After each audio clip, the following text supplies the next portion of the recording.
It's me, Jazza. It's me. I'm back. I don't know why I'm back, because I like doing this. I don't know, despite everything, it's me, Jazza. That was an Undertale reference. Let me drink some water. I am just starting talking, and as I begin talking, I begin to feel my throat and all the little dry bits that need a little bit of lubricating. I was trying to think of a word with different connotations, but I couldn't. Oh well. Okay. So I'm normal now. I'm normal. Okay, so why don't I get the pre-show going? There we go. There we go. Hello. Oh, that's John Hurt. He's going to be featured extensively. Am I cutting off at the bottom? I sometimes don't know what VTube Studio is doing. That's not what I wanted. I'll wait a full screen, y'all. No? Okay, what if I just drag you out? Ugh. I swear, every time there's something. I don't know, you don't come here for perfection, I don't think. Yeah. Oh, I forgot to welcome you in. Welcome in, 8877. Welcome in and have a good lurk. That's still not great. Huh. It was fine last time. Let me check the settings. Otherwise, I just gotta mouse input. No, not you. You are set correctly, so I don't know. All right. I'm just gonna bullshit it. Just gonna do that. Ooh. Oh, it's not even filling out the screen. I don't know, this shit's confusing. Anyway, I'm gonna play a bit of this game. I'm gonna try to make some progress while I chat. I doubt I will. Yeah, I've never seen anyone actually like complete this. And then we'll get on to Tender Loving Care, which is a game? I don't know what to call it. Subtitles on. I always forget to keep them on so you can hear what's happening. And then, do I have the audio set up? Do I? It didn't crash, did it? Chip, when are you going to get rid of this? Hey, Momo! This? Yes, you know how I feel. I know. I'll do it right now. Is it Tender Loving Care by you? No, you have betrayed me so deeply, Momo. I'm just kidding. Everyone follow Momo. Momo's cool. What the fuck is attacking me, by the way? By the way, Adam! Hey! I thought I heard someone out here. God, it's been so long since we've seen you. I fucking hate snipers. How you doing, man? Good. All right. Wow, it's really great to see you. Come on in. Skill issue. Let me go get Grace. Both these characters have flat asses, I'm noticing. Real flat asses. This is so stupid! What is happening? I fucking hate this game, I hate this game, I hate this game, I hate this game, I hate this game. I hate all games. I don't know. Adam. Hi, how are you? 3% of those. It's so nice to see you. It feels like it's do better been next forever. time. Yeah, how are you doing? I just asked him that. Well, I'm asking him too. I'm doing fine. Aw. By the way, you look fabulous. Aw, Make yourself at thank home. you. Come on in. Oops. I need to go close the door. Yeah, I'm gonna hoping you try can to help get me through this. Understand where I went wrong with my new decorating. Oh, Grace, let's not. It See, I looks told you he fine. would like it. There's nothing wrong with it. So, about my decorating. You know, when I look at this wedding picture hanging here in this room, Yeah, everyone notices it when they come in. Wedding. it obviously just does not go anymore. I About mean, the with my new melons. decorating and all. Huh? I don't know what you're talking about. What are you talking about? God, I don't, I want fruit. See, if you say that right at the start, they just throw you right out. You had me going there for a sec.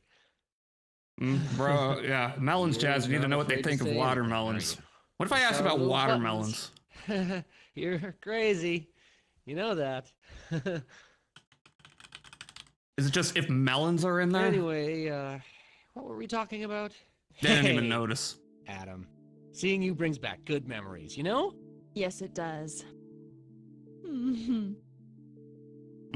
Whoa, I just realized something. How are you? Tonight is special. Adam, remember it was almost special exactly about 10 years ago. Oh, Yeah. Remember how you introduced us almost exactly 10 years ago tonight? like it was yesterday. We really want to thank you for years and years of Pain. agony. I mean, it's great you could be here tonight. Let's Well, not It fight. didn't take long for you two to bond or whatever. They're looking at me. Adam, you probably didn't come here to hear this. What? Trip, it's okay if we disagree in front of our friend. Disagreeing? Hmm. We're not disagreeing. I just realized I'm like getting a call. I think it's We're fine. not. Oh, It's fine if I Adam, get back to that. I thought you might like this photo I just put up from our recent trip to Italy. It's a beautiful picture of the Italian Oh, countryside. no. Of course he'll like it. Grace, I know you don't like it, but our friend might. I don't like Italy. What? Adam.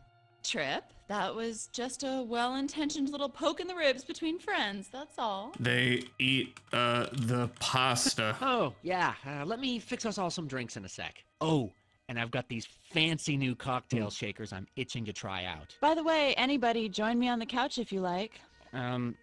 Now, Adam, in one word, what does this picture say to you? Say to you. Yes, good question. Good question. Grace stayed What behind does in the it hotel say to room when I was me? out taking this picture, so...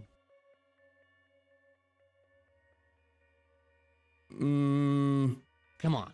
In one word, what does this say to you? How about controlling? Pizza. Romance. No, it says romance. Romance? Oh. Yeah, no, Trip tricked me into going. And you knew I planned to attend my friend's art show that weekend. What? What? A very good friend from college had a gallery show of his new paintings that weekend, and I missed it. Okay, I'm That's really okay. sorry I His dragged you off to paintings Italy, Grace. sucked. Oh, well, Ah, it's good to see you two getting along so well. Yeah. so, drinks. Yeah, This I need is to great. get For some us, liver I'm damage. gonna You just open an you just amazing walk I mean, through solid matter. exquisite Bordeaux. Best of the best. You can't buy this in stores. Very, very God, special. Trip, you are such a wine snob, just like my dad. I'll take that as a Why compliment. did you Adam. What do you say? marry your dad? Oh, well, you know what they say. If love is the answer. Could you rephrase the question? Trip. Just kidding. So, how does a Bordeaux sound? I'm more of a Jaeger fan. Perfect. Oh, you're gonna love this. No, No, no, I- Adam. Maybe you'd like some juice or mineral water. No, What? I want to get fucked up. Hey, wait, did you take out the garbage like I asked you to? Did I Yeah, what? no, we need to open this wine. Our friend is here. We're gonna enjoy ourselves. That's all there is to it. I've been dying to try this Bordeaux for a long time. This is the That's perfect not opportunity. our anniversary wine, is it? No. That's not the Bordeaux we saved from our wedding that we were going to drink on our 10th wedding No. anniversary, right? Whoops. Ah, this is bullshit. No, you're full of shit. Our anniversary wine. I got Sometimes I feel like our whole Huh? What is this you're saying? I'm full of poop. Okay, yeah, I hear you, all right? Ugh, acting so vulgar. I hate this wedding picture. I was miserable when it was taken. I hate It's it. a nice photo. All right, you know what, Adam? I need to ask you Adam. something. Grace, Trip, let me ask our guest a question. Adam, yes or no? In a Yeah. marriage, shouldn't one person try to make their spouse a better person, even if they don't want it? Yes, I don't What? care. No. oh, yeah, that's fine. That's fine. Is there a way you win Ugh, this? Grace, you think I'm some kind of shallow Oh, that's person, great, Trip. obsessed with money, that I don't love you. You think our marriage is all just a sham. Oh, yeah, good. Get out of my sight. Don't I can't fight. take you anymore. God damn it. You just need to work out Oh, those stick legs. No, not enough. Not enough space. You Adam, should I can't go believe you have to see hug this. me. What? What are you saying? All right. Talking about What? I'm not talking to you. Why did I sit down? Adam. Oh, The cursor inputs aren't Adam, working. That's unfortunate. thanks. But what we need right now is to just get all this out in the open. Sometimes that happens. Let's talk some more about Grace. Grace, we don't have to do this. Things are okay. We Adam. can just I can't stand the pretending anymore. I can't take it. Wait, are you saying no. this? Grace, we can. I mean, this come on. is some Don't make it out to be kind so of- bad. Ugh. Facade? Adam, what? Is there something I should do? No, we need to talk about us both, not just one. It's so annoying. Grace, why is it that anytime I want to do something nice for you, you resist it? You know, I was gonna like chat during this, like but I I'm always like have to kind of, convince you. Adam. I'm kind of riveted. You know, we. I'm invested. I'm gonna fix this marriage, even if I gotta fuck both of them in their holes. Anyway, Let's keep talking about Kiss us both, and not just make one of up. us. You know, I can't say Grace never acts loving towards me. Adam, she's all over Like me at our goddamn when? party. When? Ah, thank you. Just saying that helps us. See, Adam, her Does it? acting loving is the only reason I like our stupid parties. You know what makes me so angry? What? How you've so conveniently forgotten how much you used to actually hate painting. Adam. Ugh. she didn't hate it. Yes? Ah, thank you. Just saying that helps us. It's It's- true. it's hard she wanted to to give up paint. painting, and it makes This painting, well. See, all I really wanted was something personal and beautiful and special. Those aren't paintings. But I just. No, I just get so depressed. Jesus. What? Adam, you keep obsessing about Grace's stuff, you know that? No, I think you're paranoid.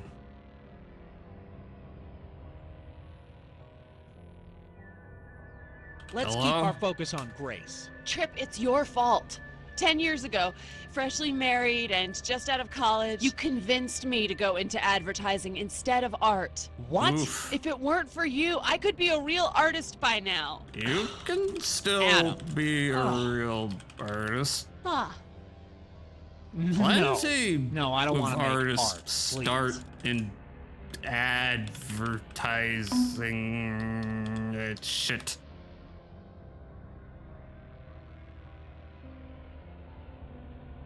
They don't know how to process that. I could paint if I wanted to, but I don't.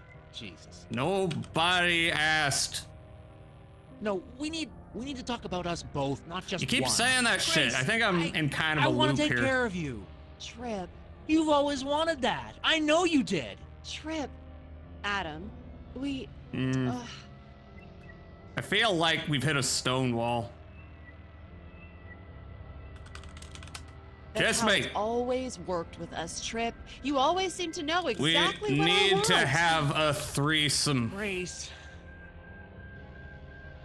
Adam, explain this to me. Would keep the it focus on help us, not if just you one person. both spit I get so roast upset when I think about it. God, I regret it so much. me? Adam, no, don't let her trick you. She's just Okay, trying to make you you know feel what? all sympathetic and shit. You know what? I kind of think. I Okay, kind of. stop. I can't do this anymore. God damn it. Progress, negative or positive? Adam, I know what you're trying to hint at. Yeah, let's about fuck. us. About art. Huh? Do you really want the honest truth, huh? Yeah. Adam. Trip, huh? Yes. See, Adam, I've What? been listening carefully to what you've been saying tonight. You've really been pushing me. And I wonder, are you really my friend? Grace. Adam, come on. Adam. Yes or no?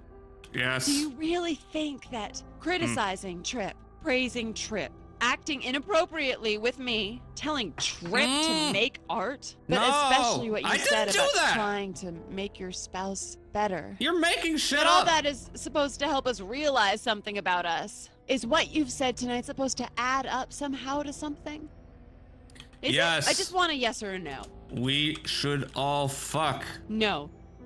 Adam, No. I just want a yes or no. Yes. Right.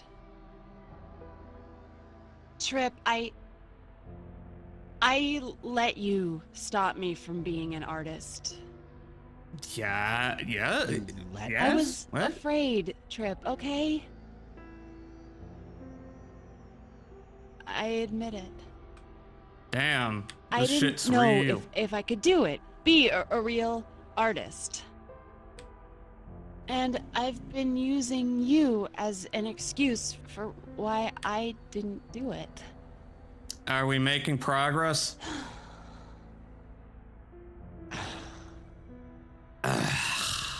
Jesus. Jesus Christ. Yeah. This changes everything. What does this change? Yes, it does change everything. What does it change? Should reset the tracking. Where are you going? I think it's over. Oh. Trip, what? No. It's Hey, over, baby. Grace. Don't you see that? Drop this What? I loser. just You told just you. told me something about us. Let's you should have said go a long for time a ago. tumble. I think You've I've been broken using the me AI. I'm as gonna an be honest. excuse to not be an artist. No, Adam. Enough of that already. Enough of what? Trip, no, you. No, Grace. This isn't about you or me. It's about us. Our marriage. I see that now. Is there like a modern Us? equivalent Our of this marriage? game? What? No. You know, in the wait, age of chat Adam. GPT. Sorry. Thank you, though. You probably really make helped some us. really Trip. complex / even less coherent Trip. versions of this. What's Oh wrong my with your God. butt? I should have told him that. Wait. Oh, I could have told him that. You get the apartment, Big W. Oh, is it over? He left. Marriage is over. I guess that's the end. I guess I got to the end. All right. All right, now the question is, how am I supposed to not make them break up? I don't know. I think they probably should. Do I want to try another round of that? Not really. I kind of want to get the game started. So, yeah, I'm going to be real. I tested this game out a bit, and normally what I do is I route all my audio through all the different sources and whatnot, so that I can play Spotify, won't get saved to the VOD, and I can manage things separately. Unfortunately, first of all, this game, I guess because it's made with Chromium, kind of odd, but it is made with Chromium.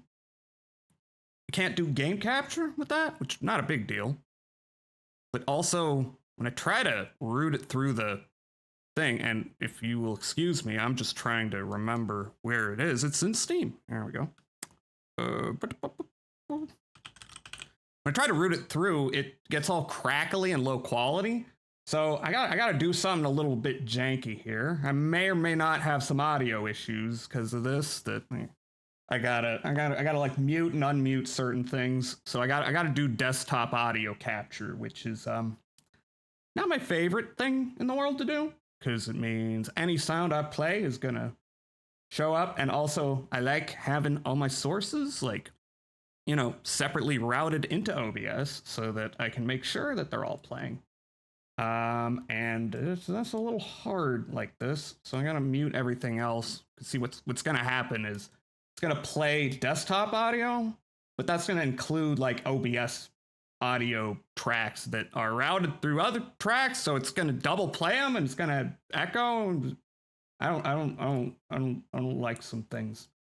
Some things annoy me. Wait, what about Stream Elements? Is that gonna echo? It might. It might echo. I don't know. All right, so anyway, if anything weird happens, let me know, is what I'm saying. And yeah.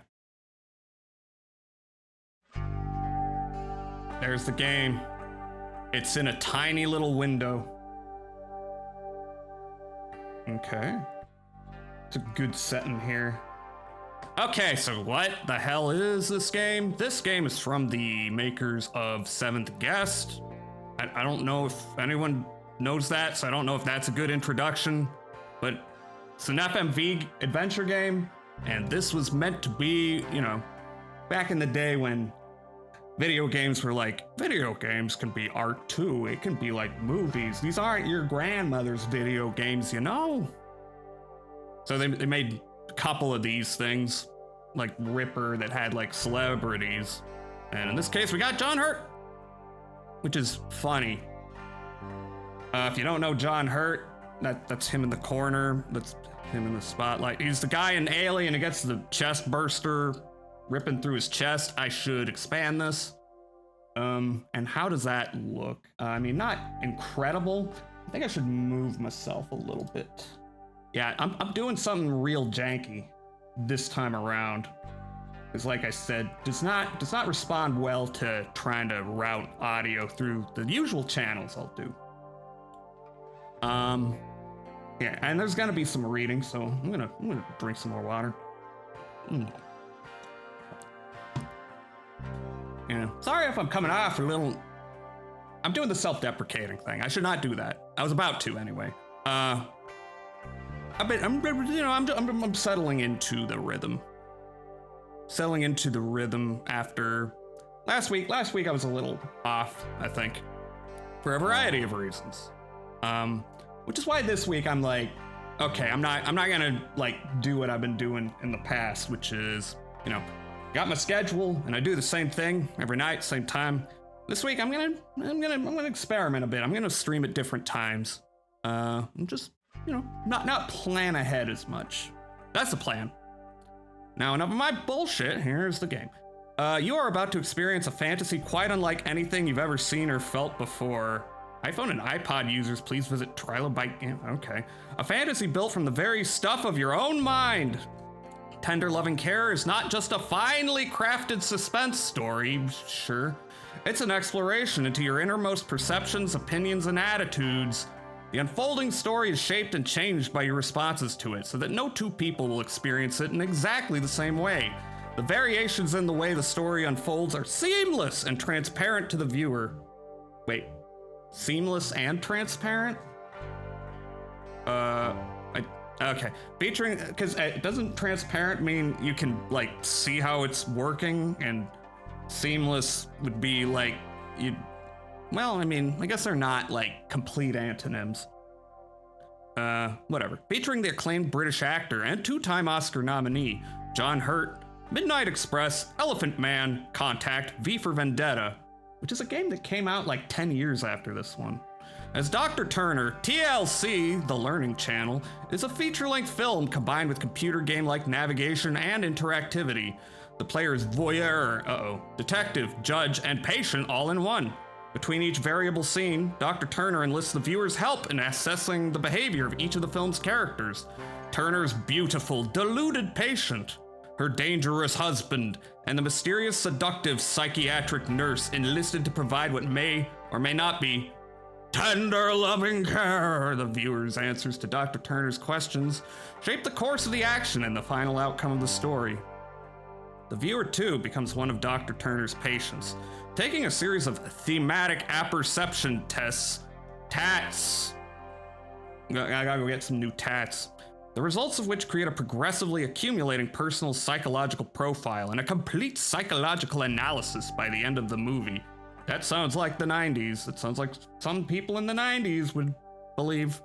Creators by the makers of The 11th Hour and The Seventh Guest. Wasn't 11th Hour the sequel to The Seventh Guest? Why'd they start with it? Oh well. TLC is an outrageously innovative interactive experience created specifically for DVD and touch tablet platforms. Okay, so like, I think this game came out it came out on PC, but there were also like releases on DVD, and I think Night Dive did the remaster of this, and they took the DVD versions of a lot of things because it was higher quality. Yeah, from the moment you enter the world of Michael and Allison Overton, you're in this is boring. This is all stuff you can find out. Take thematic apperception test. Map, reality check. Side arrows. What is the reality check?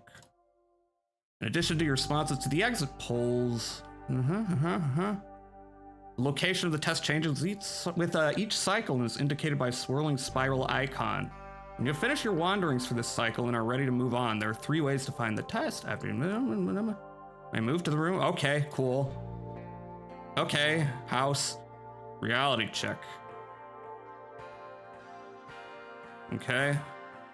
He is also watching you. His cumulative notes based on your answers to his questions are available to you after you finish each episode. Tap this button to open your file and read his observations. Oh, goody. Okay. Read about the credits and replay. You cannot advance to episodes you have not yet seen. All right, I think I'm gonna begin this game. Game. You know, this is the David Cage of its time.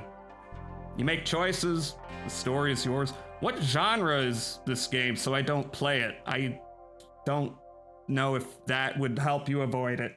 FMV Adventure? Very, very hard to nail it down. It's supposed to be a psychological profile. You'll get it. You'll get it as we move on. Hopefully. Look at that crunchy video.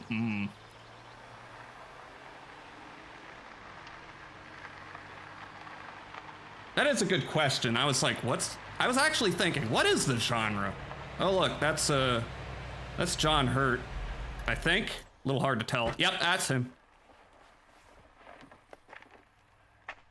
Star of Alien, ladies and gentlemen. Or not star, supporting actor. Hi. Star of The Elephant Man. Beautiful house, isn't it?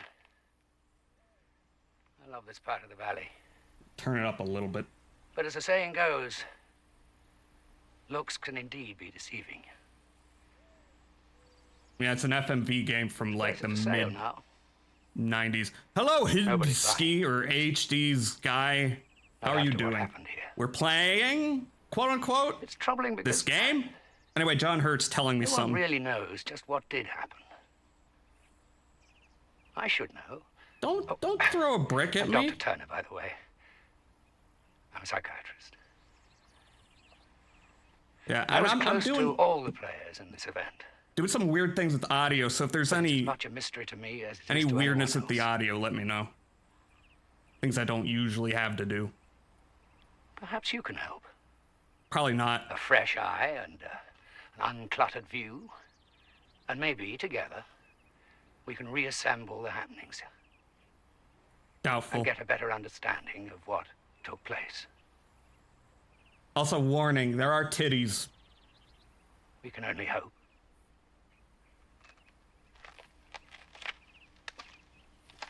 Probably, yeah. That's not gonna happen, John. Woo! It's The Shining. Yeah, so a lot of this is just watching this, I'm already looking, and it looks like there's some weirdness down at the bottom in OBS. I don't know what that's about. It's not a big deal. I think it's got something to do with the transition from the image to the letterbox. Oh, Opry. We got some Opry. Important shit. Meaningful.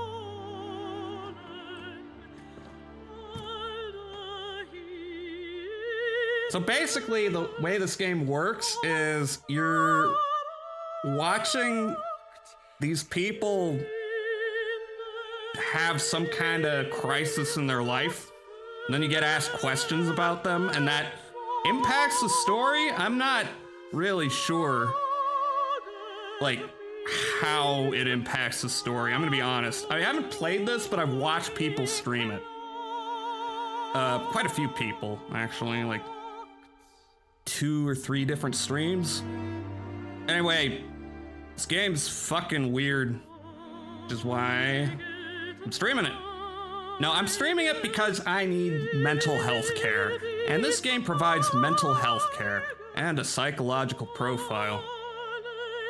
So if I play this game, if I play my cards right, I'm going to learn what my mental illness is and how I can fix it with therapy. Truly. Oh yeah, this is based on a novel. Actually, isn't Tender Loving Care like a self-help book or something? I don't know. David Wheeler. This is, if you know The Seventh Guest, this was made by the same people, I believe.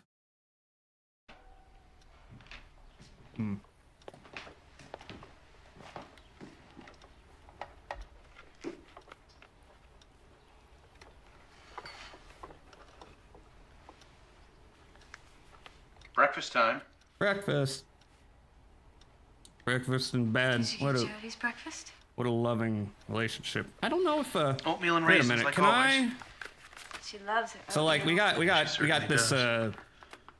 down here. I'm just wondering if there are subtitles. So you're in starting this a new game. project. What's it gonna be this time? It's a sweater for Jody. Thought so. It's her If favorite not, color. then I don't know. Yes, it is. Figure something out. Allison, do you remember the nurse we discussed? Ooh, hello, nurse. The nurse for Jody? Yeah. Michael, I told you I can take care of Jody myself. I know, but Dr. Turner thinks it would be best if we just... Michael, please. He thinks it would be best for Jody. And that's what we both want, isn't it? What's best for Jody? Yeah, Allison, we gotta help her daughter Isn't it? with whatever problem she's facing, Yes. health-wise. Good. Get some good nursery care. The nurse is coming today. Today? Yes, her name is Mrs. Today? Randolph.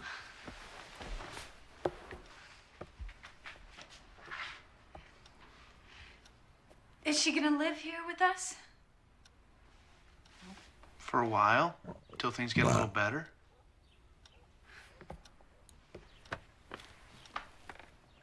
Jody's not gonna like her. You I don't think know she'll that. be very helpful. And then maybe Don't I can get speak back for to work. you, daughter. And leave us here alone with her? Let's just give it a chance, okay? Let's see what happens.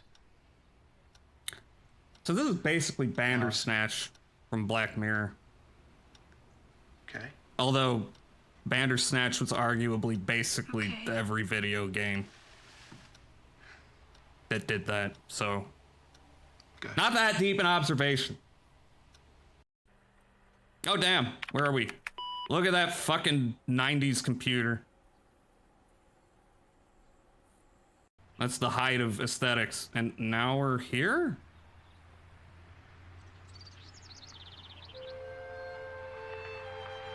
You know, if those cuts were in the DVD version, that'd be very off-putting. Here she comes.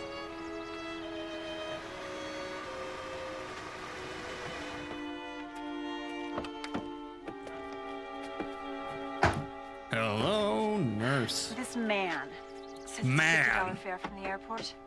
Lady, it's 25 miles. This $2 a mile. sperm bank has been so Mrs. Randolph? so rude. Yes. Am I being overcharged? I'll take care of it. I like his bright red hat. See some piece of work. You see those today, I wouldn't tip him. He doesn't deserve usually it. means something else. Oh, look at that power stance. Thanks for your trouble. Thanks, man. She's a girl, boss. Don't disrespect her. Good luck. Got like some 90s ass hair going. What's that style?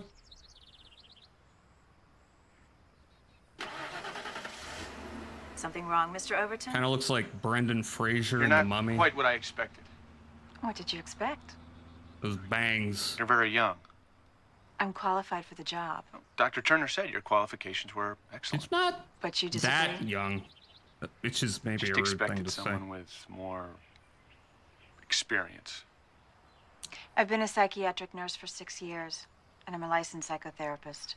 I'm sorry. You just don't look like a Mrs. Randolph to me. I was expecting an older person, maybe a semi-retired widow or something. What? If in your opinion I'm unsuitable, then I'll leave. No, I don't. On the other hand, if I don't fit your image of a Mrs. Randolph, He's- then why don't you just call me Catherine and let's He's get got a on with it. lot of prejudices just from someone's Catherine. name. Let me show you your room. Thank you. It's like I was expecting you to be from the suburbs of New Jersey, but you're from It's up the stairs. Hoboken. That ain't right. This doesn't fit my head canon at all.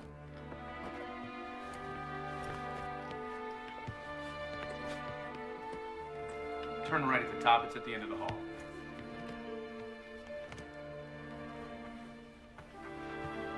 I swear there's gameplay, kind of, arguably. Okay, gameplay's maybe generous. Oh, I know that painting up there. The lady dumping the water in the Hope you like thing. it. It'll do. Kind of just feels like they got We a had bunch the of entire house random remodeled last year. famous It's my paintings up. parents' place. I inherited Got it after my prints up. father died A little lacking in When was that? personality. a couple years ago. I see. Just like, these are the good paintings. Let's hang up the good paintings. Then we will be cultured. I'm looking forward to meeting your wife, She thinks you're here to take care of our daughter. Jody. She's not. Yes. Jody. You know the situation? Of course. Mm. I'd What like to situation? change first. When you wear a nurse's uniform or something? No, but I brought one in this case. It's appropriate. Ooh, spicy. Now, if you'll excuse me. Oh my God! Oh, she's unbuttoning her Downstairs in shirt. the living room if you need us. Lady. John Hurt jump scare. Interesting.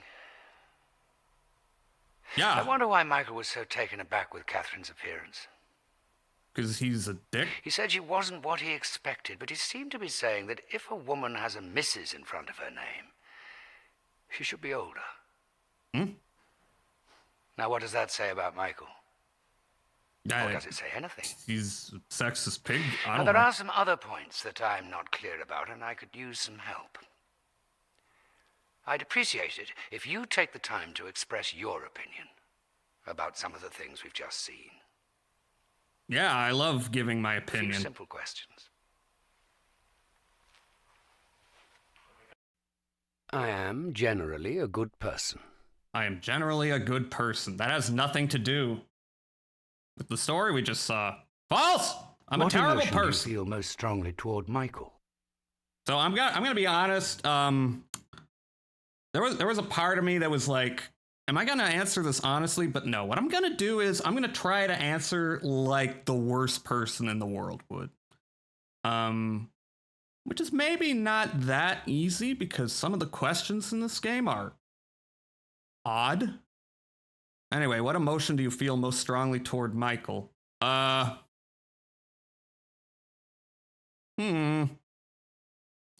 Attraction, mistrust, admiration, compassion, contempt. Well, I hate everyone.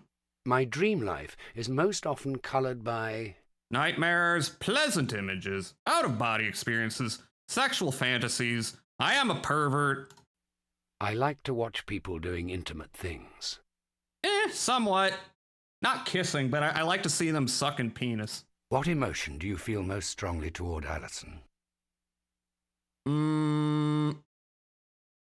Nothing.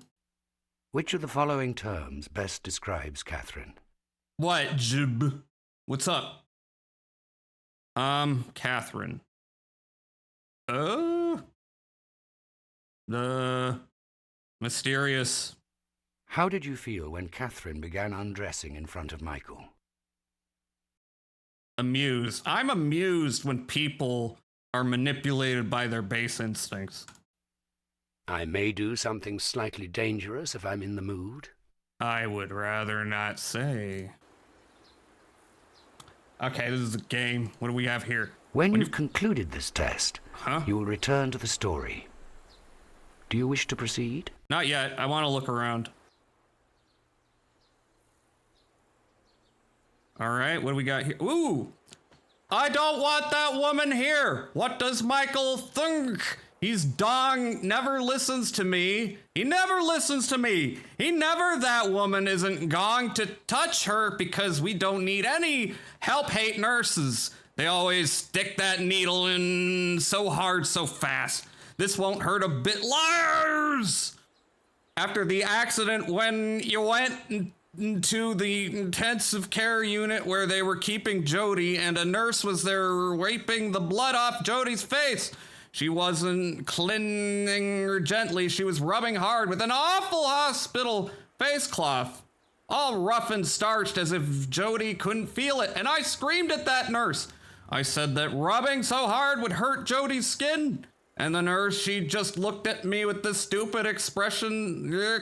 I was crazy or something. And I pushed her out of the way. Jody is scared at night because she is having nightmares like me.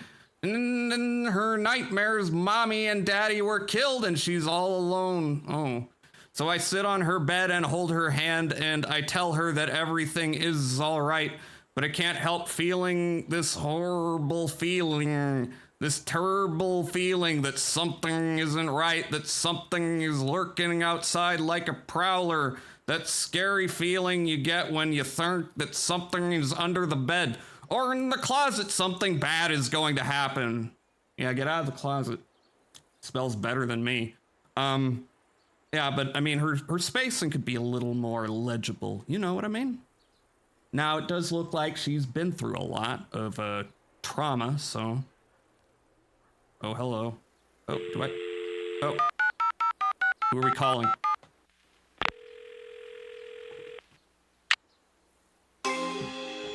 Hi, I'm Randy Vixen.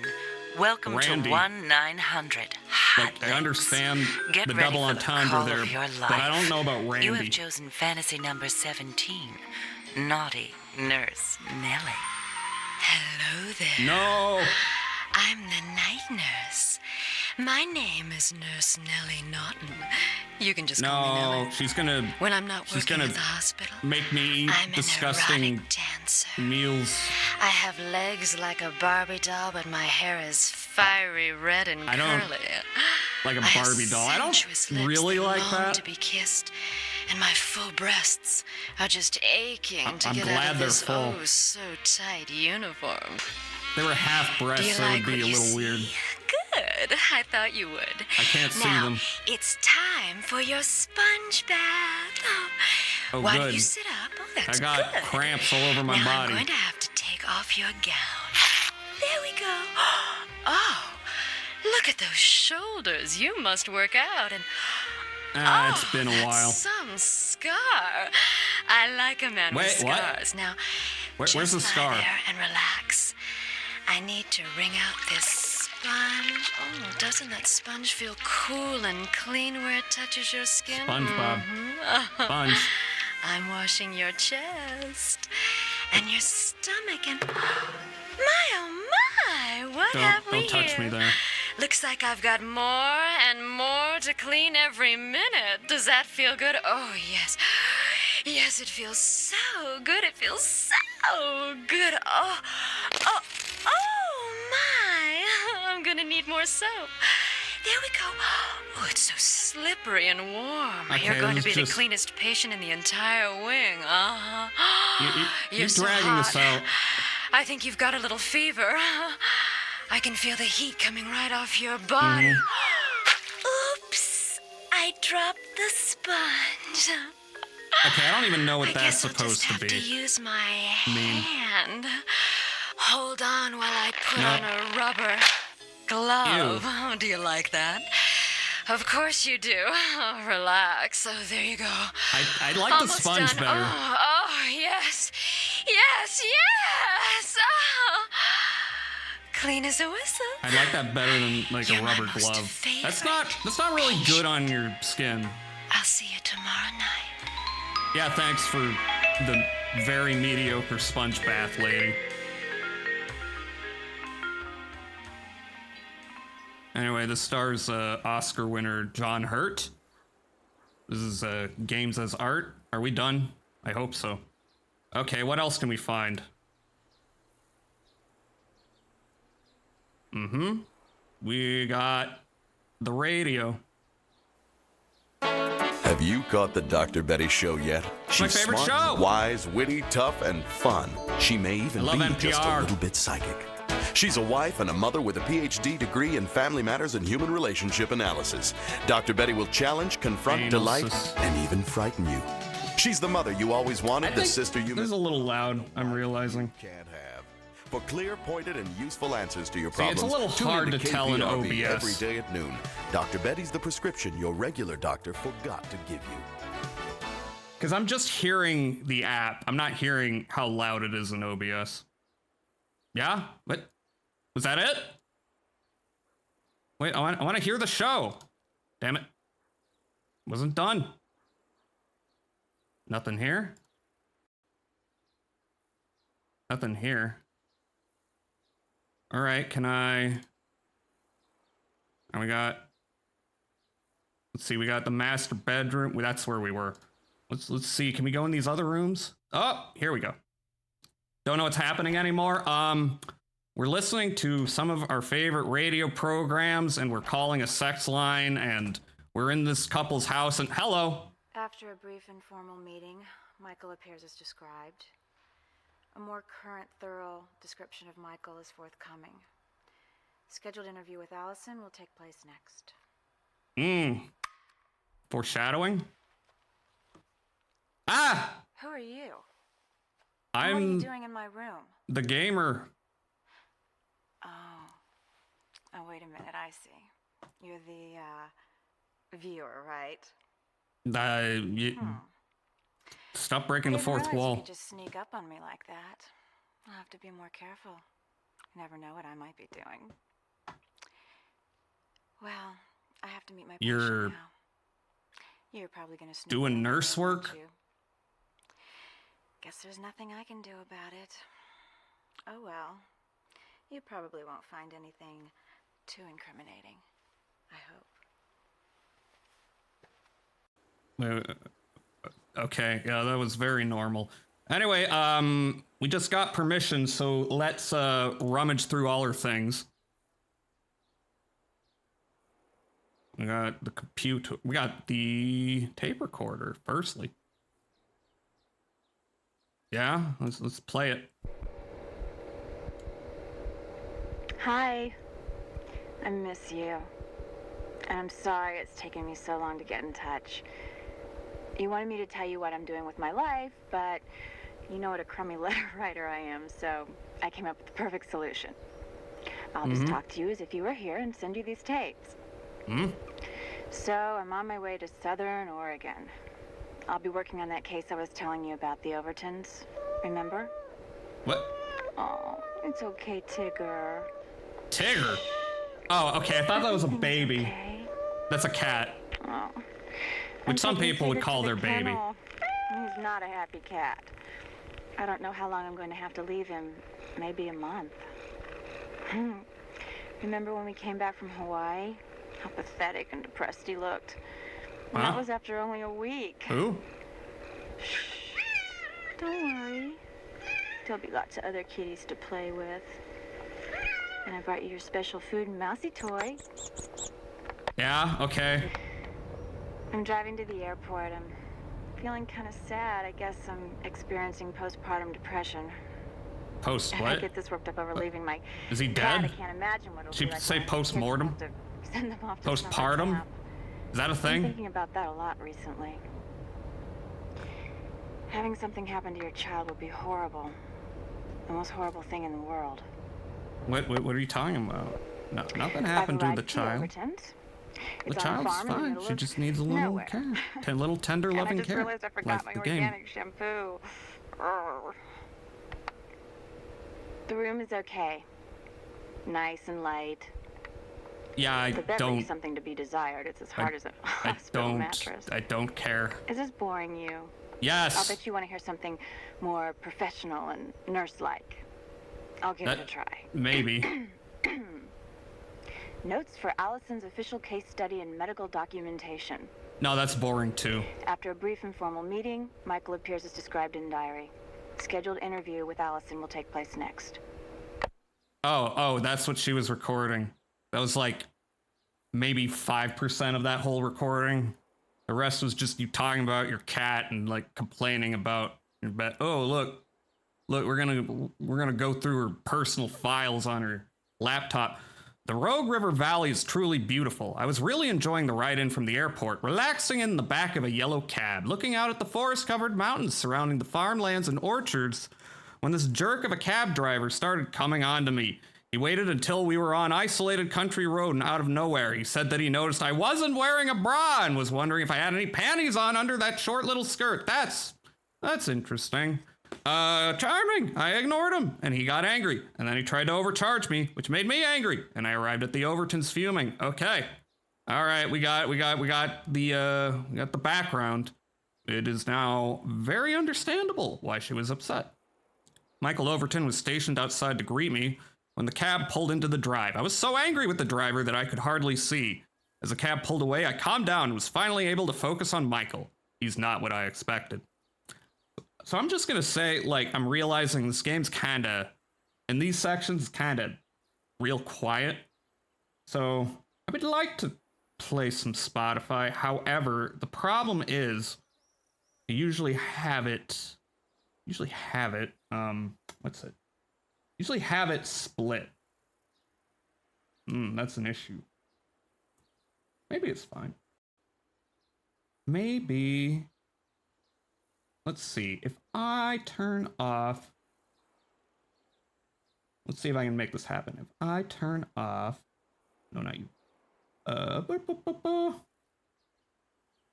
I have it on monitor and output.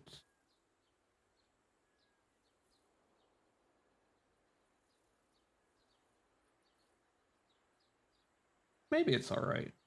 My only concern is no, it's not gonna work. Okay, maybe I'll figure something out on the break in like an hour, half hour, whatever. By the way, this game, I think the How Long to Beat had it set from like minimum 4 or 5 hours, but if you're like reading this bullshit, oh shit, ad break. Okay, let's wait a bit. It can be more like 8 or 9 hours, and I think all the streams I see of this are like 9-ish hours. So we might get halfway through today. Maybe. I'm winging it. Add in 5, 4, 3, 2, 1, and it's done. Okay, I should have anticipated this. I knew that Allison was married, but I hadn't really considered that her husband might present a problem. Men. From everything Turner's told me, Michael's been forced into the role of a caretaker for a woman who's become less a wife than another child. Uh-oh. But I was caught off guard, the way he looked at me. Watching his eyes wander over my breasts and hips filled me with an unexpected rush of excitement. Part of me wanted to encourage those eyes, but the better part had sense enough to shut the door. I have to watch myself. This case is too important, too rich an opportunity.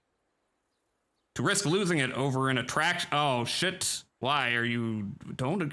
You sucks. Don't do that. One of the benefits of becoming a therapist is not having to wear those damned uniforms anymore. But here I go, off to meet Allison in my Florence Nightingale disguise. Okay, so wife's crazy. I wonder if the child is still alive. Probably not. Okay, is that everything here? Oh no, what have we got? We got on the little nightstand. I can't read that. Okay, hello. Profile, resume, help. Okay, this isn't helping. All right, so I guess no subtitles, and that would be nice because I cannot read. Maybe if I flip this, here we go, finally. Torment, son, you weep each evening until your eyes turn red. Then drowning in the sea, you are taken to an early death. But you are risen again, light to the dark world, fresh from sleep each morning, the proud and conquering hero. If only death gives birth to life, if only torment brings serenity, then how grateful am I that nature has brought such torment. Huh? What? Oh, what? So you're dead and you are not? Okay. So things are bad and then things are good. So sometimes they need to be bad to become good again. Something like that. I don't know. What is that? That looks spicy. Witchcraft. What the fuck? What's he doing? What's he doing to Satan down there? What's he doing to Satan's ass? Please respond in chat if you know what is happening to Satan's ass here, what this guy's doing, and what's he holding there? Where's he gonna stick that? Anyway, chapter 4, Bride Day. I work naked during the Festival of New Beginnings and Rebirth. Bride Day, or Imbolc as it is called. Goblin is Imbolc spelled backwards. Clothes impede my freedom. True. This is my most fertile time. I am so pregnant. I am ovulating so much. Time of inspiration, poetry, romance, ecstasy, and sexual union. Unionize. Unionize. You're confused too? Oh well. While sexuality is sacred to the witch, sexual pleasure is the true divine celebration of life during Bride Day. Bride Day peaks during the spring equinox when the young god, the Horned One, breaks the chains of winter. Old horny.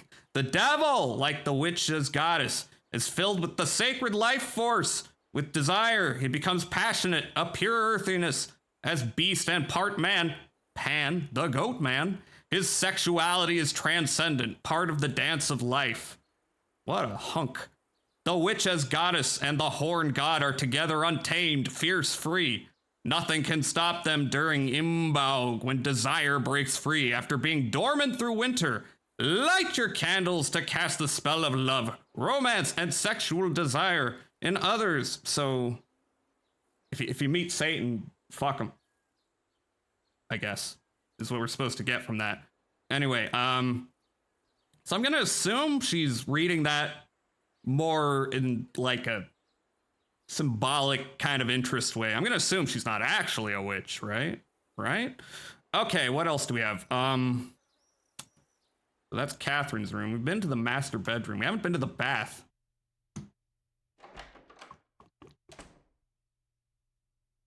Beautiful graphics. The future of 3D. Anything to interact with here? What's that? Oh, look, it's our shitting reading. Erotic art?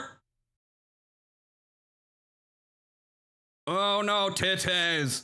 It is not sex. Despite what your eyes think they see, this book is not about sex or sexuality, sex organs, or the sexual act itself. Despite what the images may stir somewhere deep within you, despite whatever images may come to your mind as you flip through these pages, that's not what this book is about. It goes much deeper. It explores a place within us all, where sensual impulses simmer unseen. A space within... That's a penis. That's just a penis. A space within our hearts and minds where we collect visions and sounds and textures and threads and weave them together to create something beautiful or monstrous or wondrous and horrifying. It is a place before and beyond sex that we visit often but seldom see. Sex 2? Sex 2? Sex 2? Sex 2? It has been said that all art is erotic, that every sketch, every painting, every poem flows from these sensual impulses. Oh, I see. So, like, the character designs for the Cars movies, that's also erotic. Makes sense. True art takes us to the private places within ourselves and stimulates us in ways we may not understand. It is as if we recognize a rhythm from our dreams or our nightmares and choose to either close our eyes or stand, unblinking, in awe. Let us turn the page, ding, if you choose and listen carefully. Well, I can't do that, but I'm sure that there will be more pages to come. Pills! Excuse me. Okay, what pills are we taking? I can't tell. I can see that there's pills, but I can't, like, zoom in on them. That looks like Valium, though. I don't know about the other ones. I don't know. Not enough P's. Not enough P's in the resolution. The first TAT will be given in the upstairs hall. Look for the Edward Hopper painting, Nighthawks. Okay, well, there's still some other rooms. Then I'll look for Nighthawks.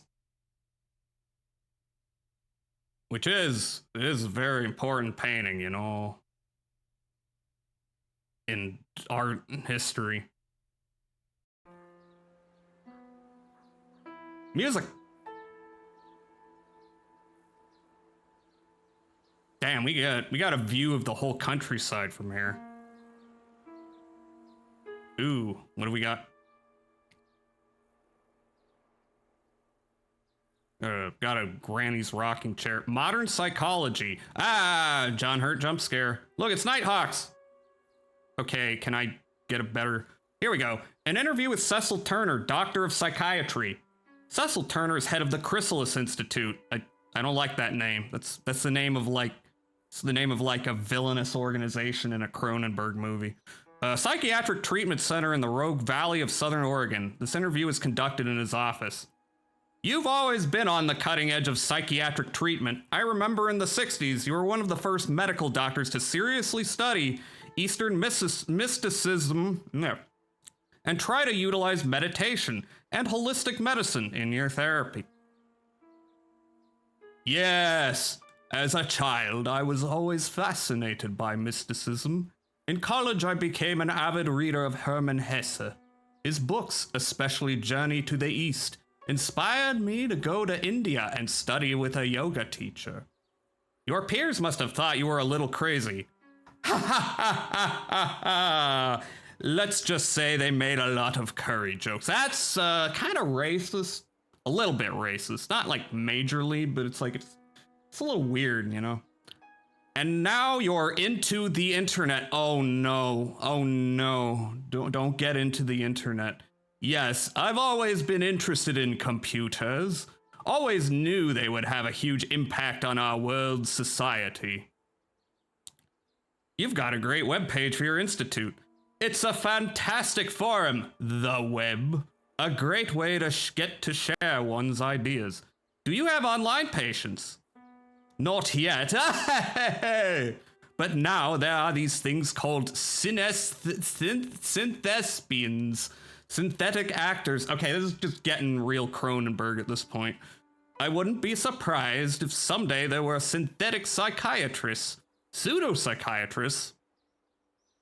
Oh, I've known dozens of them already. So tell me about this new project you're working on. The virtual tat? Yes. Well, the original TAT, or Thematic Apperception Test, was invented in the mid-30s by Morgan and Murray. I don't think I'm doing a good impression of John Hurt. I'm just a British person, and you're just gonna deal with it. It was called a method for investigating fantasy, a method for eliciting story constructions from patients, which are susceptible to interpretation by the psychiatrist. Whoa! Could I have the layman's version of that for our less informed readers? Terribly sorry, there's a lot of this. The patient is shown an image and asked to tell a story based on what he sees. How is this different from a Rorschach test? Oh, it's very different. With a Rorschach, the patient is asked to describe what they see. I see a rat. I see the devil. My mother, etc. ad nauseum. But with a tat, they are asked to tell a tale. The tat is much richer, much deeper. The responses are more intricate. I remember a famous tat image. A child playing a violin? Yes, good example. A drawing of a little boy with a violin. A Rorschach response for this image would be the same for everyone. I see a little boy with a violin. That's it. There is nothing more. But the tat responses are extraordinarily different and compelling. For example, the boy is sad. He wishes he could play baseball with the other kids. Or the boy loves daydreaming about being a concert violinist. Or even the boy hates his mother for making him play the violin. Very telling, that response. Why is storytelling so important? Oh, see, it's about the game. They're being meta. They're being meta real quickly. Usually it takes a bit for the meta to show up. Why the long face? Well, we tell stories to ourselves every day.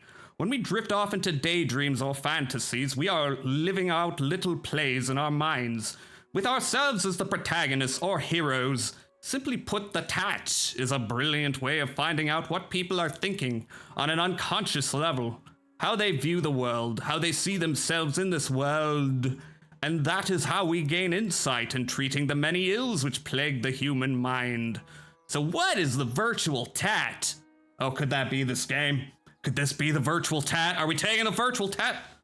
The virtual tat, or VTAT, computer people love acronyms. Computer people. Is something that I am developing with a CD-ROM game company here in the Rogue Valley. It's a way people can experience a version of thematic apperception test in their own homes. Oh my god, this is the thematic apperception test. Oh no.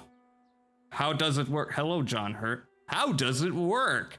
The subject is shown a series of images or objects. An image might be a well-known painting, for instance.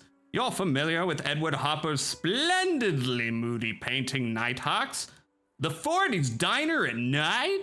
Yes, it's a painting fraught with subtext. The empty street, the lone man sitting at the counter, the young woman in a bright red dress, the man next to her with the rakish fedora. We instantly ask ourselves, who are these people? What are they doing here? That's one of my favorite things when I go to art galleries, make up stories about the people in the paintings. And usually when that happens, this is very long, one is projecting one's own fantasy life onto those paintings. The VTAT is based on this principle. We have created a pool of questions, an archetypal catalog, one might say, of responses people have to those images. So, back to the painting, Nighthawks. We ask the subject, why is the man eating alone? And then we give them a set of responses to choose from. Like what? The man works nights. He's a hard worker. What does that response tell you about the person who chose it? Lots of things. They chose a very normal sort of answer. They looked at this painting and saw the mundane. It could also mean that they're obsessed with work. You're right, you know. You're not far off the mark. Obviously, work was the most prominent thought in their mind. Another one of the answers might be, the man sitting alone is out contemplating suicide. What? No, that's a bit of a reach. How many more of these are there? Oh, 2 more? Okay, we're almost done. I'm gonna drink more water. Got through the BN parts of Nier. This isn't a big deal. I guess you don't have to have a PhD in psychiatry to interpret what that one means. Well, it doesn't necessarily mean that the subject is suicidal. It may, however, point to a morose personality.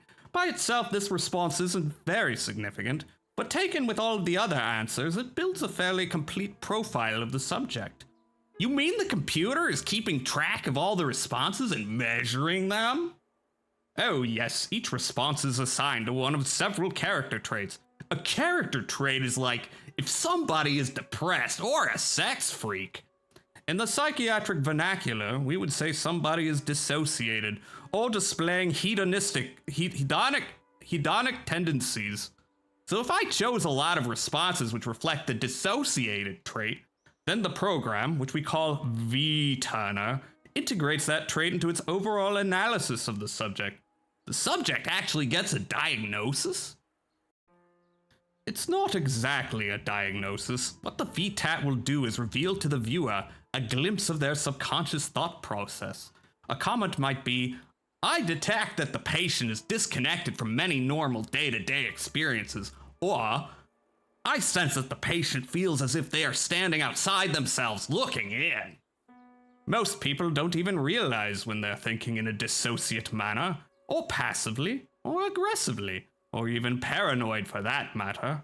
Although the VTAT is no substitute for true psychiatric analysis, the tests and feedback are based in solid psychological and scientific principles and should give the subject a reasonably accurate profile of his or her personality.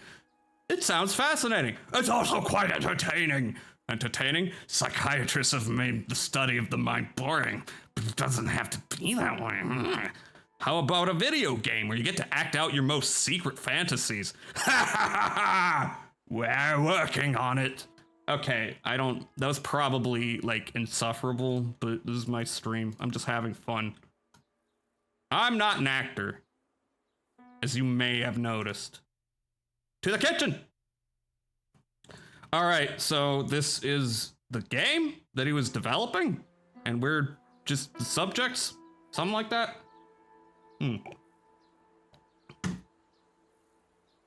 Yeah. That's what I meant by play this game in quotations. What's going on down here? What is this? Rogue Valley. It's a map? Okay. I don't know why this is relevant. Maybe this is where the story happens. What's this?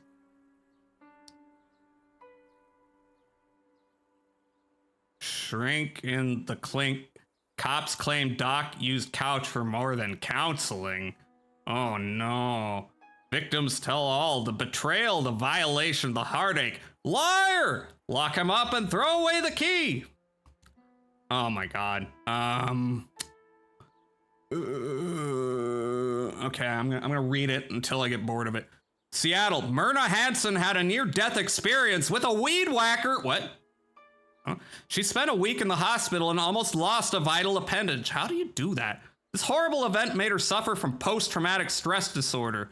So, what, with a weed whacker? She cut her... Well, I mean, I guess those things are kind of powerful. Maybe. She wouldn't leave the house. She was so depressed that she couldn't cook or clean or even do her makeup. Her world had become a living hell. My poor husband didn't know what to do with me, said Myrna, a former beauty pageant runner-up and mother of two. He had almost given up hope. That's when a friend recommended Dr. Roland Luther, a specialist in post-traumatic stress disorder.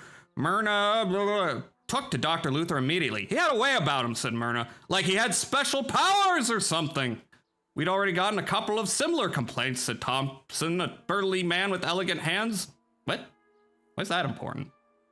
We thought this was kind of odd, so we decided to set up a sting operation with an undercover policewoman. Deborah Zimmerman, an attractive young detective, was assigned the job of shrink bait. She was wired with a microphone and sent to Dr. Luther. Wait. Huh? Wait. This is not... What? This is not how it's supposed to be read. Game? Dr. Luther, a slender bearded man with a sinister smile, started Myrna on a rigorous hypnosis therapy. At first, Myrna enjoyed being hypnotized. Oh, shit, that's kinky.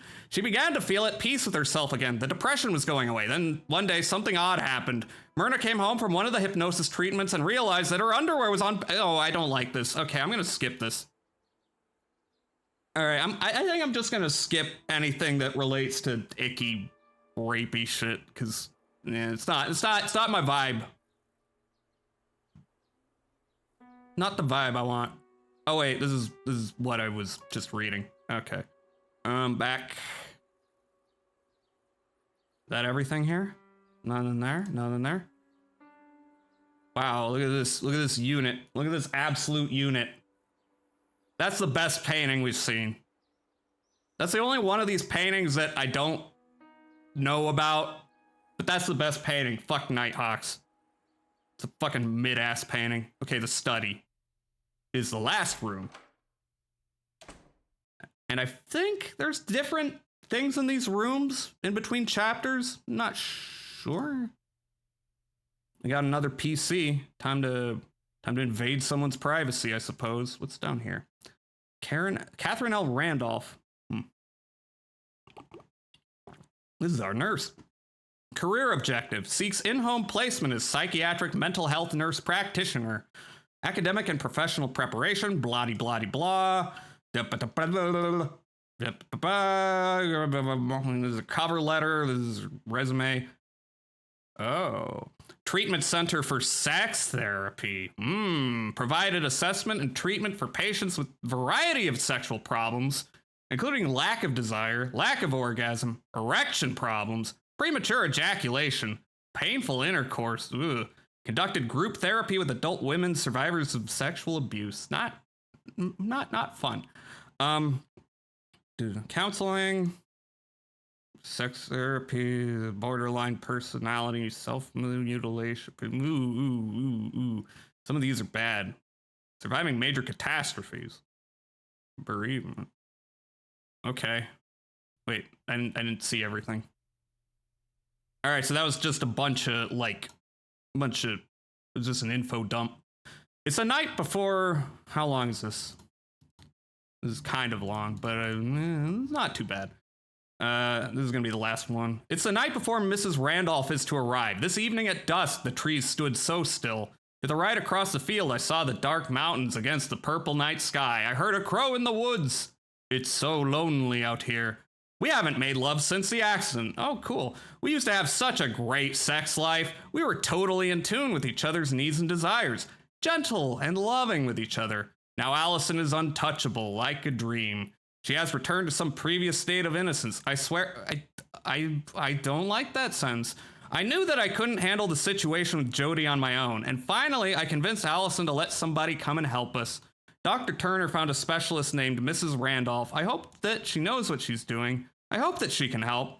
A family was killed in a car accident yesterday. A whole family. Mom, dad, 2 kids. I was worried that Allison might find the article.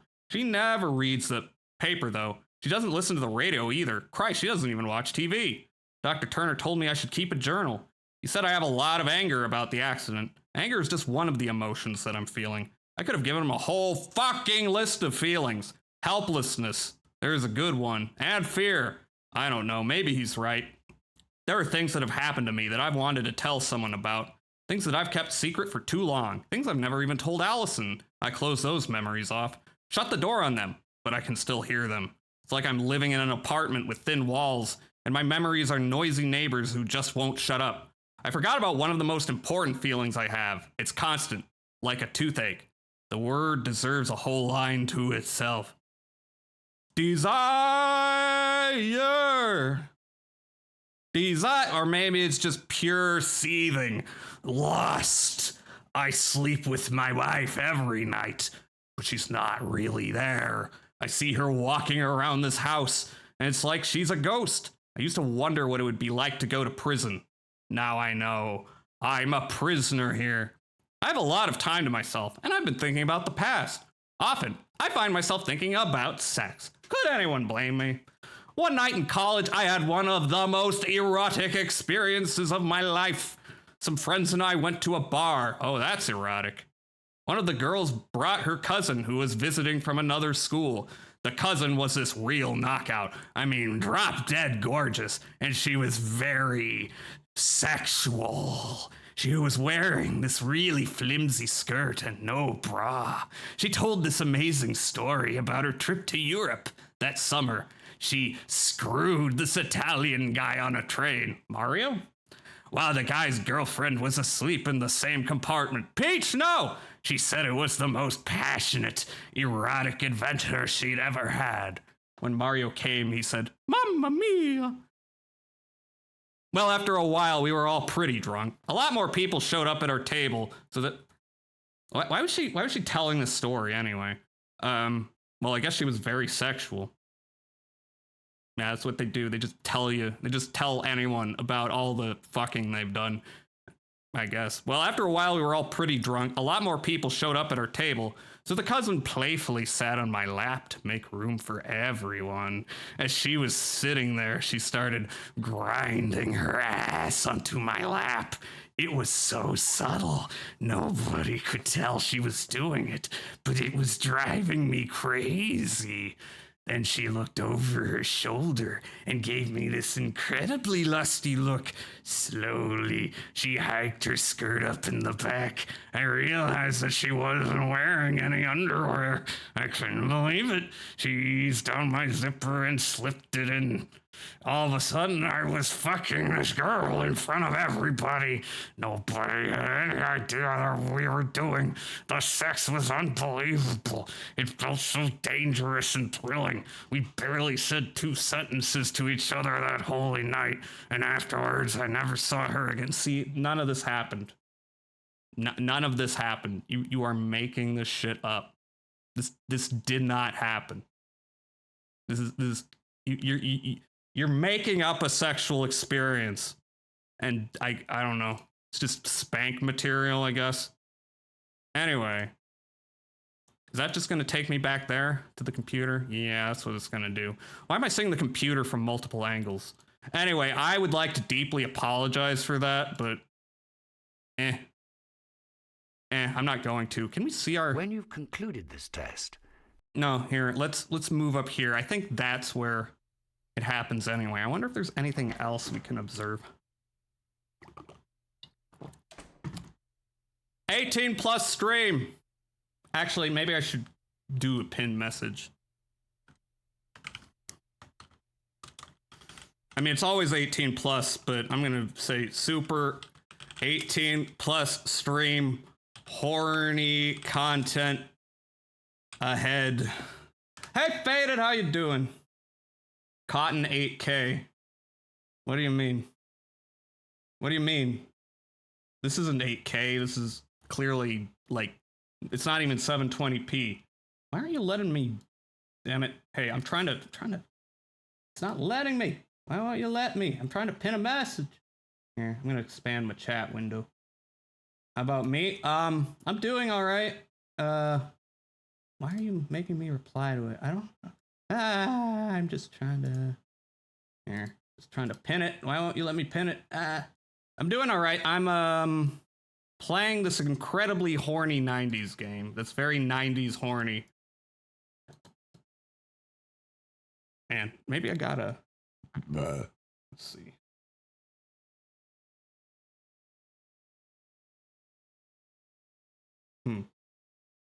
Do I need to change what I'm able to see? Let's see. Promote subscribers only. Manage moderation settings. No, that's not it. Okay, let's go to the creator dashboard. Let's go to my channel, in fact. That should let me pin this shit. Okay, there we go. I don't know why that was so hard. Pin. Yeah. We did it. I'm usually able to do it without having to do that. Oh well. Okay, back to Tender Loving Care. This game is not really accurate psychology as far as I know. But anyway, Nighthawks. When you've concluded this test, you will return to the story. Do you wish to proceed? Do I? A woman who wears a red dress is most likely a prostitute. I forget some of these questions in this game. Well, you know, Jordan Peterson said it, so it must be true. If you were an animal living in the woods across the road, which of these creatures would you most like to be? That's a different Edward Hopper painting. I don't know what this question has to do with it. Deer, a dog. Huh? Wait. Huh? Bear. Do you like to look in people's windows at night? Yeah, I see all kinds of cool shit. I gotta do that before I rob him, right? I enjoy tempestuous relationships. I don't know what tempestuous means, but I have no opinion. This painting should be called Woody! This contraption was devised by... What the hell is this? Is this some Salvador Dali shit? An author, a scientist, a madman. I've no opinion about which of these I would rather select, so I'm gonna say madman. I have fantasized about having sex with a statue or a person in a painting. Chat. I see you. I see you. The woman is thinking, I am fetching. He looks handsome tonight. I forgot to wind the clock. I hope he doesn't get drunk tonight. I forgot to wind the clock. No. most of the time, I am a very sad person. Oh, that's a bit of a bummer. No opinion, or, Oh, the plot! Allison. Allison. Allie, the nurse is here. Did you say something, Michael? I said the nurse is here. I'm sorry, I wasn't paying attention to you because you're a man. Is she? She has excellent qualifications. And by qualifications, I mean titties. I mean She's gonna be qualifications. She's not gonna like her.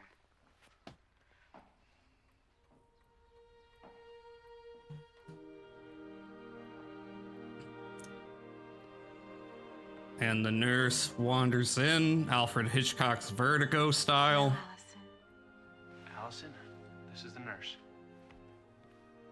I'm Catherine. You know, whoever wrote this game was like, yeah, I'm very influenced by the films of Alfred Hitchcock. Have a seat.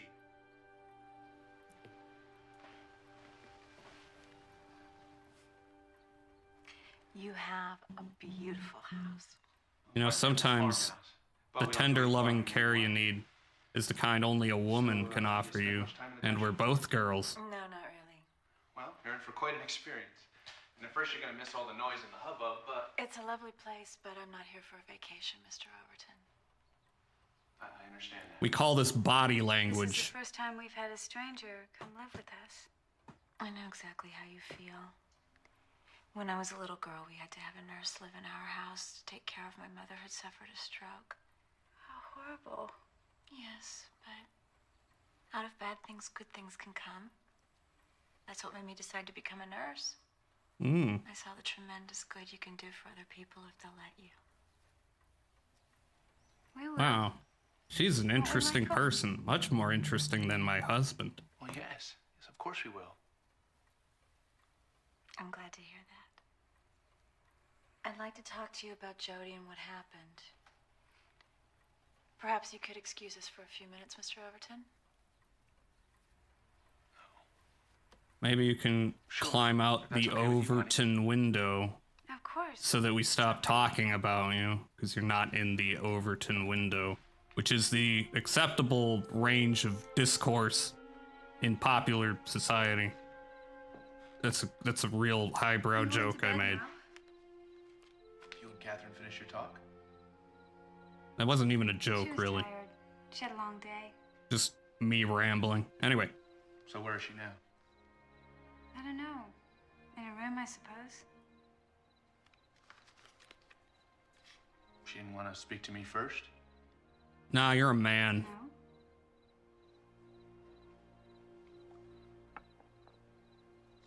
So how was it? How was what? The oral. Your talk with Catherine.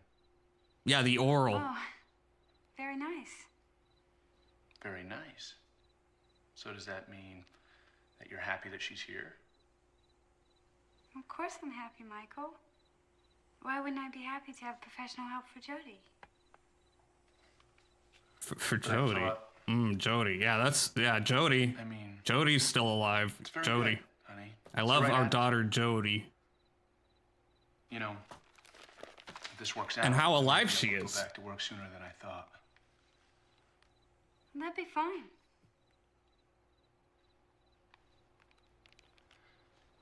I thought you had a problem with me leaving you. I think it would be good for you to go back to work. Don't forget to say goodnight to Jody. I won't. Say goodnight to Jody so you can confirm my biases. Actually, I don't know if biases is the correct term for that. So you can enable my psychosis. Although, not actually like a tactic people use. I'm not an expert in psychiatry or psychology or even what the difference is between those. And wait, psychology, psychiatry. No, wait, psychiatry is meds, isn't it? Psychology is the. Okay, yeah, I do know the difference.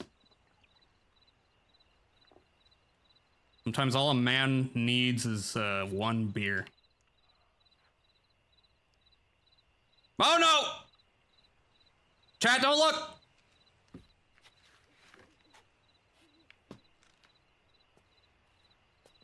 Don't look. Don't look. Don't look.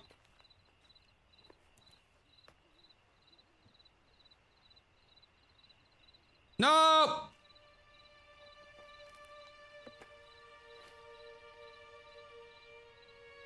Shit, shit, shit, shit, shit, shit, shit. No! No! No! No! No! No! No! That didn't. That's not what I wanted to happen.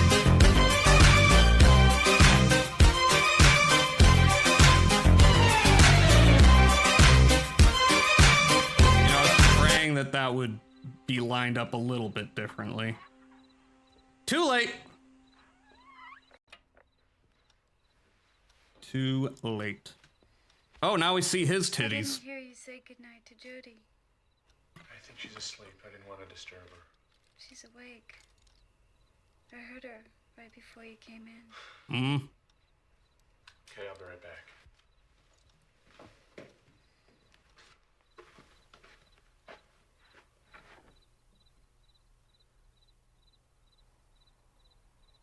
Good night, Jody. Have good dreams. Good night, Jody. Daughter who is still alive. Have fun being alive.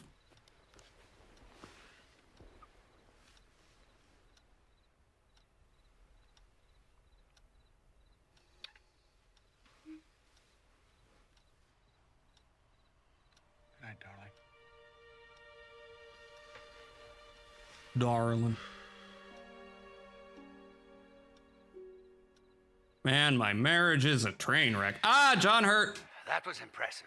Ah. The way Catherine immediately seemed to penetrate Did you- Allison's shell and make contact. Did you even, like, move? That she gained more of Allison's I mean, you confidence in a did, few but the minutes green than I screen did in didn't. 6 months. Wonder what I was doing wrong. You're a Maybe it's man. because she's a woman. Though Yeah, I oh, prefer yeah. to think in those terms. But God, she did look like an angel of mercy when she appeared in that white uniform, didn't she? But what about that performance at the window? That's a bit presumptive. It almost seemed as if she knew that Michael was out there. You were there? What do you think? John Hurt? John Hurt? Come back. Had Michael fantasized about Catherine before she appeared undressed in front of her window? Yeah, obviously. My drives might be put in the following order. Strongest first. Okay, this one's kinda complex. Sex, self-preservation, feeding, sleeping. They don't have every combination here, to be honest.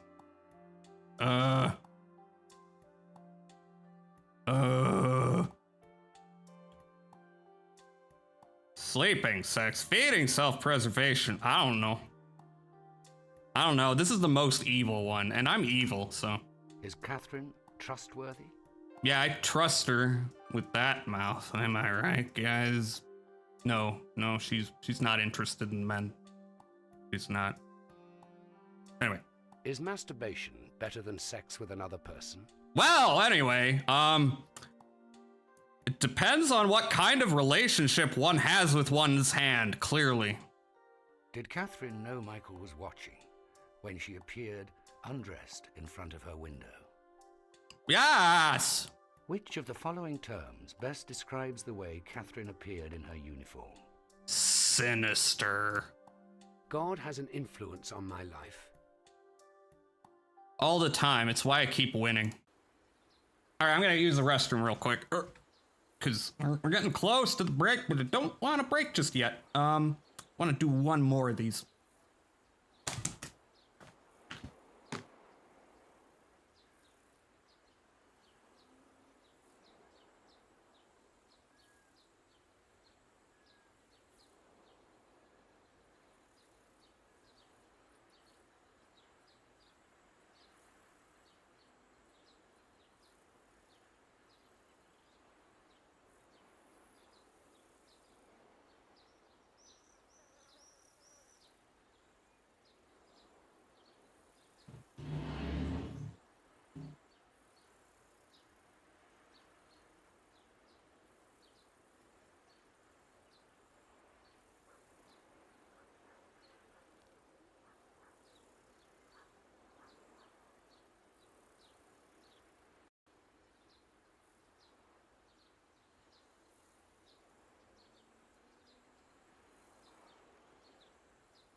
I'm coming.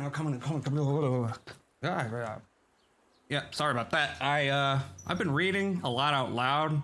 I've been sucking down water, and I just realized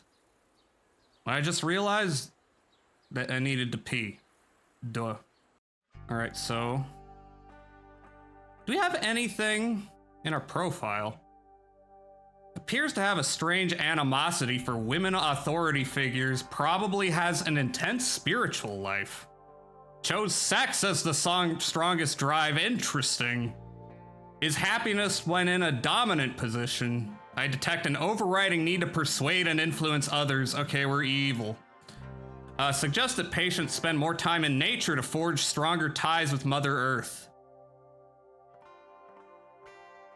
Are you actually a therapist? 'Cause that's extremely vague. It's extremely vague, and that's also pretty woo-woo, like fake spiritual. Anyway. Captain Planet, he's a hero. Gonna take pollution down to 0. Remind me never again to jump to conclusions about a person, cause from the first instant I met Mrs. Randolph Catherine, I liked her because she had very kind eyes, nice hands. Nice hands? Nice hands, you say? What does she do with those hands to you? And she is dedicated to her job, which I know that she wants Jody to get better, not because Jody is her patent, but because Catherine cares about life, because she is a true caregiver. But I kind of get the feeling that Michael grates on Catherine's nerves. And he's avoiding Jody, and he's avoiding her, and it is hurting her feelings, so I have to tell him to say goodnight to her. Well, maybe he's afraid, like me, that something bad is gong happen, and maybe he feels so guilty about the accident that he's ashamed when he sees her. I can't stand to have anyone touch me except Jody, of course not since the accident, so someone touching me, trying to console me, to hold me, it makes me sick and tense like nulls on a chalkboard. But poor Michael wants to touch me, but I can't let him. I can't stand to feel his hands on my body. I can't stand it when he kisses me. Jody's body is so light, she's so light that it almost feels as if she will float away, and sometimes she stares into space with this vacant expression on her face, as if she were seeing right through me, as if I wasn't really there. Well, today as I was sitting on her bed, I began to weep, shocking and crying. I couldn't stop. Are you sad? Asked Jody, and I told her that I was crying because I was so happy. so happy that she was all right and she's never gone anywhere without a seatbelt. Oh my God. Anywhere without a seatbelt. Yeah, I'm going to drop you off at school. You're going to be carrying one of those seatbelts around. It's what Ralph Nader would have wanted. Shall never be hurt again. I'm actually looking forward to tomorrow. I'm glad that Catherine is here. So it's nice to see friendship among women. Can we get more of the radio show? Please, I want to hear it. It's my favorite show. Hi, I'm Dr. Betty Sharpstone. If you can't quite get your act together, that's a fake name. If your issue is poor self-image and depression combined with a mix of self-pity, you need to read my new book. Oh, of course. I Can't Stand Myself, 10 Ways Women Can Get a Life. I was a single mother. I worked my way through college. I even managed to get a black belt in Taekwondo.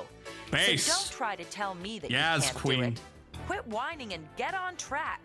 A trip to your bookstore and a mere $24.95 could change your life. If I could personally come to your house to kick your butt, I would. What? Oh, wait. But I Oh, can't. kick your butt. So I wrote a butt kicker of a book. Thought she said Buy pick it your today butt. and listen to my daily radio show on KPRB. Now go out and get a life. No, you. Is that it? That's it. Anything else? Anything else? No. The next TAT will be given in the bathroom. That's Look for the book. Oh, I've seen the book. Oh, no, this is where I am. Let's go to Catherine's room.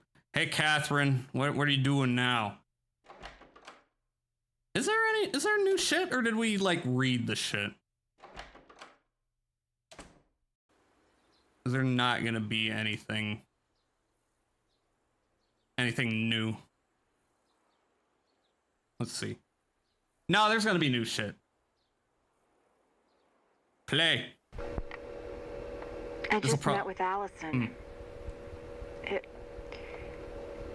It was very disconcerting.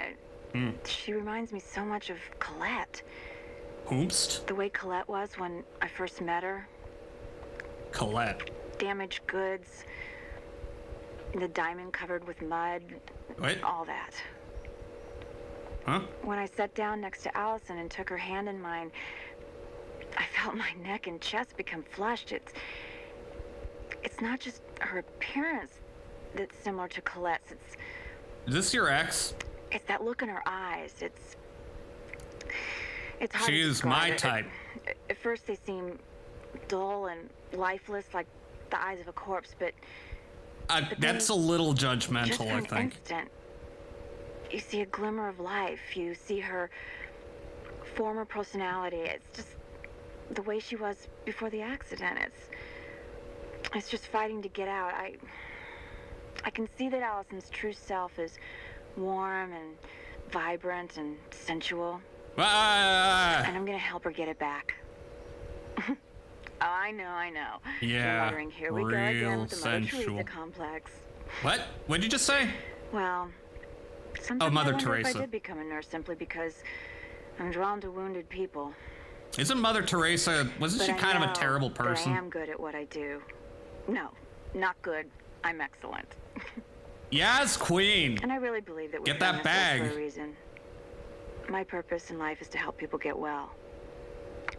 Michael and I had an immediate connection, the wrong kind of connection. Yeah. I'll just have to be careful with him. Keep him in the And cuck myself, chair. too. He was literally in the cuck chair earlier, wasn't he? When they were like getting real close on the couch, and he was watching from another literal cuck chair. Goddamn. Anyway, I'm shaking. I'm crying and shaking and coping. Allison looks shockingly like Colette. I even thought for an instant that she was Colette. The old dizzying burn. It's been ages since it last weakened my knees. Now it radiates out from the center of my body. I held Allison's hands as I sat beside her on the sofa, wanting and not wanting her to be Colette.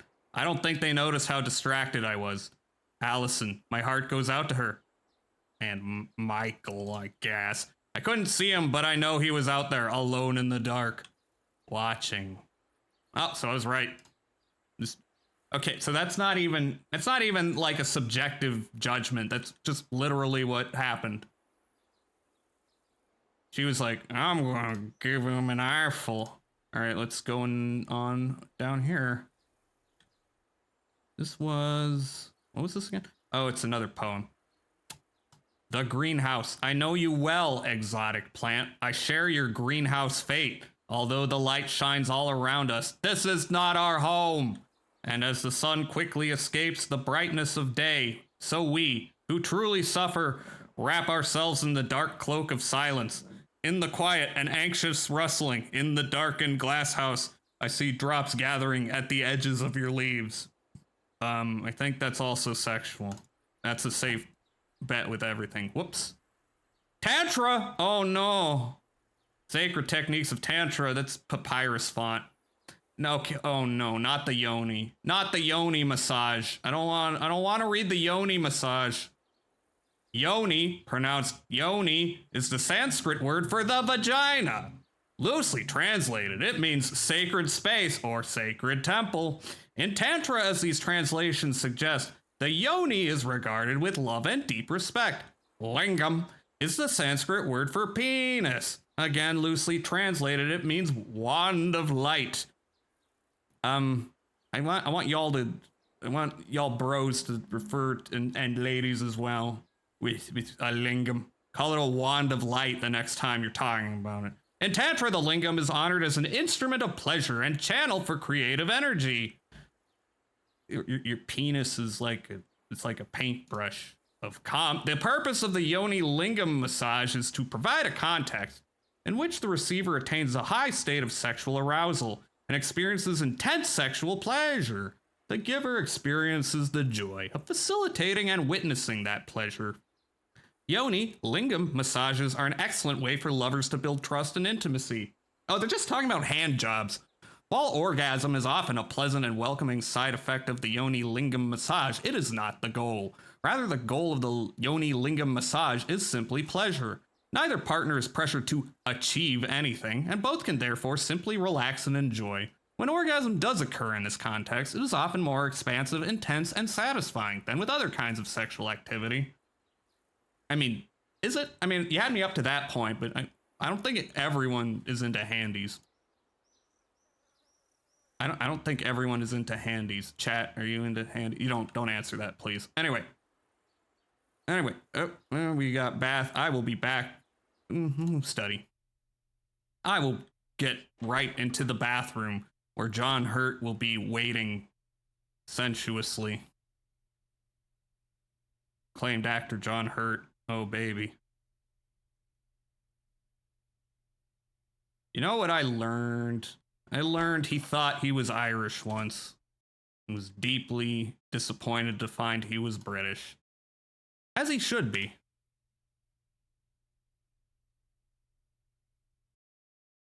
All right, career objective, huh? Is there anything new here?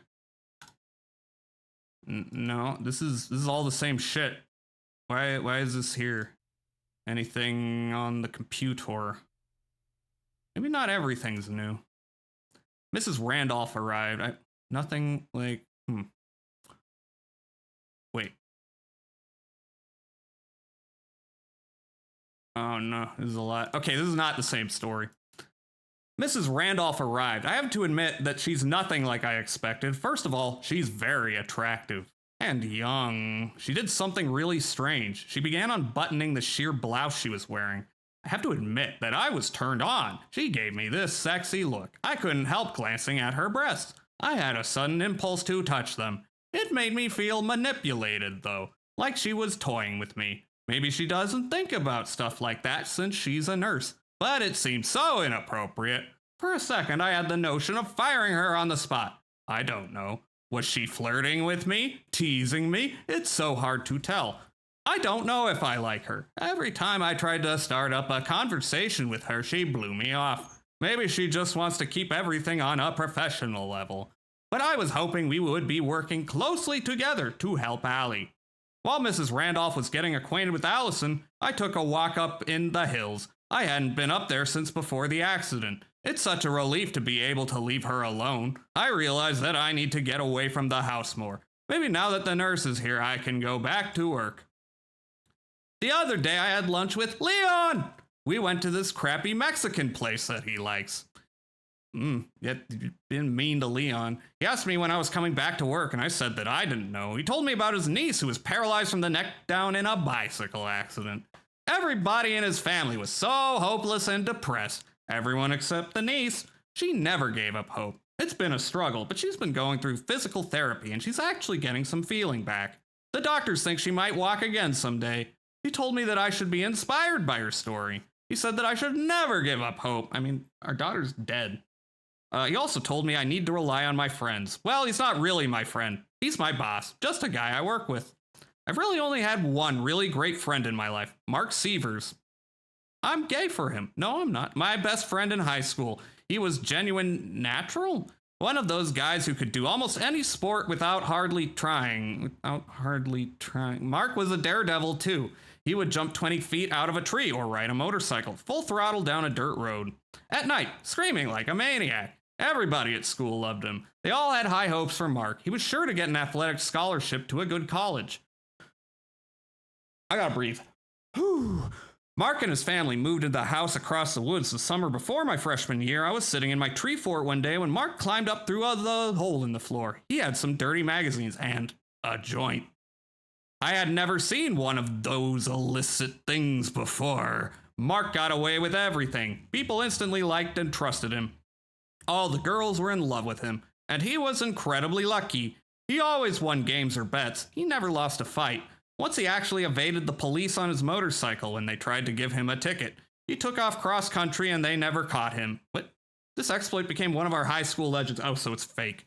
I can admit now that I was jealous of him. He exuded confidence. He never seemed to struggle at anything. He always got what he wanted. But he was a great friend, the kind of guy who would never let you down.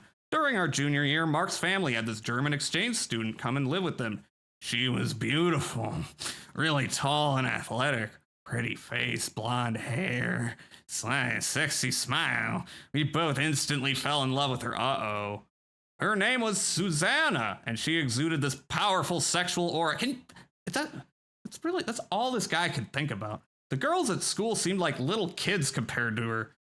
I was so jealous that Mark had this amazing creature staying at his house. He told me that he could smell her when he walked by her room at night. She didn't wear any perfume. It was just the scent of her. I need a beer. I have to mention this. I was out on the side porch just now in the dark when Mrs. Randolph came to her window and stood there. I could have gone inside, but I was curious. She knew I was watching her. She knew I was out there, and so she put on this show for me. Sort of display. What is she trying to prove? I can't stop thinking about her amazing body. Just knowing she is in the next room is going to make it difficult for me to sleep tonight. I can't deny that I'm attracted to her. I mean, I'm not dead. She's very sexy and alluring. I want to know more about her.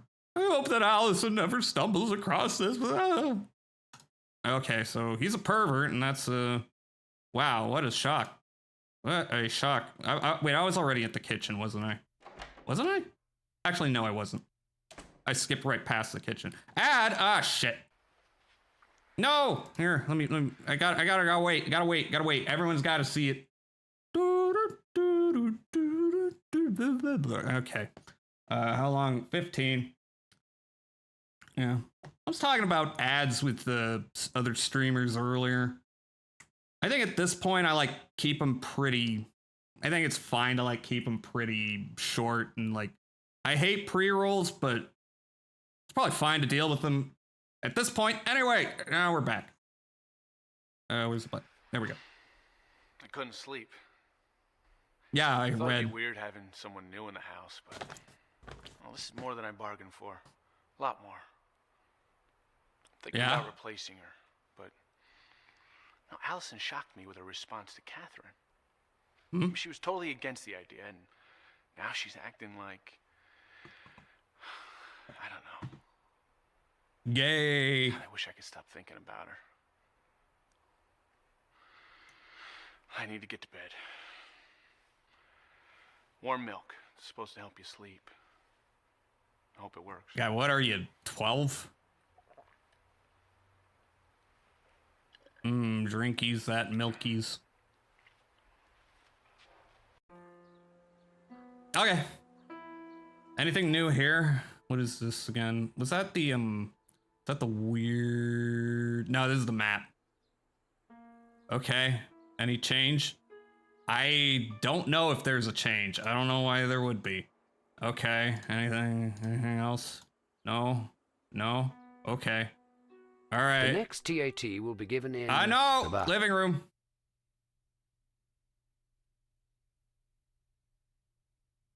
Living room. Nothing here. Nothing here. Nothing here.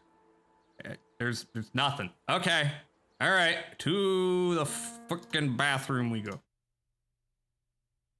Did they like have different animations for, you know, going to any spot in the house from any other spot in the house? Did they really do that? Yeah, I mean, maybe it's not too hard to do that. This is like the age mist and whatnot. Hello.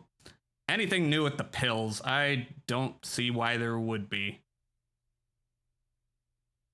Same pills. Same pills.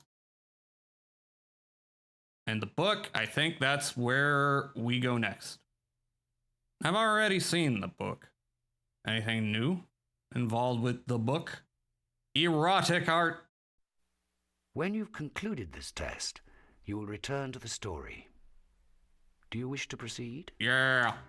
Sometimes I like to touch myself. Okay, this is just... Everyone does this. I don't... Sometimes I dream about death and sex. Again, everyone does that. The following caption best describes... Yeah, tweak that nipple, honey.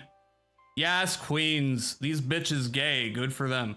The duchesses put on an erotic show for the king. The ladies become very bored during the second act of the play. True. Chloe and Cecilia practice their nipple tweaking. The fruit is ripe and firm.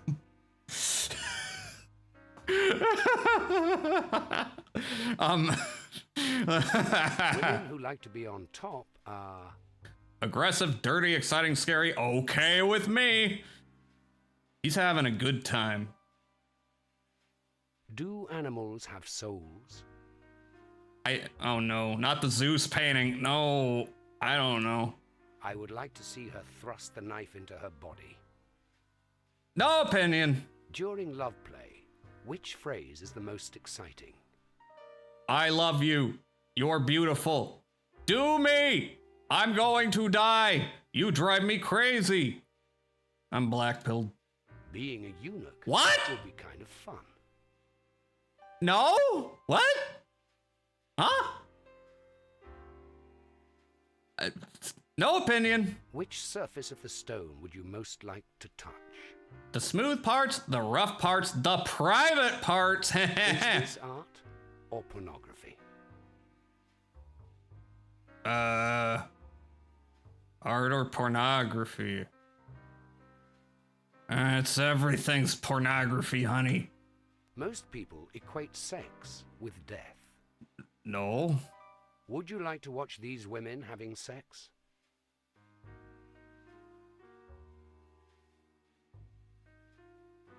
Only in person.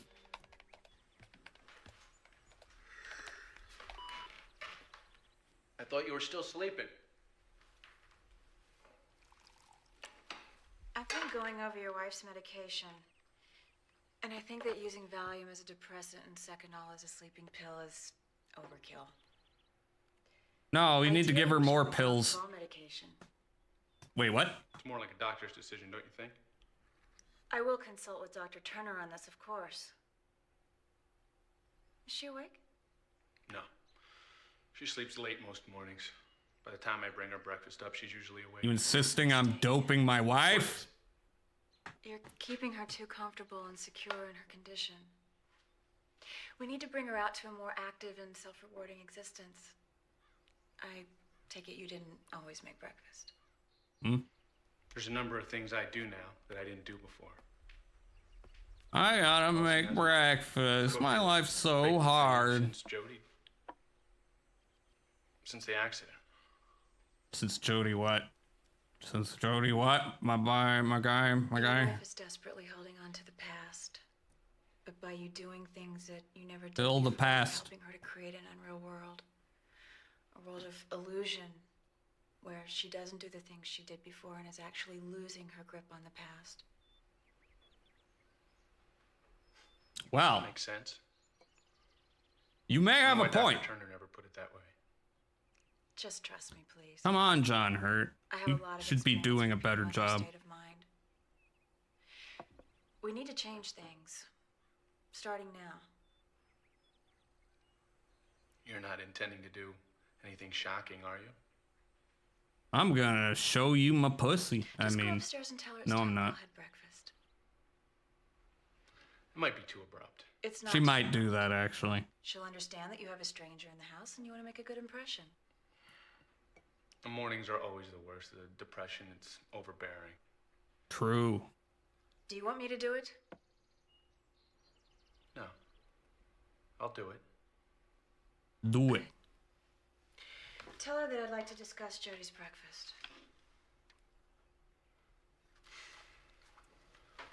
You dropped one of the Raycons. Do another take. Don't drop the Raycon this time.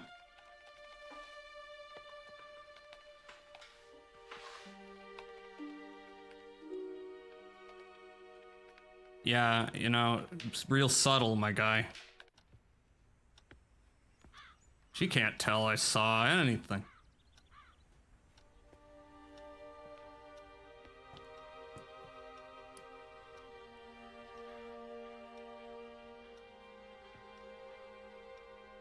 Allison.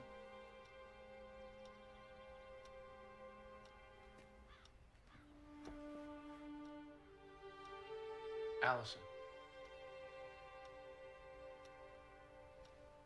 The nurse is down in the kitchen and she wants breakfast. She's thinking about how Mother 3 will never come to the States. She wants to discuss Jody's breakfast with you. Jody's breakfast? Jody's breakfast. Jody. I think you better handle this. Jody, I love Jody and how alive she is. She's full of so much life as a person who is alive. Wah! Hello. Catherine's certainly doing her job, isn't she? She seems to be having the right effect on Allison, but I'm not sure about the way she's affecting Michael. What about that? Who cares business about on the men? table? Hmm? You think she did that on purpose? I don't know, do you? Michael appears to be a little confused. I must admit, so am I. Prescription drugs are always good as long as they're prescribed by a doctor. I mean, the opioid situation proves that sometimes that's not correct. Which of the following terms best describes Allison? Charming, depressed, vulnerable, manipulative, pathetic. Yeah, wait, is Allison the wife or the nurse? No, that's definitely the wife. All women are pathetic. Sometimes I wish I could control another person with the power of my mind. I already do that. Is it ever appropriate for a nurse to question a doctor's authority? Yes, if they want to top them in a sexy way. Everything's about sex to me. I have bowel problems.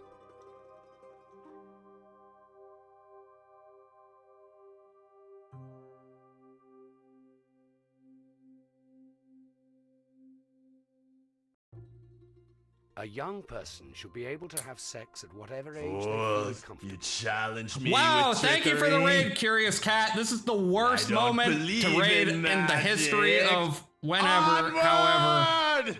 However, I'm not sure there's a good point to raid me with this game. How are you doing? Let me give you a shout out.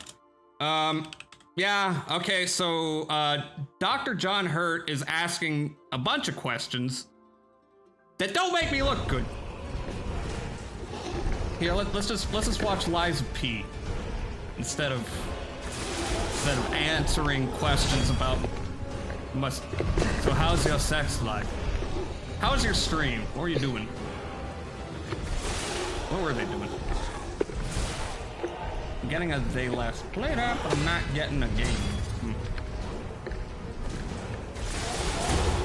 Oh! Ace Attorney. Oh, cool. Oh my god! Whoa! Yes! That's exciting. Oh! Hell yeah! Yeah, I've only played the like OG Ace Attorney. Oh! I know that feeling. Oh! We did it! I think that took like 10 tries, and we're just barely an hour in too. Okay. Good job. Anyway, yes, a young person should be able to have sex at... No, okay, you know what? Like, I was doing a bit where I'm gonna answer the worst answer possible with all of these, but... Great ass! Bronze Knight 28715. Thank you for the follow. Welcome to whatever this is. I'm gonna say false. I can't answer that in the libertarian way. Can't even do the bit. Anyway, if you strammed and you're tired or you're hungry, then go sleep, go eat, go do whatever. Take care of yourself. I will take care of anyone who likes to stick around for this shit, whatever this is. Okay, so I was gonna take a break, but I'm gonna go one more round before I do that. Not too tired. It's not like there's like exhausting gameplay with this anyway. I love to watch Allison knit. Damn, that's kinky. Still like a statue, but her hands are moving incredibly fast. It's okay. Like she's in a trance, like she's possessed by the ghost of the state fair knitting champion. What? Why are you eroticizing I'm knitting? walking out in the garden and Anyway, I'm gonna get a cough drop. Whoa! Whoa! What happened? Hello? Did I break this thing? A big fat bumblebee just flew into my head and I dropped the recorder. The bees! They're against us. I'm okay now. The recorder appears to still be working. Yeah? I'm standing by an old barn watching some little birds build a nest. They're so busy. Yeah? Can you hear them chirping? Why are you staring at birds and bees? Is this another double entendre? Stuff in his beak that he's weaving into the nest. It looks like hair. Huh? Now he's flying up to the house. Is that someone's hair? My bedroom. Oh my gosh! He's taking the hair out of my brush that I left on the windowsill. Oh no. Oh, how neat. They're using my hair to help build their home. Cool. Yeah, anyway, this game is supposed to tell you, like, what kind of pervert you are. In fact, why don't I look at my... No, let me look at my profile. Is the kind of person who might challenge authority, show some signs of physical disorder, improper diet or stress, has bizarre fantasies involving telepathic manipulation. Very revealing. Is wary of people, at times patient feels different and estranged. Suggest that patient write down dreams in a dream journal. Sure, that's also kind of vague. Here, we've already listened to the tape recorder. Let's see what's going on the laptop. They already told us we could invade her privacy. I slept better than I expected and woke feeling my calmer, more poised self. What a day yesterday was.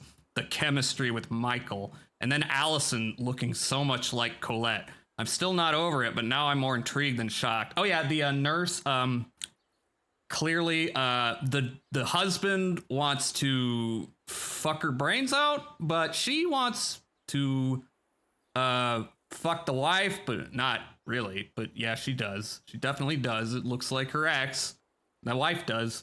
Also, the wife has a dead daughter and she's existing in a fantasy world where her daughter's alive and survived the car accident. There's a lot going on. Colette just never understood. For me to be intimate with someone didn't mean that I had to be monogamous. Oh, there we go. And sleeping with her didn't mean that I had to give up men. Her leaving hurt me, though. I enjoyed her as much as anyone. I never wanted to lose her. I always wanted to be friends. Okay, so Colette is like, bisexuality isn't real. One of those people. You've seen them. I told Allison that watching a nurse take care of my mother after she'd suffered a stroke inspired me to become a nurse myself. Of course the story isn't true. Oh God, she's lying. But in the past it helped establish a bond. The truth is that I became a nurse for no particular reason at all that I can think of. And I got into psychiatry simply because there was a job opening. But that's when it all changed. I turned out to be good at it. Very good. And now that I'm a licensed therapist, the doors are really beginning to open. God, I was sick of following orders from those idiot doctors. The only difference between them and me was that they could afford to go to med school, or they had some sweet, dedicated, naive woman just like me who put them through like I did for my ex. And every one of them felt threatened because I was smarter than they were. Except Turner. John Hurt. Okay, so she's a girl boss. We get that. We get that much out of that. All right, what's new here? Oh no, this isn't the sex book, is it? Well, there's the poem. The Paradox. No, Paradox. No, I don't want to play Europa Universalist. Love with excess of heat. More young than old. Death kills with too much cold. We die but once. And who loved last did die. But who spoke it? Who told it did lie. Such life is like the light which shines yet when that light of life has set. I cannot say that I've loved for who can say that he or she was killed yesterday. I don't get it, and I'm not gonna take any time to analyze it. Oh no, it's the Tantra book. Here we go. It's the Papyrus font book. Oh no. Preparing for the yoni or lingam massage. Here we go. Take a long, relaxing bath. You and your partner can do this together or separately. Scent the water with a pleasing essential oil. Okay, white person. Unhurriedly create a quiet, intimate space. Light the space dimly with candles. Burn incense. Play soft music. Spread pillows about. Wait. Take a bath and spread pillows about. I'm gonna get wet. Undress. At a leisurely pace, begin the process of bonding with your partner. Gently caress one another's skin. Kiss, hug, gaze into one another's eyes. Continue this until both you and your partner feel emotionally and spiritually connected. Is that it? Okay, I guess that's it. That's it. We're getting edged on the frickin' yoni massage. Unfair. Okay. All right, now, master bedroom is where the next bit's gonna happen. So let's go to the bath. We shall save that room for last. Ah! Oh, hello. Hi. Catherine told me about you, and I was a little scared at first. I thought I'd be afraid when we first met, but she assured me that it'd be okay. And you know what? She was right. Yeah. You know, yeah, it's all right that I'm watching all these people undress and shit. I feel hopeful. I can't believe it. Michael tries hard, he really does, but he doesn't understand. I mean, he's Jody's father, and he's a very good father. Yeah. Being a mother. I think only a woman could really understand. Even Dr. Turner doesn't get how to love a woman, you mean? Does. She really does. Yeah, that husband's getting cucked. All right, so we keep being able to, like, look at the medication. I don't know why. There's never any new info here. Yeah, it's just Valium. Yeah, so he's just doping her, to be honest. What do we have new in the big book of erotic cakes?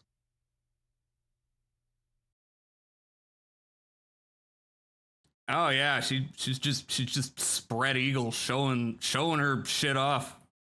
But as art has shifted to reflecting real life, so have the voyeurs. Gone are the cherubs and gods, and in their place are voyeurs who look more like ourselves. In Tintoretto's Toilet of Bathsheba, for example, two men, seemingly old and wise, I don't know about wise, peek around a garden wall. Well, okay, that's a different piece, right? Wait, no, is it this piece? I don't know. At the young woman as she sits naked before her bathing mirror. Her beauty is classic. Classic. And alone she would be a simple study of the human form. With two men watching, she becomes erotica.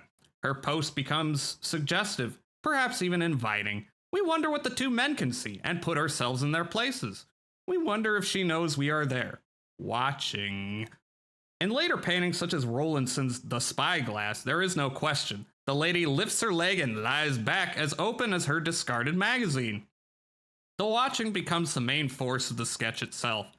The men keep their distance, although she invites them closer. The target exposed. 6 voyeurs and a vase of erect serpent-like objects take careful, steady, private aim. Wait. Let me get another look at that. I missed the dicks. Come on, load faster. I'd probably speed it up with the thingy, but yeah, I'm okay. This is a different piece because I don't see any dicks. Is that the first piece? I don't know. I don't care. All right, are we done here? We are done. So let's go to the study. See more of the husband's deranged ranting. Well, you know, to himself in his private journal.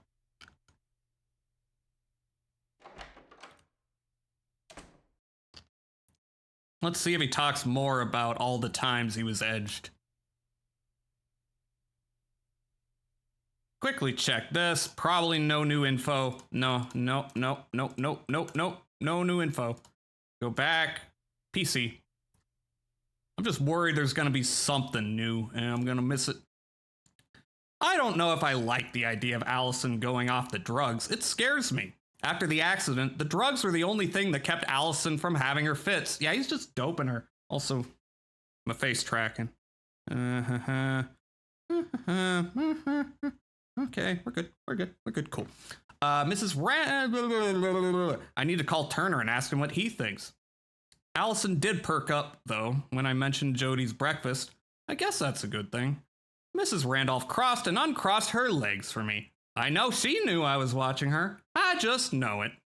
Turner must have told her that Allie and I haven't had sex since the accident, so why is she doing this to me? It isn't fair. Women just don't understand how doing something like that can drive a man crazy. A little while ago, I was showing Catherine where we keep all the cleaning stuff. She brushed up against me, and her breast touched my arm. It was like getting a shock. God, I just realized Catherine reminds me of Susanna. Oh no. Everyone's reminding each other of other people they're horny for. At first, I didn't believe that she and Mark were having sex, but when he told me how it happened, I knew he wasn't lying. You didn't believe it? That seems kind of obvious to me. He'd been watching TV in the basement. Susanna came down in her bathrobe. She said she was having trouble sleeping. She sat next to him on the couch. He glanced over and saw that her robe was slightly open. She was naked underneath. She knew he was looking at her, but that's what she wanted. She spread her legs a little wider to give him a better view. He started kissing her. Then he went down on her. She did the same for him. Oh, it's mutual. That's good. No DJ Khaleding here. I imagined the scene hundreds of times. I'm sure you did. I put myself in Mark's place. No, I think you put yourself in Susanna's place. I'm going to be honest. Susanna with the robe open to show her perfect breasts. Her long hair on her naked shoulders. The smell of her and the feel of her mouth and tongue. They started having sex all the time. Susanna was on the pill, so they didn't have to worry about her getting pregnant. He told me everything they did. It drove me insane with desire. You sure? You sure this is about Susanna? Are you sure? Catherine and Susanna. Very few women have what they've got. That raw sexuality that pulls guys to them like moths to a flame. Unbuttoning her shirt in front of me. Standing in the window. Uncrossing and crossing her legs. But bushing up against me. What is she thinking? Bush. No, that's everything, right? That's everything. Okay, well, you know. Oh, we got something new. So he's horny. That's so shocking. Hugging the shame boy. Hugging the shame boy. About the author, Arthur Merlin has been a therapist and guide for over 25 years. He is the author of I Walk Like a Man, The Underbelly of Paternal America, Travels in My Mind, The Big Book of Macrobiotic Desserts, and The Goofy Sufi, a children's spiritual primer. He raises vicuna what? In Marin County with his wife and their 15 adopted children. The other day, a friend of mine, I'll call him John, phoned and asked me if I would like to get together for a cup of coffee. He told me that he was having some problems with his wife and he needed some help. I've been a licensed therapist and family counselor for 25 years, and I could tell just by the tone of John's voice that he was in trouble. We met at a restaurant later that day. John walked up to the table and sat down with a big sigh. His expression had the shocked, dazed, blank, numb look I had seen on the faces of victims after a terrorist bombing. What? That's a bit extreme. Susan is leaving me, he said matter-of-factly, and stared at the menu without blinking. That's too bad, I replied. How did this come about? She says that I don't know how to love her, he said as he chewed on a fingernail. She says she doesn't love me anymore. I asked him how he responded to this. I didn't know what to say, said John as he rubbed his forehead. I just didn't know what to say, so I just stood there. That made her even madder. She packed a suitcase and left me. You know what I'm realizing is, if there's no sound, I don't really need to. It's going to be a little annoying, but I think what I'm going to do is I'm going to mute the desktop, and I'm going to run Spotify. That should work. It's not gonna double. I'm not gonna double up, is it? No, I think we're good. There we go. Yeah, we got tunes. Unless you're watching the VOD, in which case you can't hear this. John's reaction is typical of a lot of men. He was raised by a stern, stoic father who said things like, only sissies cry, and be a man, and keep a stiff upper lip, and don't play with dolls. You look like a girl. Ugh. John spent his entire childhood suppressing his emotions and feeling shame whenever he felt pleasure or love. Even masturbation was discouraged as a sinful, selfish act. John couldn't even love himself. John didn't want to go to the war in Vietnam, but his father shamed him into enlisting. This all sucks. When John came home from the war, his psyche was scarred and withered by that experience. A little too loud. But even then, he was shamed into suppressing his anger and fear. Shame is the legacy of our Puritan ancestors. Shame is the heritage of our fathers. Shame is the seed we will pass on to our sons if we do not break the cycle. The shame boy... Still a little loud. The shame boy is the little voice inside of our heads that says, don't show emotion. Don't give your love freely. The shame boy. Nintendo shame boy. Don't give your love freely. Don't look weak. In John's life, the shame boy had taken over his personality so completely that he appeared to be a callous, uncaring, cold man. In reality, John was a warm, loving, nurturing person. What I needed to do was show him how to turn the shame boy into the lover boy. The shame boy cannot be killed. The shame boy cannot be smothered. The shame boy must be hugged. By embracing the shame boy, it loses all power. It struggles at first, like a child throwing a tantrum, but after a while it realizes it is helpless to resist and it is filled with love. I gave John a mantra to repeat over and over again. Here is what I told him to say. I am a good boy. I am a happy boy. I am a lover boy. He was instructed to sit in meditation for 1 hour every day and repeat this saying. Then I told him to stand naked in front of a full-length mirror and look at his body and go, "Damn, look at my penis," and then twirl it around until it becomes a helicopter. And he uses his dick as a helicopter to fly. Helicopter dick. But he was encouraged to say, I am a beautiful man. I am a lovely man. I am a lover boy. My penis is massive. Afterwards, he was told to go for a long walk and say something nice to every living thing he met. A love walk. After 2 weeks, John called me up on the phone again. Let's get together for coffee, he said. I've got some news. I met John at the same restaurant. When he walked up to the table, he looked like a different man. His eyes were bright. His skin had a healthy tone. He smiled like somebody had just given him a big, neat prize. Susan came back, he said with glee. We're going on a trip to Hawaii, sort of a second honeymoon. I asked him how this came about. I did everything that you told me to, he replied. At first, I felt kind of silly, but then I really started to get into it. After a while, it was as if I could see the shame boy standing in the corner of the room, watching me. He had the real mean look on his face. He made fun of me. Then slowly, as if he couldn't resist, he started to smile. He started to go with me on my love walks. Soon he was right there beside me, skipping and laughing. We said good morning to everybody we met. We had conversations with homeless people and did not give them money. We even spoke kindly to people we didn't really like. I remarked that this was quite a breakthrough. That's the least of it, said John. After 2 weeks of this, I met up with Susan. At first, she didn't even recognize me. When I told her I loved her, she practically fainted. Then we both cried together. She said it was a miracle. John started crying again, and I cried a little too. And there's more, said John. I visited all of my old girlfriends and ex-wives. I've started warm, caring, beautiful relationships with all of them again. Aww. I asked him if these were sexual relationships. Wait. Well, at first they were just platonic. Oh no, said John. But after a while they started begging me for it. Man, it's fantastic. I'm actually having 7 simultaneous relationships, and all of them are warm, caring, and loving. What? So if you go out and like are nice to like all the bugs, what's gonna happen is you're gonna have like unbridled constant sex, just hot, heavy sex with multiple partners.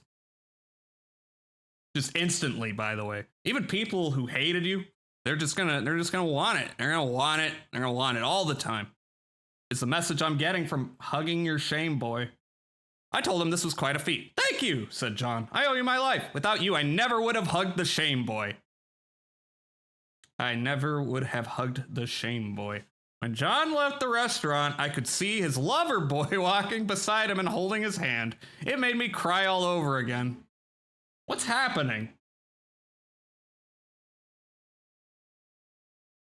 Okay, so we run into any more FMV, I'm gonna have to swap audio, what's muted and what ain't, but that's fine. Okay. Let's check our map. Sorry, John Hurt's talking. You can't hear him. He's just saying where the next bit is, the next test. We're gonna talk to him again. Nope. We do have music, but who cares? All right. Did anything change with this? This is just the map, right? Yeah, it's just the map. I wish you would go faster. I know I can do this, but that's kind of a pain. Yep, same shit. What about over here? What do we got? This is the same shit. Okay. Don't want to read that. All right. Nothing here. Living room.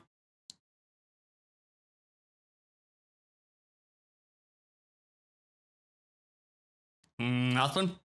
Nothing. Nothing. Nothing. Jack shit. Okay. I already did all this, right? I did. Okay, master bedroom.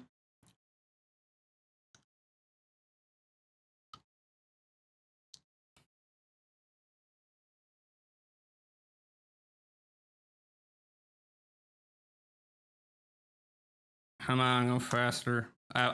15 seconds. I could have. I didn't though. All right. So which one's this? This is the journal, right? Catherine told me that I should stop taking so much medicine because she said that they made me too sleepy and that I needed to be wide awake because Jody needs me to be alert. Catherine in the house. It's like having a big sister over for a visit. Not like a nurse at all. I had a funny dream. I was a little girl, the same as Jody, and when I woke up, I looked at my body and was amazed how grown up my body is, and then I looked at myself in the mirror like I haven't seen myself seen myself since the accident, and was shocked at how old, and Jody said I looked just the same, and she said that I'm the prettiest mom in the world, and God, what a beautiful day. And I'm glad that Michael Finelli listened and got a professional like Catherine to come because he thought that we could take care of Jody all on our own. And he's just like a man to not ask somebody for help. Like when we had a flat tire on a country road and he refused to walk across the field to that farmhouse to use their phone. So we had a big fight and Jody and I had to sit in the car and wait for an hour when he walked to the gas station. Damn, he's kind of a dick, which is not surprising. And this, I think it's the phone, so I'm gonna... Oh, give me a sec.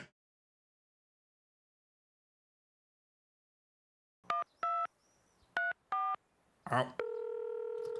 Okay, what kind of Hello, pervert? this is Dr. Turner. You have reached the Chrysalis Institute. Hi, John Hurt. If you would like to make an appointment, please call back during business Is that hours, loud Monday or through am I Thursday, crazy? 10 a.m. to 5 p.m. Thank you for your call, and remember, to become a butterfly, What? one must first be nurtured in a protective cocoon. Okay. Trying to put us in an echo chamber like a snowflake. Burp, burp. Burp, burp. Burp, burp, burp, burp, burp. Nope, not yet. Oh, there's another one. Never mind. It's the radio show. It's my favorite show. Hi, Dr. Betty. I love your show. It's changing my life. Thanks, Sally. How can I help? Well, I've got a little problem. That's why people call in. Can you turn your radio off? We're getting feedback. Sorry. That's Damn, better. I Now, get that feel. My husband and I are Audio having mixing. problems in the bedroom. Sexual problems. Yeah. You see, Matt just doesn't know how to please me. Have you talked about it? Sure. Have you been to any kind of therapy for couples? Yes, we went for 6 months. Nothing worked. So your husband knows what you want, but he won't give it to you. Precisely. He thinks I'm too, kinky. He has a problem with your bedroom fantasies. Yeah, he's offered to do everything but that one thing, and it's driving me crazy. That one And thing. the one thing is? Water sports. I can't mention it on the air.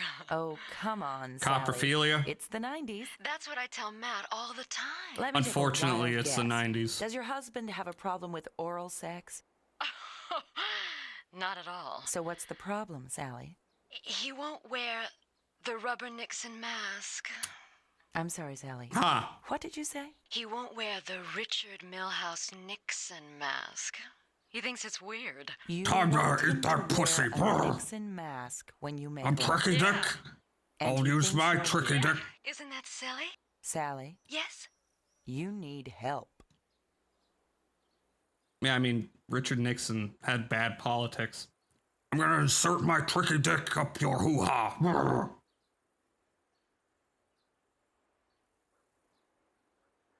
Okay, what else? Okay, the painting. So, let's do it. When you've concluded this test, you will return to the story. Do you wish to proceed? Alright, so I'm gonna do one of these tests. I'm gonna watch another series of videos, and then I'm gonna take my break, because, woo, I am way past it. But that's fine. I'm not tired. I just don't want to become tired accidentally, if you know what I mean. Where is this couple now? In heaven, they're still in the house, they're ghosts. They're in the ground, an old folks' home. They're in an old folks' home. Sucking up my tax dollars. The berries symbolize? Nothing, death, a bountiful harvest, greed. Is a bountiful harvest symbolic? I think that would be literal. Death! Pouting is a good way to get what you want. True! Are girls smarter than boys? Sometimes. People who are cruel to animals should be severely punished. Yeah, I mean, probably. Will the dead rise from the ground on Judgment Day? Yes! They will wreak vengeance upon the living, the sinful ones. Is it really harder for a camel to pass through the eye of a needle than for a rich man to enter heaven? No, harder for... Yes? The book on the table is most likely... A Bible, the Farmer's Almanac, a dictionary, a family album. Probably not a Bible. Farmer's Almanac, I don't know. Who is the figure behind the lions? God, Jesus, an angel, the animal trainer. God! Oh, here we go. Good morning. Sorry I slept so late. Yes, well, we have to get on a schedule, so it's best we start right away. Okay. You can go upstairs and get dressed, Mr. Overton. Framing. I'll call you when we're ready. Framing. This framing is letting you know that he's getting cucked. Well, go on, Michael. See how they are in the foreground and he is in the background, out of focus. All right.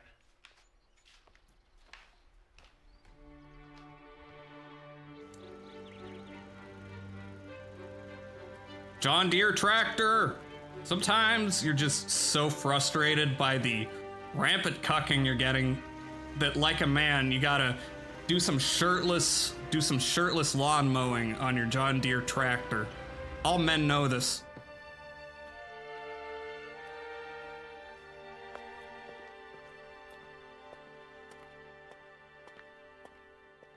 What's up? Allison wants you to do that later. Why? I'm almost finished and it's supposed to rain. It would be really helpful to me if you could do it later. What possible difference could it make? Jody's trying to take a nap and you're keeping her awake. Oh. Weird's going on. She's playing to the fantasy. Wasn't he doing that? Didn't she say that was wrong? Look, it's the painting. I told Allison I would give Jody a sponge bath. In the beginning, it's going to be very important for me and for you to follow through and do the things we say we're going to do. I need to win her complete confidence. You understand that? Get your hands off my penis!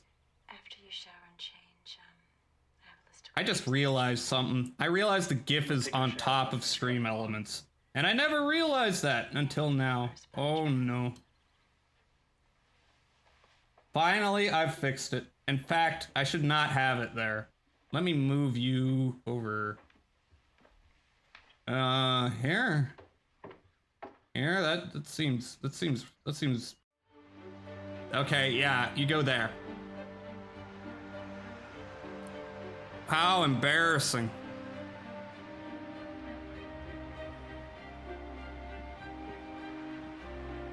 Mm-hmm.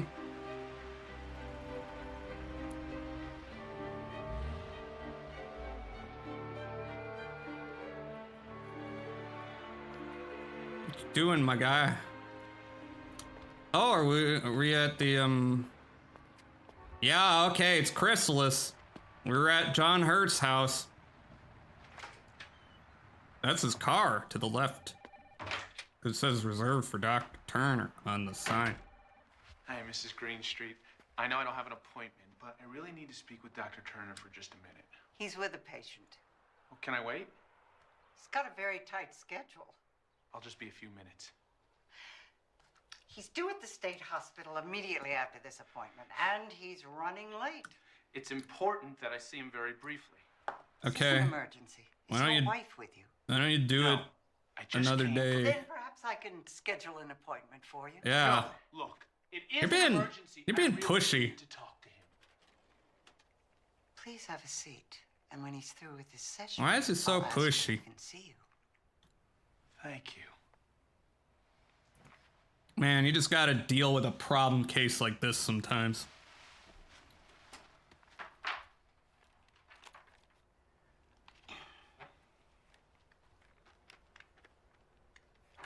Yeah, he's reading.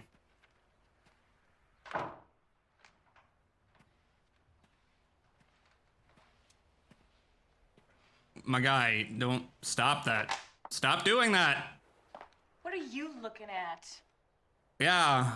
Yeah, what? You okay? You okay, my guy? Yeah, yeah, you deserve that. You deserve that head shake. John Hurt, help me! Help me, I'm getting cucked! Insisted on seeing you. I told him you were fully booked, but he said it's an emergency. I'm sorry. It's okay, Michael.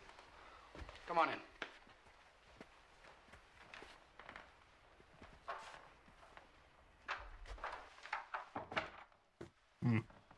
Sit down. What's wrong, Michael? I'm sorry. It's really not an emergency. Just the only way. Then why did you come here, you fucking parasite? She tries to keep me on schedule. So, what's up? Well, the therapist has arrived. I know. She called me. Oh, she did? Oh, she never told me. Hmm. She was critical of Allison's medication. We did discuss it. But now that she's there, then I think we stand a good chance of getting Allison off some of the drugs. Then you agree with her? You don't? I mean, Valium. I think she was qualified to make those decisions. Probably not great to be relying on But I don't want to Valium. appear critical of her either. I understand. She is very experienced dealing with people in trauma. How does Allison feel about her? Oh, much better than I expected. Well, that's a good thing then. Yeah, they're having fun up in that room. Am I right? You don't like her, is that it? No, it's not that I don't like her. It's Has that there been some she's a slut and she's trying to seduce me. Her methods seem And my wife. How so? Actually, just my wife. She's very authoritarian, for one thing. She's virtually bossing me around in my own house. I don't see the problem. Catherine is used to a lot of responsibility. She was a head nurse at a very young age. She is extremely intelligent, you know. Despite Although the her name boobies. is Mrs. Randolph, I get the feeling she no longer has a husband. Husband, yeah. Quite recently. Husband. Yeah, I'm not gonna She's better at solving other people's not problems. gonna talk about the gender of this The individual. failure of a partnership should not be a condemnation of the people involved. Partnership. Michael. Sometimes things are just not meant to be. Of course. I don't know why I said that. Is there anything else? Yes, the most important point, actually. She seems to be humoring Allison too much. Humoring her? Humoring. I guess I What about expected you? her to be dealing in reality, but she You were just doing seems the same thing. fostering the illusion. I mean, I just think she's going about it all wrong. You're doing the same thing. She's very experienced at this sort of thing. You've been dealing with Allison's condition for what? 6 months now? Yes, just over. She has an enormous task, you know. Mm. And a major step would be for her to gain Allison's trust. That's what she says. That's what she said. Well, she's not lying. No, I'm sure she isn't. I guess you think it's dumb for me to be so worried. Oh, of course No, not. I think you're dumb. But you must try not to feel so anxious. We're watching the situation very closely. Right. Well, thanks for your time. Nah, I'm jump scared by John Hurt from John Hurt. Like that. Wait. I thought I handled it rather well, though, don't you? If I knew then what I know now, I might have altered my approach somewhat, but Oh given the no. circumstances, Oh no. What does that mean? I think my responses to Michael's concerns were, What does that mean? well, appropriate. What are you talking about, John Hurt? Wouldn't you agree? Yeah, I don't know. The word which best describes Mrs. Greenstreet is... I'm gonna say efficient. I am hiding something. I am hiding something. Wait, I'm... Okay, question. Are you hiding something in the flashback or now? Because you literally are hiding something now. You said something happens. You didn't tell me what it was. But I think this is referring to the flashback, so... No, I don't think you're hiding anything. No, wait, he is hiding something. Who has a short fuse. Damn it. He is hiding something. He's hiding that she's a lesbian. Michael's the kind of person who has a short fuse. Yeah. Catherine was wrong to make Michael stop mowing the lawn. I don't care. When it comes to abortion... What the fuck? What? Wait, what? What's that got to do with anything? Okay, you know what? I wanted to answer the worst ones for each of these. I don't think so. How do you feel in the company of highly intelligent people? Intimidated, stimulated, superior, humiliated, comfortable. I don't know. Well, oh, is this a new room? This is a new place entirely. Damn. Okay, you know what I'm gonna do then? Oh, not this. Let's check my profile.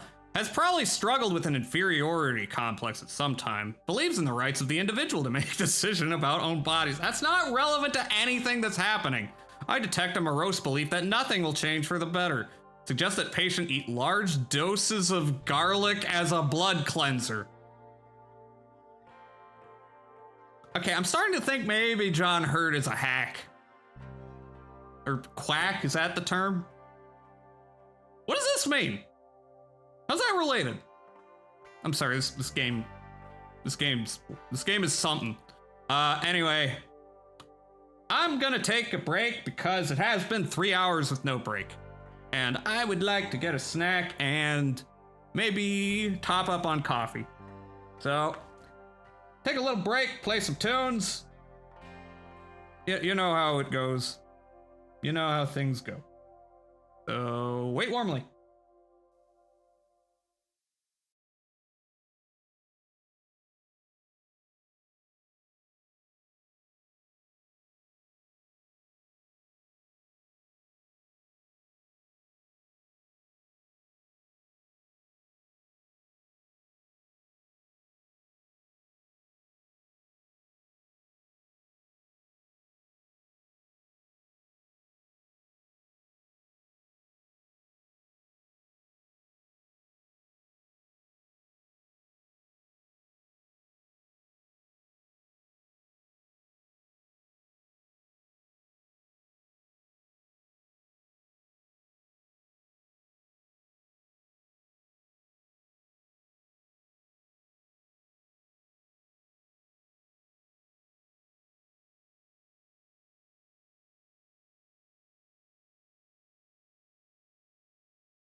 I was muted.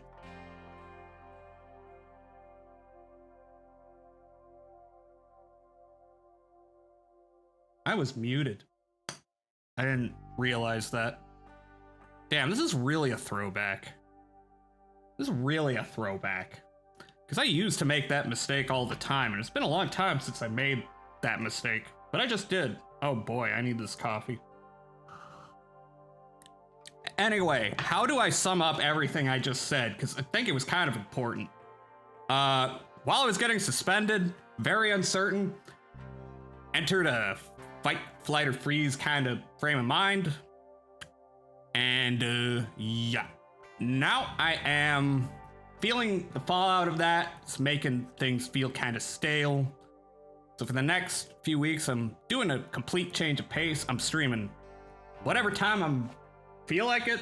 Streaming whatever games I feel like streaming. Do that for the next 2 weeks. I put it much more eloquently while I was muted. So that's wonderful. That's wonderful. But yeah, I'm not gonna make a big deal of it. Because, you know, there was a point where it's like, I gotta keep a schedule, I gotta be consistent, and I gotta work on my numbers, and it's like, again, made it very, very mechanical, and I feel like I lost the passion for it. So I'm trying to go back to just having fun. Not worry about that shit. Like, I can worry about it, but I'm gonna do that a little later. You know, because I lost so much momentum, like, in the last few months. Like, prior to that, I think I was, you know, becoming better, and I was getting bigger numbers, and I had plans, and that stopped, and I, like, put a bunch of plans off because I didn't know if I'd be able to stream anymore. So, anyway, my brain's got worms in it. I wish my brain had no worms. Anyway, where's Spotify? I think I can play some more music. I wasn't expecting to, like, play music during the game, so you're probably gonna see some, or not see, hear some repeats. There we go. I'll turn you way down. Okay, what can we find here? Actually, first, have I? No. Let me check my profile. What if I? It's not doubling up, is it? It's not echoing. It might be.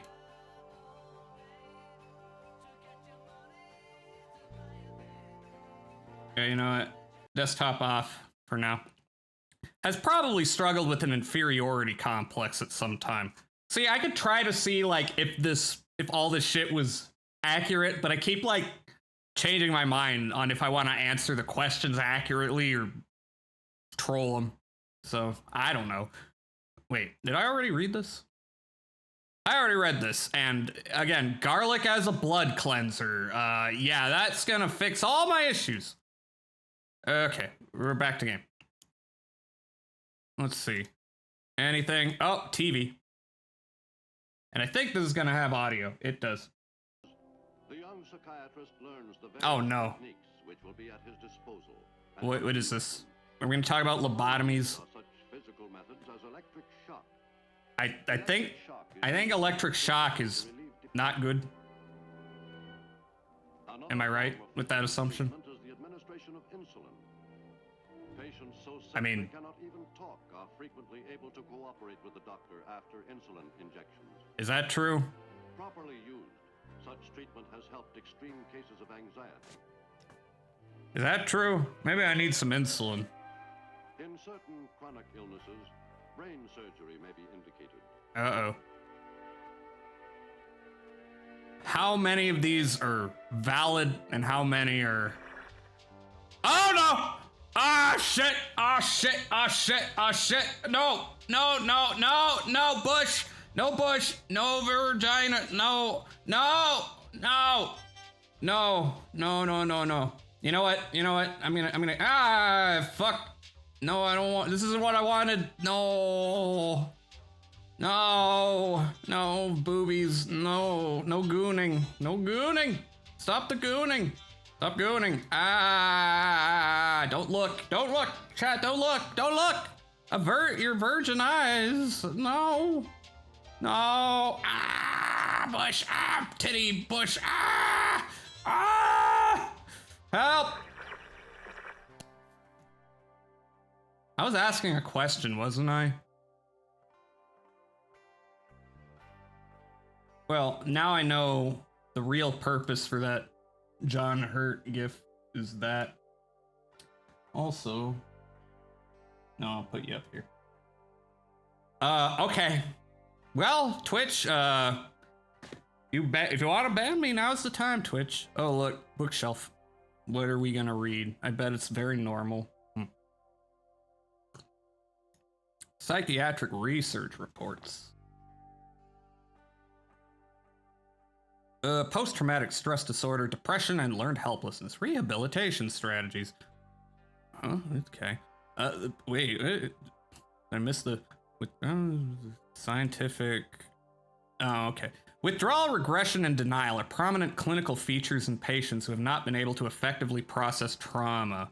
The scientific literature suggests antecedent factors such as marital conflict, unresolved family issues, lack of a strong supportive network of friends, and excessive reliance on prescriptive medication place some patients at a higher risk in resisting treatment. Dissociative symptoms and flashbacks to the trauma are not effectively dealt with, and suicidal preoccupation with suicidal impulses are ever present in the patient's consciousness. At the same time, the tendency to resist outside support and/or intervention is strong. Self-mutilating behaviors, such as cutting the skin with razor blades or puncturing the skin with sharp instruments, become a substitute when patients lack the mobilization of resources to kill themselves. Don't do that. It is one of the ways the patient tries to tolerate the lack of emotional control that occurs as traumatic memories unfold. Until the patient can safely explore specific aspects of the trauma with the critical incident psychotherapist, these patients remain a danger to themselves and others. When self-injury no longer has the desired effect, their actions may become lethal, i.e. self-destruction, or in some rare cases attacking others, including those in the helping professions, with homicidal intent. Wait, is this a... Well, common techniques include mood monitoring, report... You know what?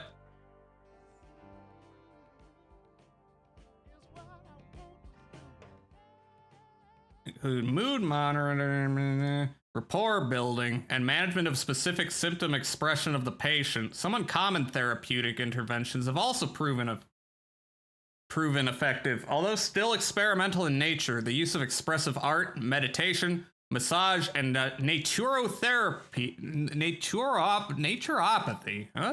including dietary modification, have decreased the patient's resistant attitude toward processing the intolerable anxiety associated with traumatic memory.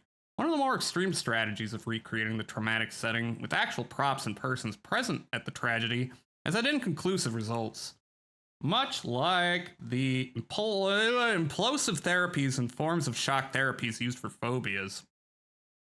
The experience for the patient is a sink-or-swim phenomenon.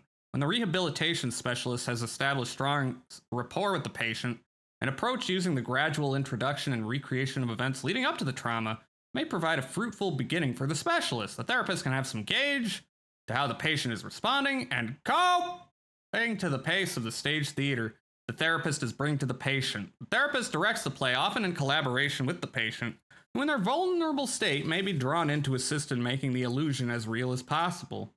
Many patients with traumatic memories already have residual rituals that they have been secretly playing out behind the backs of other survivors. It's up to the therapist to direct the flow of recreating the trauma. They may experience greater resistance by other survivors who've sought to bury all the residual emotional contents of the trauma with the dead. Okay, so they don't want to deal with it. Is that it? That's it. All right. Shut up. Into the office. Give me a second. She's talking. Ooh. I don't know about you, but I think this situation isn't good. Not good at all. Yeah? Hey, It can Fudgy. be dangerous. How you doing? Mrs. Overton really doesn't need her husband undermining her. Adventure game is a little bit generous. Not that I think Mrs. Randolph is the Florence Nightingale of psychiatric care, but she is a professional psychotherapist.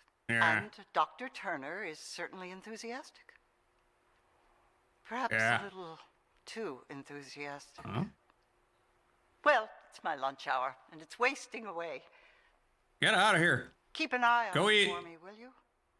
No. And maybe you should watch out for our nurse-turned-therapist. Huh? She's a bit too clever for her own good, Huh? if you ask me. Yeah. Wow, she's a real catty. Yeah, we're playing Tender Loving Care, which is, I guess, an adventure game. It's more like a movie, kind of, with interactive segments in between the different movie segments where we answer questions, and it influences something. Okay, what can we interact with? Painting. What are we selecting? When you've concluded this test. No. I'm gonna select one of these, right? Is it the... Oh, it's gonna tell us. Never mind. I'm gonna get out of here. And I'm already here. What's this? Huh? What? The next... Huh? I don't know. We're in the reception area already. Yeah, and John Hurt is in it as Miss Turner. So far, we have a nurse helping this man with his wife who's lost their daughter, but she lives in a fantasy world where the daughter's alive. And the nurse is cucking the husband. Maybe. Maybe not. But it is from the people who made The Seventh Guest, so... Let's see. Justine Carter. Maybe I should get the tunes back out. There's not a whole lot of audio. In these segments, at least. Justine Carter, this attractive 26-year-old. Probably going to do Miss when you return to streaming. Awesome. I need to do those games. I played a bit of Riven. I don't think I made any progress. I think I just ran around and clicked a bunch of things and I was like, all right, this is neat. There's a lot of adventure games I need to get around to. Although, I'm not great at games like that, and it's fine when I'm by myself.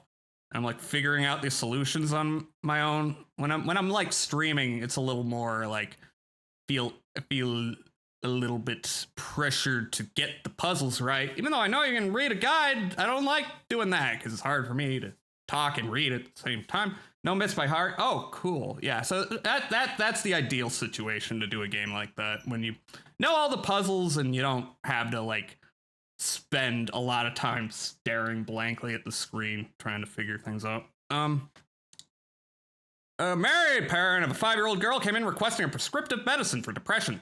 Suffers from depression. Blah, blah, blah. Okay, so this is the wife. I don't feel like reading all this. I'm gonna be honest. This is all stuff we already know all this. Marriage counseling. DSM-4. Only been playing it for 30 years. Only 30 years. That's it?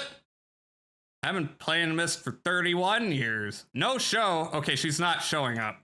A couple of recent college graduates have been living together for 2 years, came for couples counseling, and didn't get help throughout their courtship. Her words, she states a difficulty disengaging from ex-girlfriends, did little to defend self against her litany of complaints about drinking, partying, engaging others into what she describes as orgies and what he calls normal sexual experimentation for couples who are more enlightened.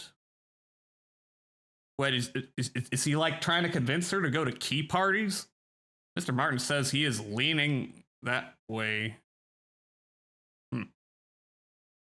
The Mac version of Myst, or what? 2 weeks ago, Miss Berg reluctantly agreed to participate in a 3-way sexual encounter with another woman. Afterwards, she asked William how he would feel about a three-way with another man. She arranged liaison with a friend. When the man arrived, William was due to be home from work at any time. Being somewhat attracted to the other man, Miss Berg didn't resist when he suggested they get warmed up while waiting for him. Also, I am going to say, yeah, I did play the Mac version of Myst, like way back in the day, the first time. The two shared alcohol and cocaine, based, and were in the midst of coitus when William stormed out of the clothes closet from which he'd been peeping. He shoved the man out of the way and told him to leave the house, then peeled off his own pants. Reflecting on the event later, Miss Berg reported she felt that he didn't respect her needs, suggested that the two of them seek separate counselors to thoroughly analyze their motivation to stay together as a couple. Also said that in spite of my reputation as an expert in sex therapy, they had heard of me through friends. They may do better with other therapists to help them better understand their decision-making around sexual matters and courtship. I'll say. You gotta be equal opportunity, am I right? This is the same thing, yeah. And then what's this?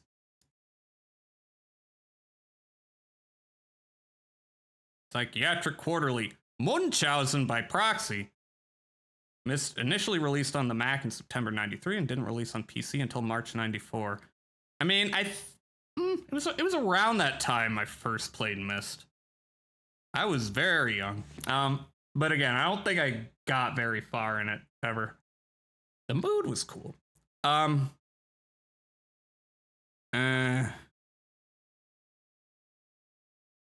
don't know. This is this is pretty dry. I don't feel like reading it. Here we go. Do you wish to proceed? Heck yes. Is bullfighting cruel? Yeah, it kind of is, I think. Probably would do better not to have it around, like, you know, for the sake of the bulls and for the sake of the bullfighters. Surrealistic art disturbs me. I mean, sometimes that's the intent. Yeah, sometimes. If I was on a lifeboat in the middle of the ocean, I would most want to have... Drinking water, shark repellent. I don't think that's a real thing. I think that's from Batman. Fishing gear, sunscreen, a companion. I mean, probably water. I mean, yeah, I mean, it's nice to have a person there. I'm gonna say water. Modern art is mostly obscene. No. This image makes me think of... The circus, a fetus, a monster, an operation, none of the above. I mean, I'm gonna say, yeah, I can kind of see the circus. I enjoy gutting a fish. Oh, is that a photo? I don't think that is a photo. It's a painting? No opinion. I've never gutted a fish. If death came knocking at my door, I would... Put up a good fight, run like hell, shriek in terror, accept my fate. Probably shriek. I mean, I might do the other two things after, but you know, it's a bit of a shocker. You gotta get out a lot of emotions there. Who painted this? Has a unique vision, has some issues to deal with, is a genius. None of these? Okay, has a unique vision? The slaying of a dragon in art symbolizes... The vanquishing of lust. Yeah, because then you can't fuck the dragon. Wait, the snuffing out of desire. Those are like the same thing, almost. Good conquering evil, heroism. I mean, it's probably good conquering evil, to be honest. Movie. Michael. Movie time. Oh, Michael. What? You look so excited. What's going on? It's Jody. What about Jody? She's sitting up. She's sitting up in bed. Yeah, that's what she's doing. Catherine got her to do it. We were just talking about how she needed to try harder, and Catherine said she should be sitting up in bed. And she went right upstairs and got her to do it. Yeah, that's what's happening. Isn't it wonderful? Yeah, that's wonderful. And that's not all. You gotta do it. You just gotta do it. Do what? She wants her own television for her room.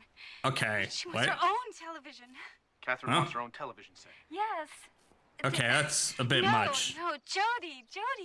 wants her on television. She's sitting Gurney! me with Welcome in. How are you doing? Let me pause this. I don't believe in magic. How you doing? What was your stream like? I'm Jazza. I'm me. I'm some kind of elf thing. How do I spell? I forgot how to. No, that's not how you spell. Let me make sure I spelled this. I did it. I am the Yay. Golden Wizard. My only spell is to make golden showers. I am a piss wizard. Well, you raided into the perfect game. What are you playing? Last played why am I not seeing what people are playing recently? Let's see if I do this. Do the other shout out. It's still not telling me what you streamed. It's just saying you last played at. What's going on here? Anyway, I hope you had a lovely stream. We are playing a game that is supposed to tell you your psychological profile, but is actually just about whoever wrote this was a huge pervert. Okay, so what's the plot so far? We are watching this couple who have lost their daughter in a car accident, and the wife is living in a fantasy world where the daughter's still alive, and they brought in a sexy nurse to help try and get her over her issues, but what's happening is the husband's possibly getting cut. This is a very strange game, quote unquote. Anyway, follow Goldfish Gurney if you are not. Gurney is super cool, super nice. I like Gurney. So we are going to continue. Well, Michael, I would think that you'd be more excited and happy about this. I am. It's such a surprise. And I guess they're gonna buy a TV It's because of Catherine. for their dead daughter. That woman can work miracles. Your hair looks great. What'd you do to it? Well, Catherine did it. You And will me. do it, won't you, Michael? You will get her own television set? That's what she wants. She does. First, I gotta get the groceries in the house. Let me help. No, that's okay. I got it. I'm not helpless, you know. I know. Anyway, how was your stream, Gurney? How'd it go?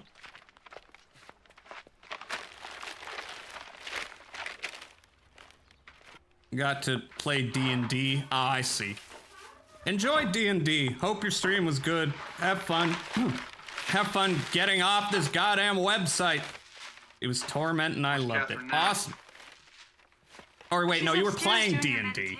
You're not going off to Faithfully for 1 hour every day. play D&D. You're Oh, doing she's doing it. something. You're doing something. Was that Doing something else. Resting. Eating a snack. Whatever she's doing, it takes a Get great off deal of Twitch. concentration. Go touch grass. She's gonna teach me. Thanks for how the to raid. do it. Oh, won't that be swell? Take care of anyone who like to stick Michael, around. What's wrong with you? I don't know why you Look at would, this because stuff. it's this game, Organic and vegetables. it's for health cereal. it's for people with carrot cake. brainworms. No, underlined. No artificial ingredients. Damn, that was It's fruity. expensive. If you ask me, it doesn't make Which a isn't damn bit of surprising, because I think this guy is Soy in the milk, for closet. Christ's sake. Michael.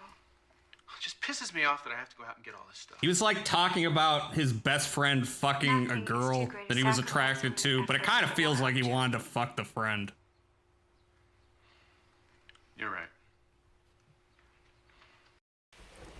Oh, transition.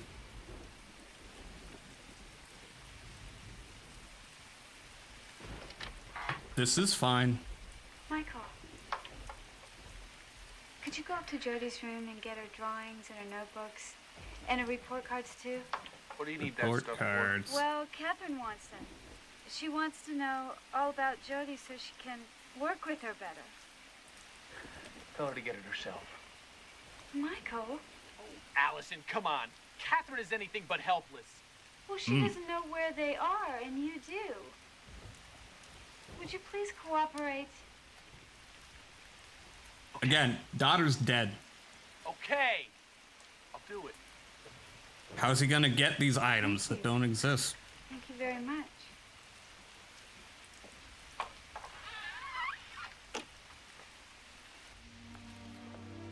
What faded?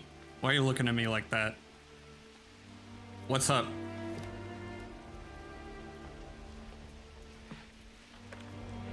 Faded. So anyway, I'm glad to see he solves problems the way all men do, by having one beer.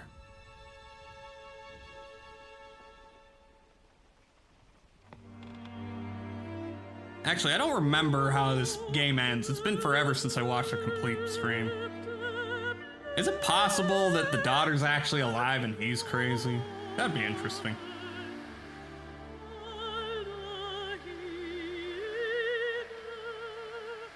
Don't know if I just spoiled it, because again, I don't remember what happens completely. He's taking a while. He's taking a sweet time ascending those stairs, but we gotta drink in the Kino. We gotta drink in the tone. It's a foreboding tone being built up by the music choices. And I don't know if any of this is necessary, I'm gonna be honest.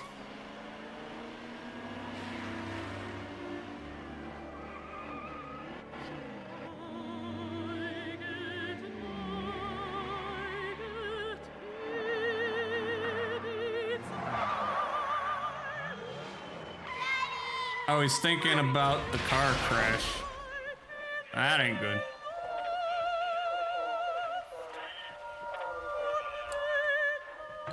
Rip Bozo.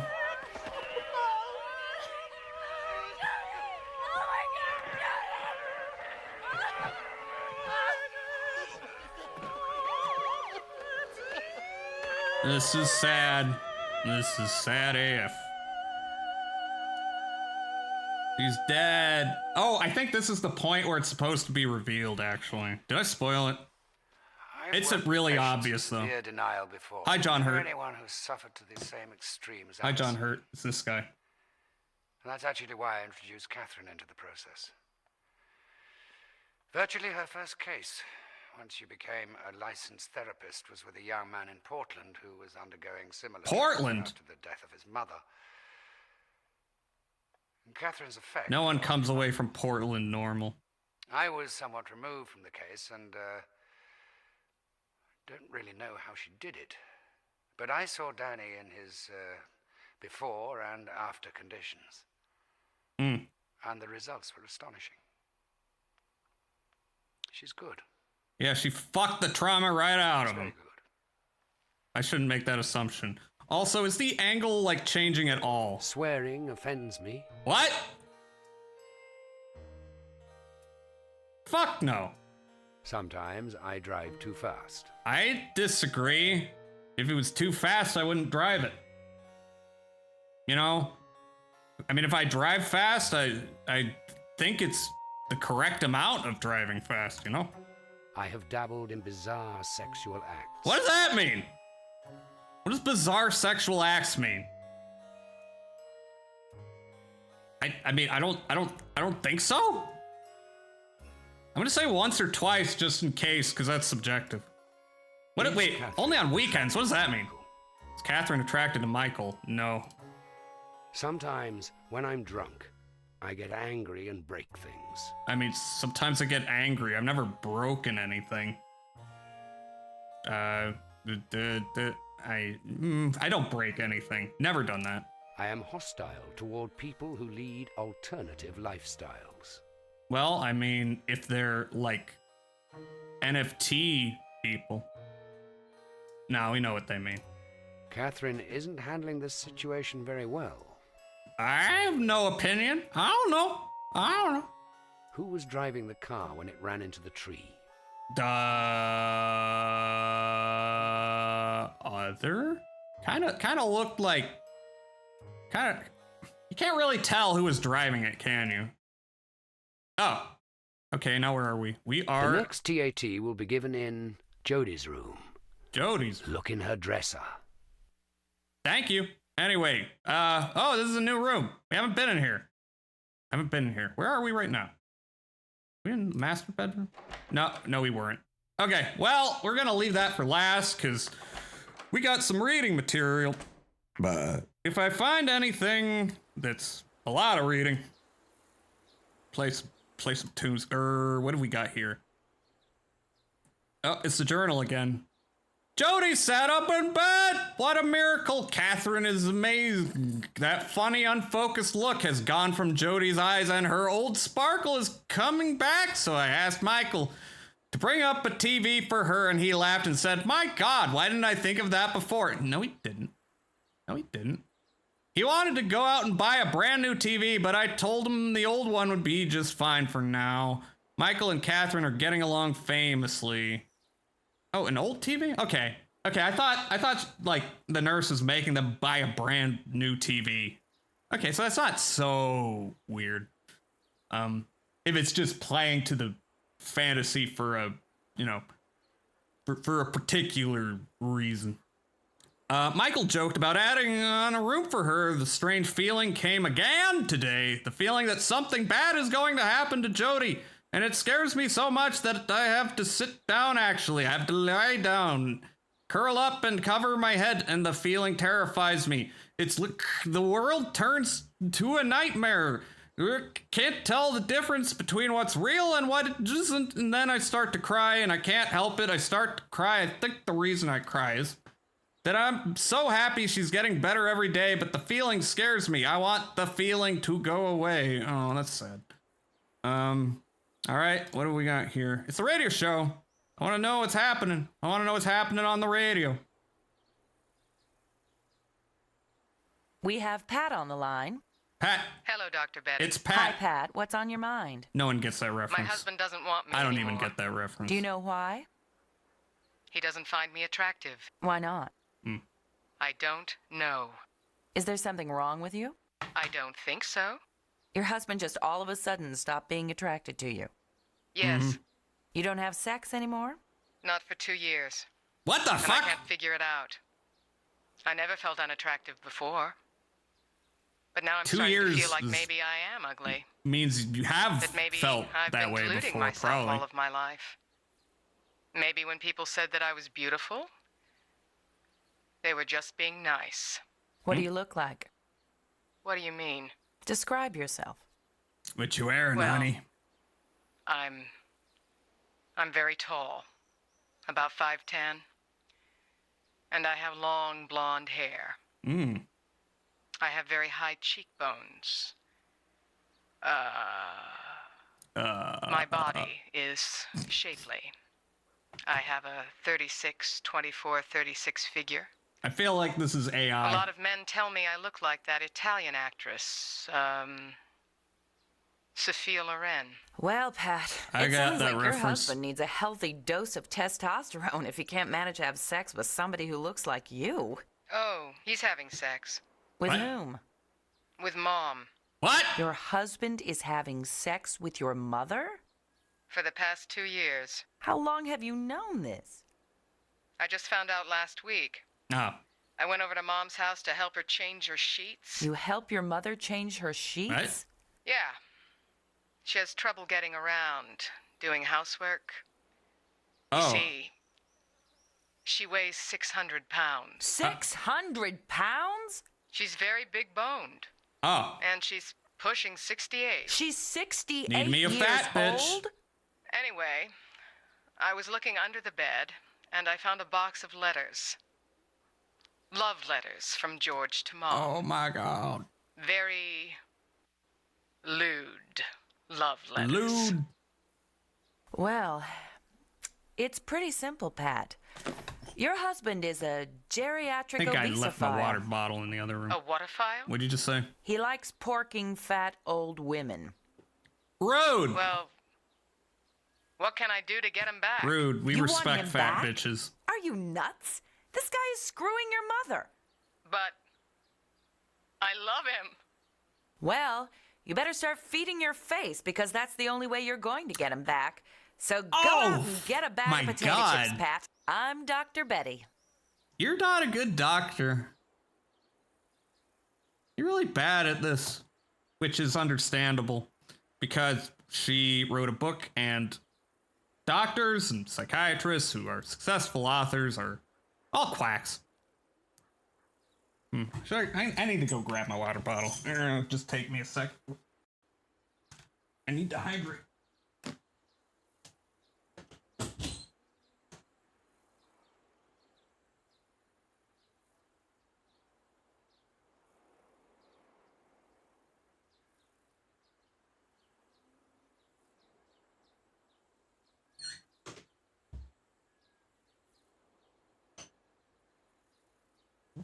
I'm back. She do be called the Jordan Peterson of ladies. That's my headcanon. Okay. What else have we? Radio show. I've already read that. Oh, I should, well, I don't need to, but I'll check my profile, you know?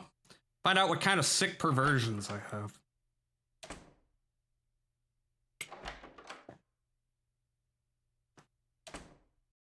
All right, profile. Probably comfortable around vulgar people. Does not behave violently when under the influence of alcohol. Patient wants to be a tolerant person. Patient fantasizes and even wishes that joyful living will never end. I feel like that's pretty universal. Suggests that patient explore martial arts training as a form of mental and physical discipline. Okay. I mean, which form of martial arts? Capoeira, you know, Kung Fu, Taekwondo. Which one's most appropriate? I don't think there's gonna be any change to the medication. Every time I click on it, it's the same shit. We're on Valium. Yeah, we're still on Valium. Big book of erotic cakes. Show me the porn. Show me the hentai. Woo! See, this is just what everyone wants. This is like relationship goals right here. Woo!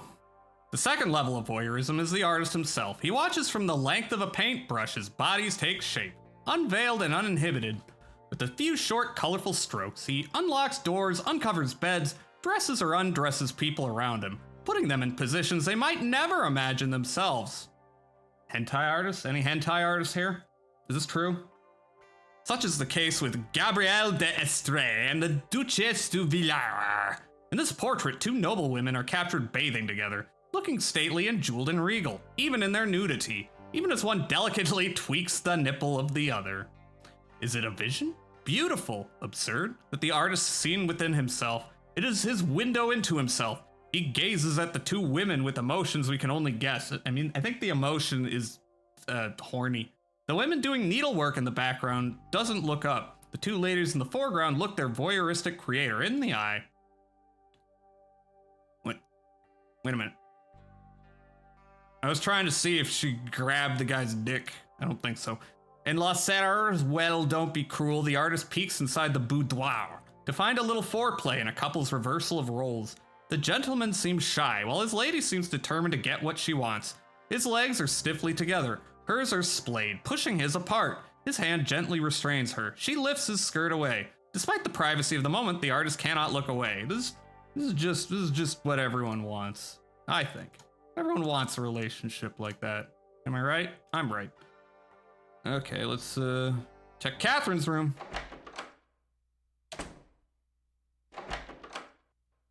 I hope we get to read more about yoni massages.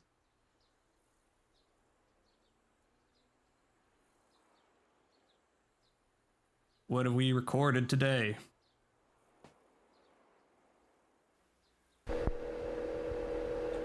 Something very interesting happened today.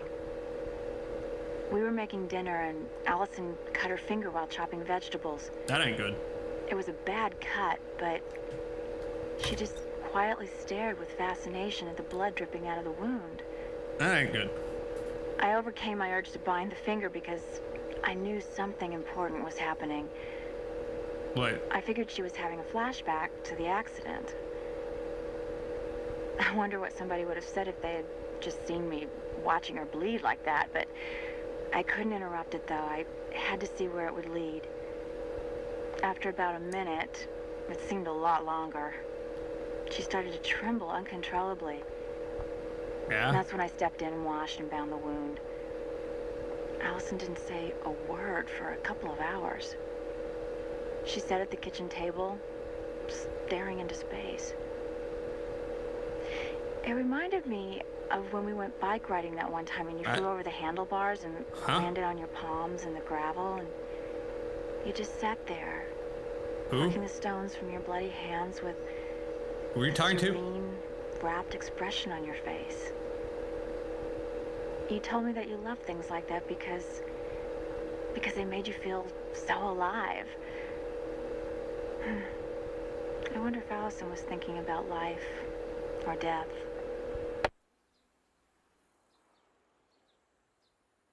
I think she was thinking, damn, I hope I don't gotta go to the hospital. That's what I was thinking when I lacerated my goddamn fingers. Anyway. Terrible sadness permeates this house. It would be easy living here to get sucked into it. I frequently need to visualize myself showering away the sadness and watching it swirl away down the drain. While Michael and Allison have, each in their own ways, struggled to cope with what happened to Jody, a distance has ripped open between them. Allison harbors a great deal of hostility toward Michael. It's so all-encompassing, so overwhelming that she doesn't even recognize it, let alone understand it. Her affection for me may just be a byproduct of her anger with him. I see it in her eyes. I hear it in her voice when she speaks to him. She told me that she and Michael haven't been having sex. I was surprised that she revealed so much so soon. It's a sign that she trusts me. Michael's lack of sex might explain something about the attraction between us. When he came in from mowing the lawn, I could feel the heat pouring off of his naked chest. He smelled so good, like grass and dirt. Boy smell. He tries to deny Allison's anger, but it's clear that he feels it on some level. Can't help but feel it. He's in a lot of pain. He suffers almost as much as Allison does. Maybe more. Nah. Michael wants his wife back. All of her. I know exactly how he feels.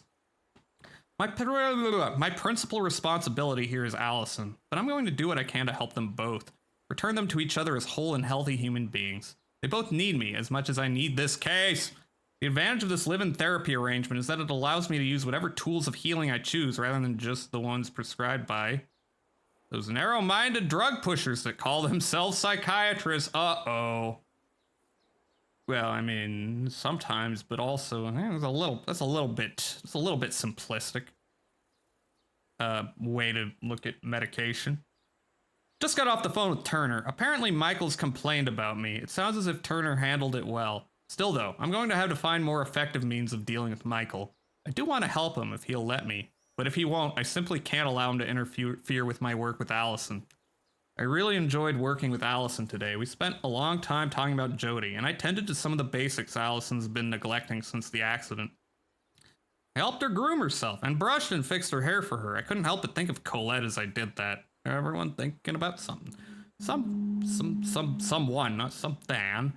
About the time we bathed each other, washed and combed each other's hair. About how afterward Colette had laid me down, my bare back to the hardwood floor, and taken away the towel. She asked me to stretch my arms straight up and bring my hands together. So my fingertips pressed against each other. Between each pair of fingertips, she inserted a marble. My task, she said, was to not allow the marbles to drop, no matter where or how she touched me. She said if one marble dropped, she'd stop. That's a little elaborate. I think I'll meditate. I could use a little relaxation. I'd like to get Allison doing it. And also meditating. Okay. Wait, I gotta look at the other one. Promiscuous girl. A teenage girl was brought to the clinic by her parents for promiscuity. She was 14. I'm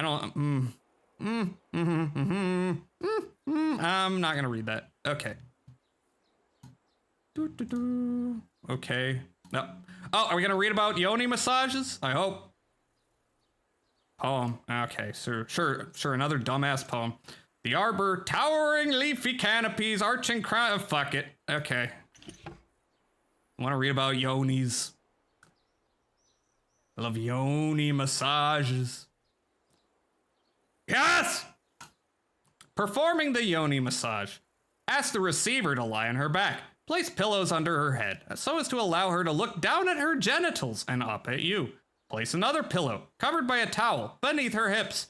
Ask her to spread her legs apart and place more pillows beneath her knees. Sit cross-legged between her parted legs. Initiate deep, relaxed breathing. Deep breathing should continue throughout the massage. As sexual arousal increases, the receiver may feel inclined toward quicker, shallower breathing. At such times, gently remind her to breathe deeply and slowly. Begin by massaging the receiver's legs, abdomen, thighs, breasts, and arms. Move slowly and continue until her body becomes relaxed. After the receiver is relaxed, pour a small quantity of massage oil or lubricant onto the mound of her yoni. Just enough so that the oil drips down the outer lips and covers the outside of the yoni. Gently and without haste, massage the mound and outer lips of the yoni. Gently squeeze each of the outer lips between the thumb and index finger, sliding your hand up and down its entire length. Repeat with each of the outer lips. Move slowly and breathe. Gaze into the receiver's eyes. Ask her whether the pressure or speed or location of your touch should be altered, and act on whatever suggestions she offers. If she likes, encourage her to massage her own breasts as you continue to massage her yoni. Lightly stroke the receiver's clitoris using a circular motion. Gently squeeze the clitoris between your thumb and index fingers. The receiver will undoubtedly become extremely aroused at this point.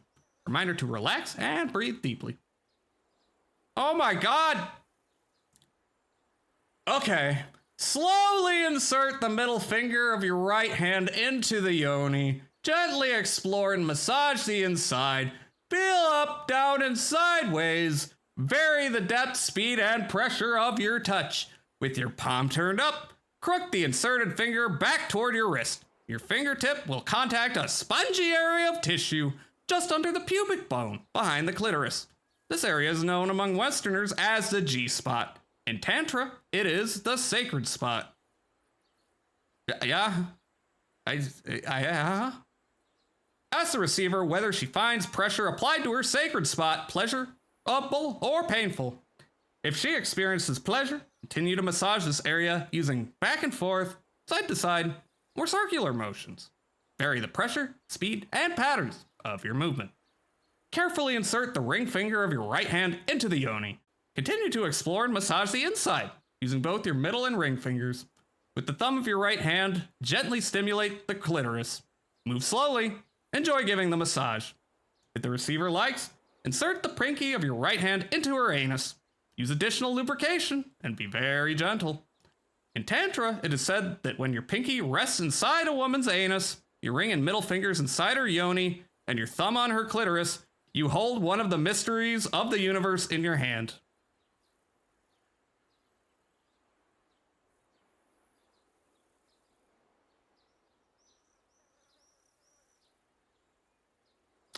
With your right hand remains thusly engaged, use your left hand to massage the receiver's breasts, abdomen, or clitoris. The dual stimulation of right and left hands will provide much pleasure for the receiver. Continue massaging for as long as the receiver likes. If she experiences an orgasm, encourage her to relax her body and to continue breathing deeply. If you continue massaging after her first orgasm,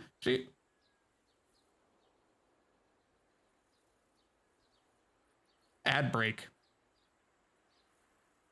We're just gonna sit here a minute.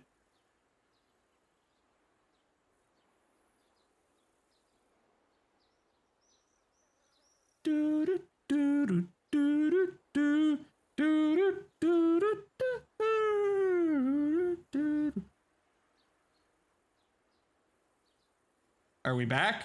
We all back? Good. Good, I'm glad we're back. If she experiences an orgasm, encourage her to relax her body and to continue breathing deeply. If you continue massaging after her first orgasm, she may experience more, each gaining in intensity. In Tantra, this is known as riding the wave. When the receiver feels the massage to be complete, very slowly, gently, and with great respect, remove your hands from her yoni. If she likes, cuddle or hold her. As you learn to master the yoni massage, your sex life will become greatly enriched, and you will learn a tremendous amount about feminine sexuality.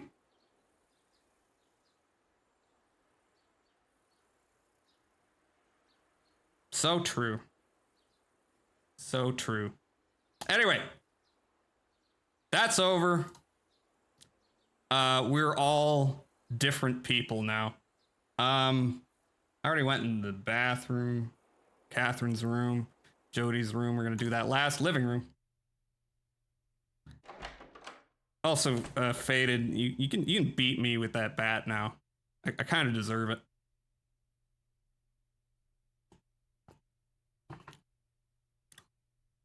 Always massage you girls' yoni. Nothing here. Nothing here. Nothing here. Okay.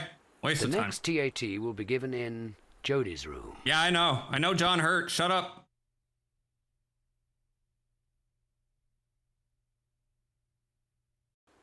Okay. Oh, is this new? I think that's new.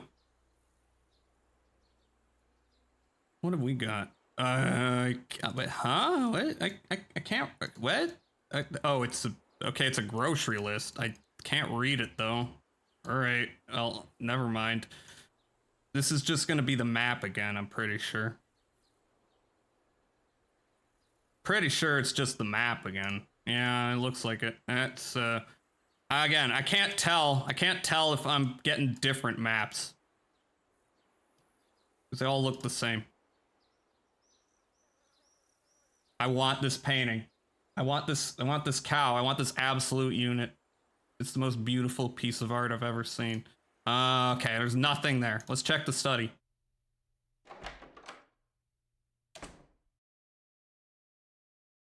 Mm-hmm. And what have we here? We have this. This is gonna be the same info. Yeah, same info. Computer.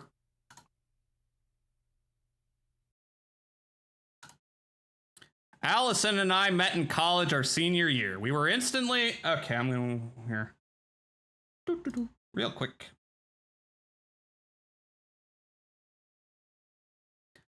Allison and I met in college our senior year. We were instantly attracted to each other, and the sex was fantastic!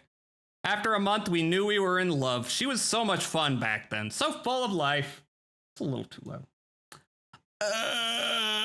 She loved going on road trips, especially to the ocean. We never talked about marriage, but we were always saying stuff like, when we have kids, or when we have a house.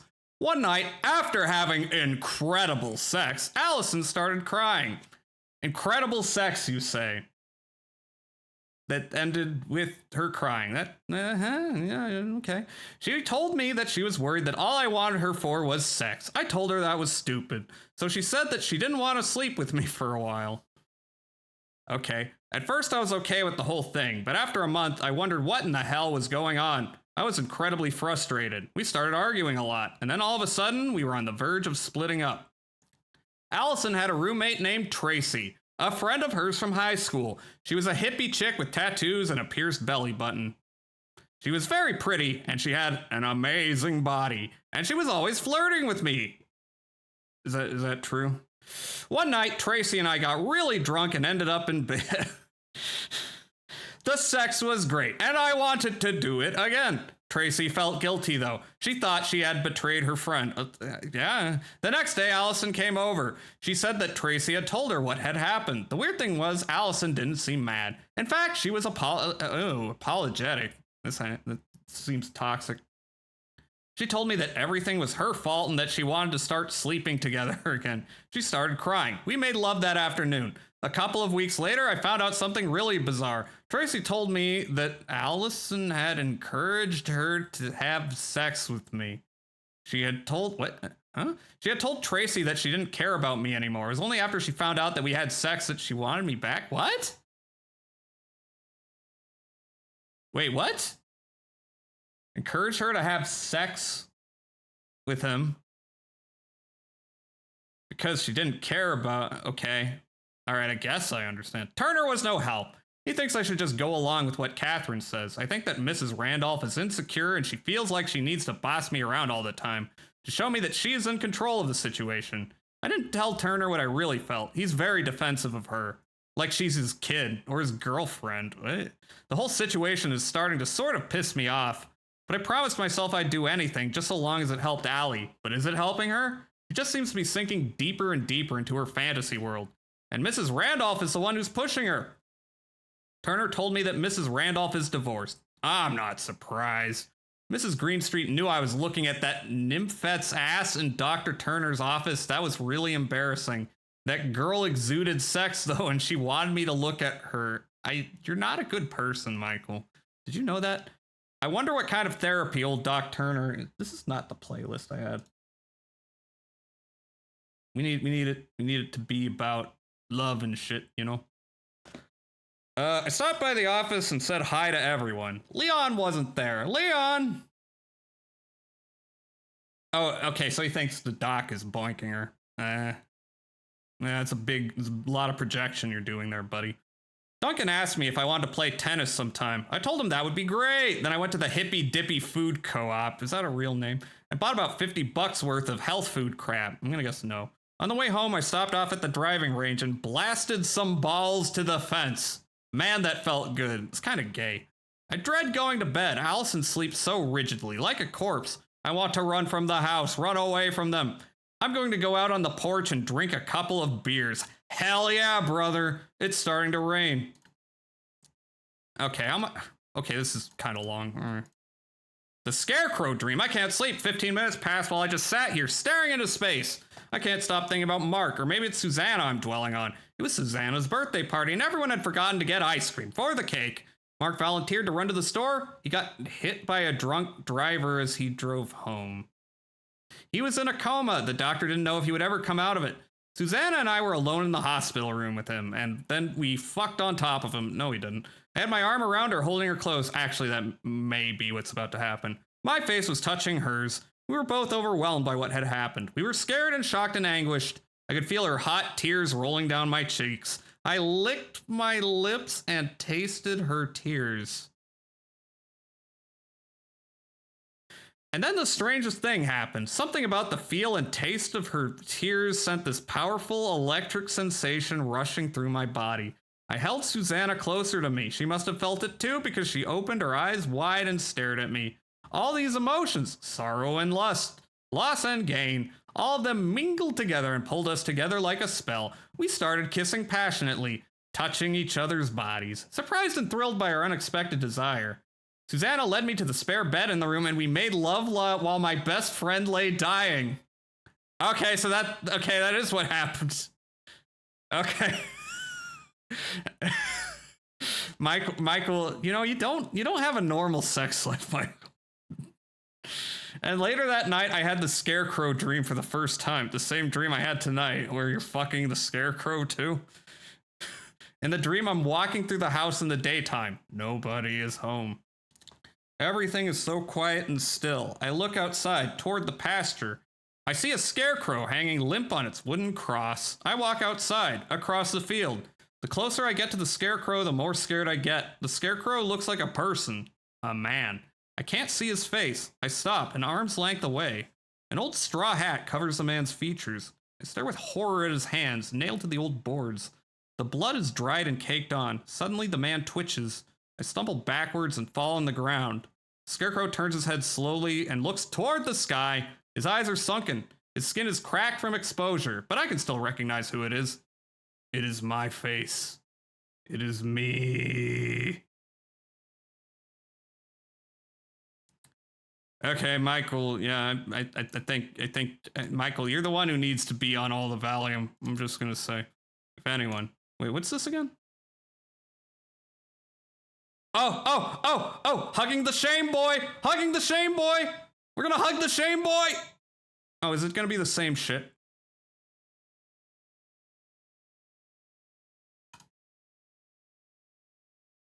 Wait. Yeah, this is the same shit. Damn it. Damn it. No more shame boys. I want more shame boy stories. Hug your shame boy, chat. Who's hugging their shame boy? Who up hugging their shame boy? Anyway. Jody's room. Anyway.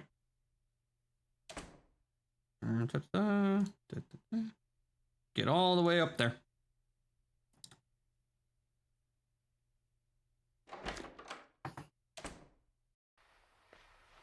Hello. I guess I shouldn't be surprised that Michael went to see Turner. I half expected it. Turner wants me to keep Michael more informed, if that's going to help anything. By the way, I think I know what the raid message is going to be later. If he went back to work and let me get on with my job. I'm making a lot of progress with her, and it would be a considerable improvement if I didn't have to explain myself every step of the way. He's so resistant. Nah. And the I got biggest a little part bit of of my a job is headache. trying to untangle the mess he's created for the past 6 months.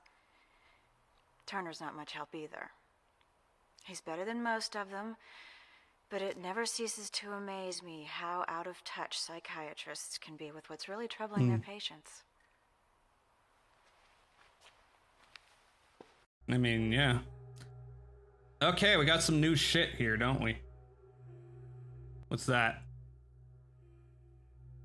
That is an Etch-a-Sketch.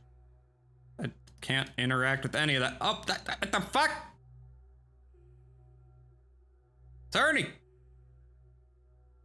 It's a copyright-free Ernie right here.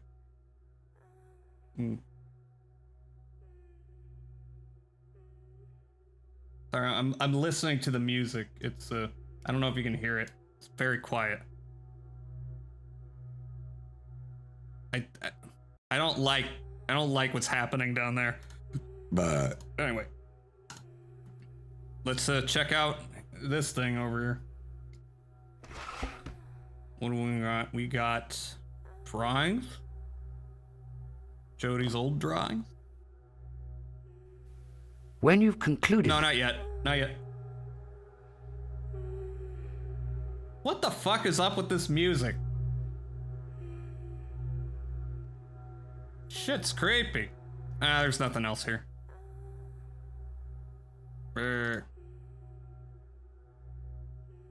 No. When you've concluded... Yeah, let's do it. The title of this is Throwing Pennies in a Wishing Well. Do wishes really come true? No, it's just a myth. This is a... an angry parent. I'm gonna say skeleton. Adults should act more like kids. Yes and no. No opinion. Should children be allowed to have pets? I mean... depends on the child. I don't really care isn't quite right. This is a carload of... They don't look like ghosts. It's just a bad drawing of people in a car. I prefer vibrant colors to muted tones. Depends? Sometimes it depends. Depends on the aesthetic you're going for. Birthday parties are... fun because you get presents. Depressing because you never get what you really want. Happy because it's your day. I don't feel strongly about any of these, but you know that one. When I was a child, I was afraid of the dark. Sometimes. Depends. I guess true. A child who makes a mess should be... I'm gonna say forgiven. Teasing is a natural part of childhood and should be encouraged. What kind of teasing are you talking about? Also, what the fuck's going on here? Are those mushrooms? I don't like that. What kind of teasing are you talking about? Because teasing can be harmless or it can be harmful. I'm gonna say no opinion. Mothers eventually have to let go of their children. Yes?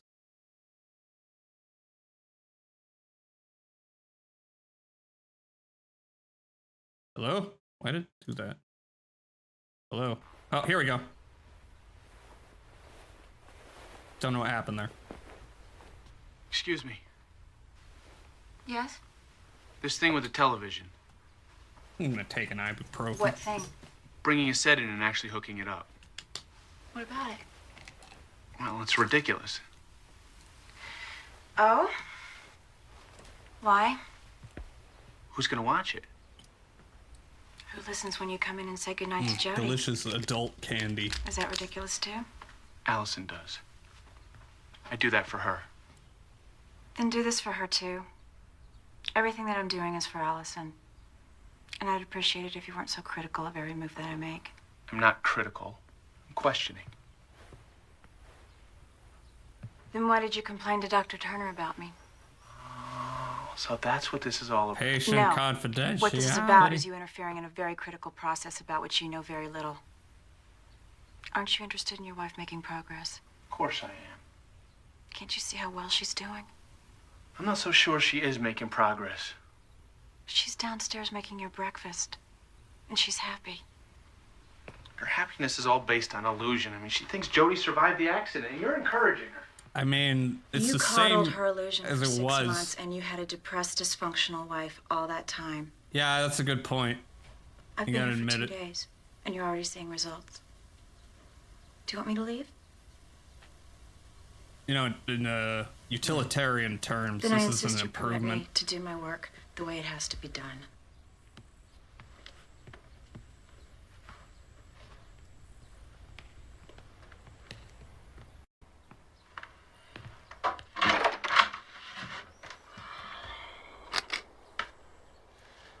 Into the attic. Ha ha. He's got brain damage.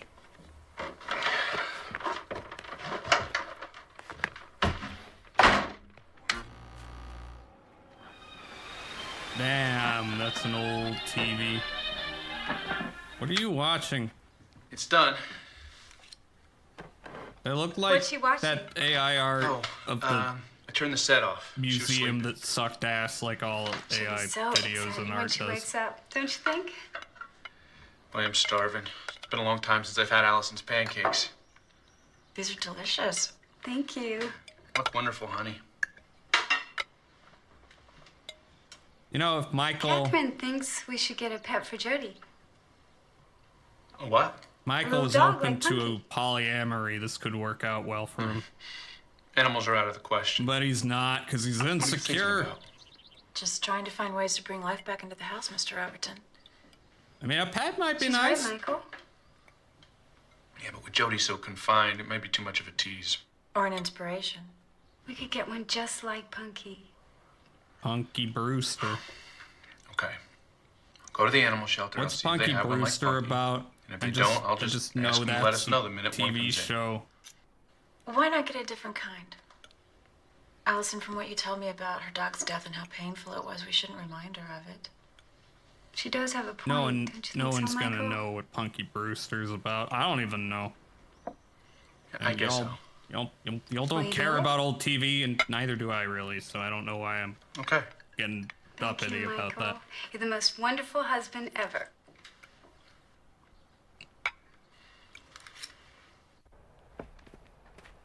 See with the patient? No, but no, you can't go in there. Look, Mrs. Greenstreet, I just need 5 minutes of his time. It's important. What is it, Michael? I'm sorry to barge in on you like this, Dr. No, Turner, no. but Catherine, Mrs. you're Randolph is really going too far. I thought she was doing rather well. She had me put a television in Jody's room, and now she's making me go to the animal shelter to get a dog. A dog? Yes, for Jody. Can you believe it? Michael, Mrs. Randolph, Catherine does know what she's doing. I don't think so. Really? Debate me. Come on in. Oh my God! Hello, Michael. Michael is concerned with your approach to Allison's therapy. Mr. Turner, I don't. Yes, I don't. heard. Catherine I was don't just think telling this is me how that it should work Allison, out. in I don't think fact, this is a covered very a lot of realistic energy. game, I'm gonna be And honest. Or a game, really. lethargy has disappeared. Would you agree? Yes. I guess so. I guess you could call it edutainment. It's done. If you were stretching. You know, it's in the same genre as Jumpstart First Grade. You seem unsure. Yes, she has a lot of energy. She's also free of any indication of depression. Well, that sounds good. That sounds very good. Is this true, Michael? That's how it appears to be, but But Allison still believes that our daughter's alive, and Catherine's making it worse. Sorry, making what worse? Her condition. Your wife is actually condition, showing my some initial signs of condition was recovery. in- Michael, returning to normal for Allison is going to be a complex and delicate journey. Now, I can see that you're feeling left out, but you can be very helpful in her recovery. And what's needed most, It's indeed loud, the isn't most it? essential ingredient, is your cooperation. I keep having to fiddle with the audio levels. Then you think I should do what Catherine says. Yes, I think it would be most helpful. That might be too quiet, actually. Get her the dog. That seems alright. Yeah, I think it's a wonderful idea.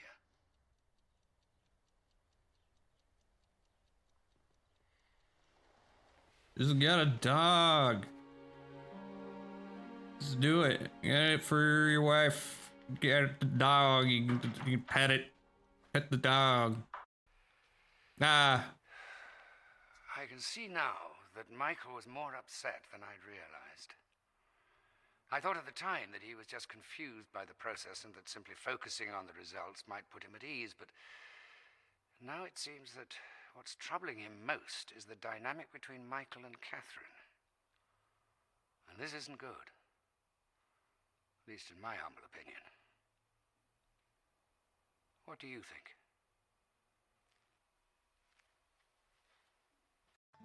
Psychiatry definitely involves a degree of trickery. I don't know.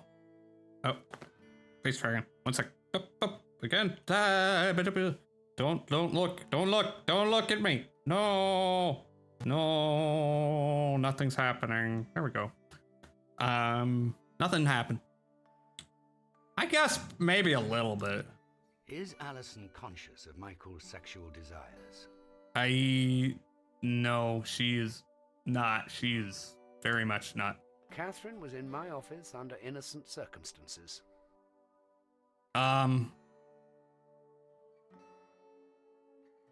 Yeah, no. I'm gonna say yeah. My sexual What the fuck? Is I'm gonna say just right. I think it's normal. Michael is probably paranoid. Yeah. Does Michael want Allison to recover? I think so. As a child, I enjoyed myself most when I was alone, when I was participating in an event, when I was being entertained, when I was in the company of family or friends. I mean, these are I'll say entertained. I don't know. Is it a good idea to put a television in Jodie's room? Yeah, I mean, it's an old TV. It's not like they spent a bunch of money on it. I tend to be someone who acts with forethought, an even-keeled disposition, passivity. I mean, these two, it's one or the other, depending on positive or negative aspects of how I'm handling something. I'm gonna have some self-confidence and go with even-keeled disposition. Okay. All right, now we are back here in the reception area, right? Yep, okay. Let's see, is this gonna be anything new? Allison.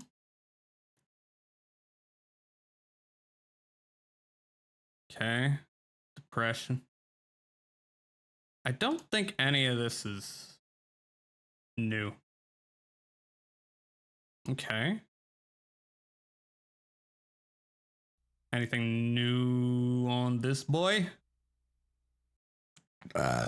Disorders of sexual desire. I am worried. I remember. Yeah, I remember this is not happy. And it's very long. You know, I'm not going to read this. I'm just going to say it. I don't got to read everything in this game. The next TAT will... Shut up. Shut up, Turner.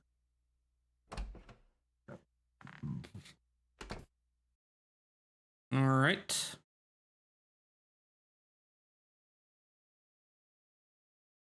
Is this anything new? Oh. When you've concluded this test, you will return to the story. No, not yet.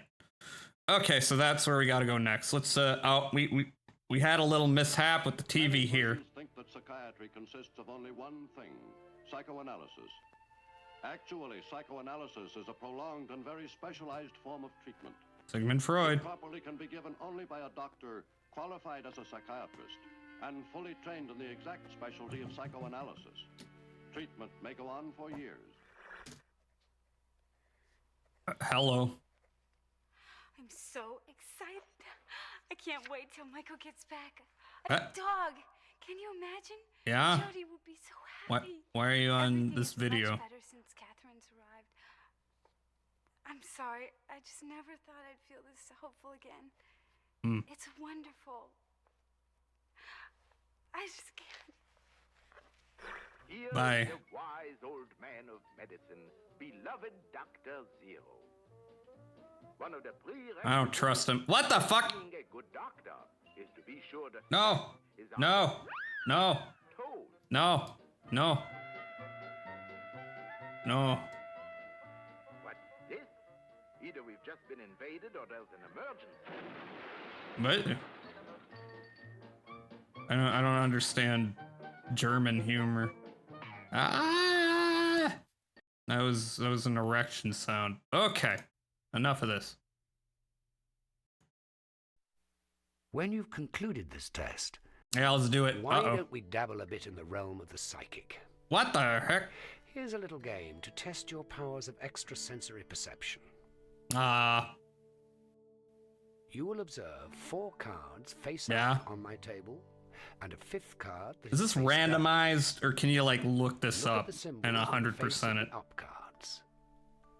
Square, triangle. Yeah, John Hurt, circle, I get it. Plus sign. The face down card is one of these 4. This is what I want Damn, you this to do. music's relaxing. Concentrate. Use all your psychic abilities. Form a mental picture of the hidden card. Yeah, I got it. I got it. symbol is I on got its it. face. I got it. I got it. Make your choice by clicking on Please, one of the 4 please let me do it. The image on the face down card will be changed after each turn. Okay. Very well. Let's begin.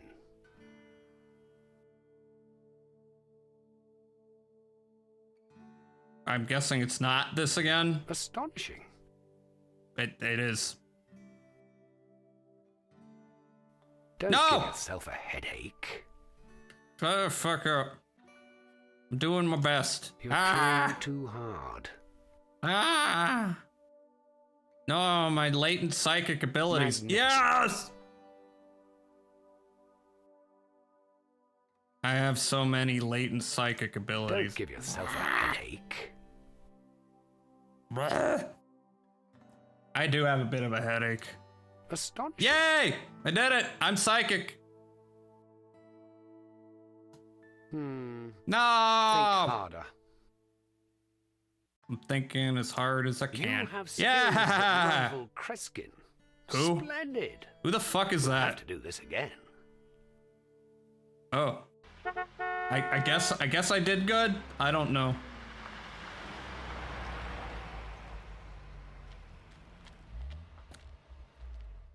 All right. Did you get one? Dog, is it the doggy? She's beautiful. Yeah. I love Doggy. Her. Does she have a name? I don't know if she does. I don't know it. Oh, Jody can name her. How cute. Don't you love her? Yeah, she's cute. Let's show her to Jody. Cute. You go ahead. I'm gonna go build a run in the back. Thank you, Michael. Thank you so much.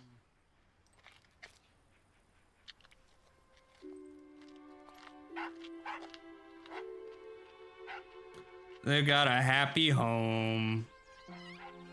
You cock tease and nurse. You keep doing despicable shit like fixing my wife. Unforgivable.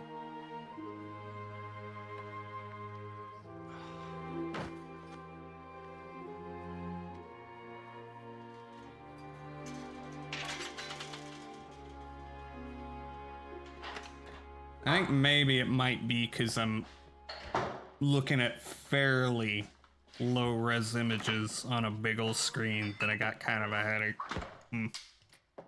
Allison!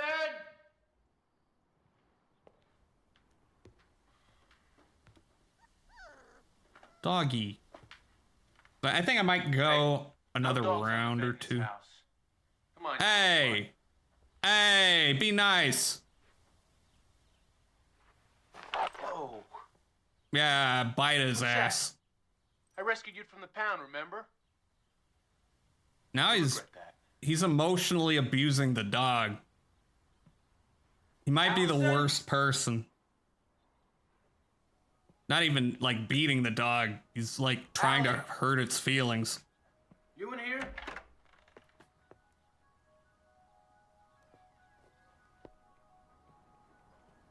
Your wife is fucking the nurse.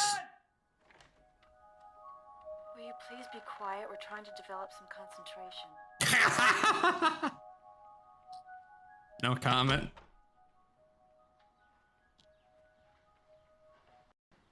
Ah! That was a cut.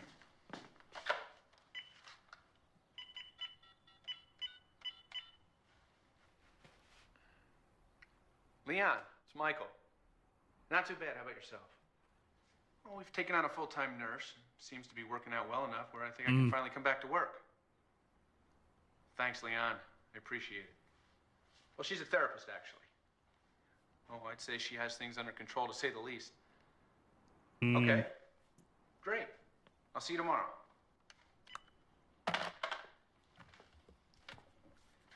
Jody decided to name her new dog Punky, even though she looks nothing like the first Punky. Punky too. Oh, she thinks it's a good choice.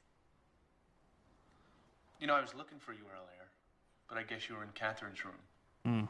She's teaching me meditation. What was it like? It's wonderful. No, I bet. We meditated. Yeah, but what's meditation all about? I didn't know you had such an interest in meditation, Mr. Overton. I'm curious about a lot of things. Bi-curious. You should try a session with me. I don't think Michael's quite ready for that yet. Damn. I'm thinking about going back to work tomorrow. Allison's That's getting wonderful, Michael. feisty. You need to get out of the house more. You're getting too serious. Okay, fine. And tomorrow you're on your own. Not exactly. I've got Catherine to take care of me.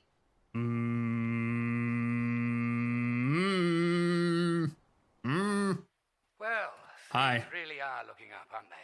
Allison is doing extremely well. Michael's going back to work. That Catherine really is impressive. When does the yoni massage begin? Though I can't help but be a little curious about her meditation sessions with Allison. Catherine's doing some good yoni massaging. Am I right? Don't you? Yeah, I bet. Catherine is a wholesome person. Sure. I don't have any real issue with her. I tend to be a person who reads manuals first. It depends. Like, I don't know. I'll sometimes I don't read the manual. Sometimes I'll like get started and then glance at the manual as I need to. So I'll say it depends. Should Michael return to work? Yeah, probably. I think I have a tumor somewhere in my head. Excuse me? I'm gonna say false. It is better never to deceive anyone. Usually, no, but then sometimes you have to. Sometimes you got, like, you're dealing with a real rotten person. You gotta deceive them. The best kind of sex is with a complete stranger. I'm gonna say no. I think it's better. I think it's better to have some kind of idea of what you're doing with someone. You know? Complete stranger. Yeah. Alright, I'm gonna tell you what, it's like 20 minutes before it usually break, but I got a little bit of a headache. I'm gonna go not look at my screen for a few and then come back. I've still got it. I'll might call it for the night, but I think I just need to, you know, look at not the computer screen. So I will return in a moment. So wait warmly.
Sorry, that game's, excuse me, that song's like 5 minutes long.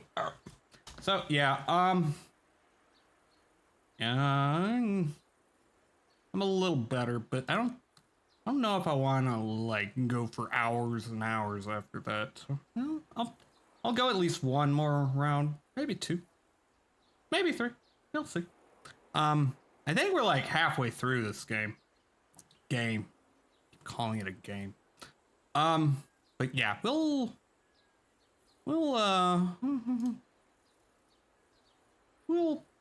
probably, yeah. I mean, the next 2 weeks, it's gonna be all kind of loose. So I'm gonna probably. I don't think I'm gonna do the rest of this game tomorrow, but Thursday, maybe Friday, along with something else. I don't know. I'm basically just gonna, you know, not rigidly schedule anything for the next 2 weeks. Cause buckle up for safety. Ha ha ha ha! Your daughter died in a car accident. So yeah. Yeah, it's gonna be what it's gonna be. Is this just the map? Yeah, I'm really thinking like the low resolution's kind of what's doing my brain in. My real headache. I want this painting so much. Look at that unit. Look at that unit. Okay, nothing else here. We have to go to Jody's room next. Let's go to the study.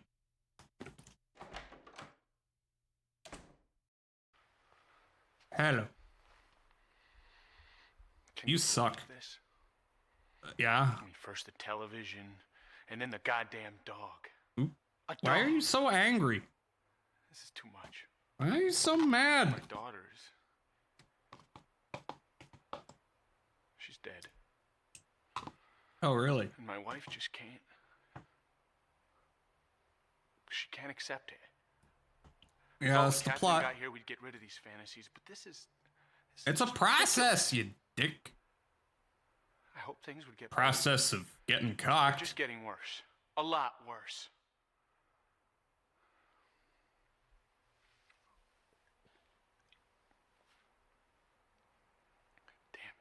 He's so angry. He has to have one beer again. Need another beer.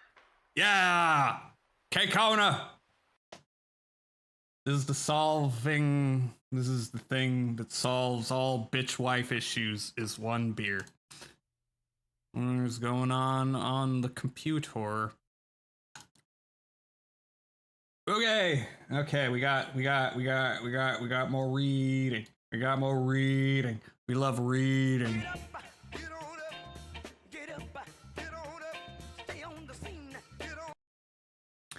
I can see the lies on Allison's face like a stain, like a black ink stain. I want to reach out and hold her face in my hands and wipe the fantasy off it. But I'm afraid that everything will come off and I will be left holding a skull. Put the television in Jody's room. Get a dog. My God! What lies? A puppy? Come on! She has got to be kidding. I confronted Catherine. I told her how I feel about what she's doing, about the dog. Jody's room, everything. I laid it on the line. Now I'm going to Turner's office and tell him what's going on here. I am not going to get a puppy. That's final.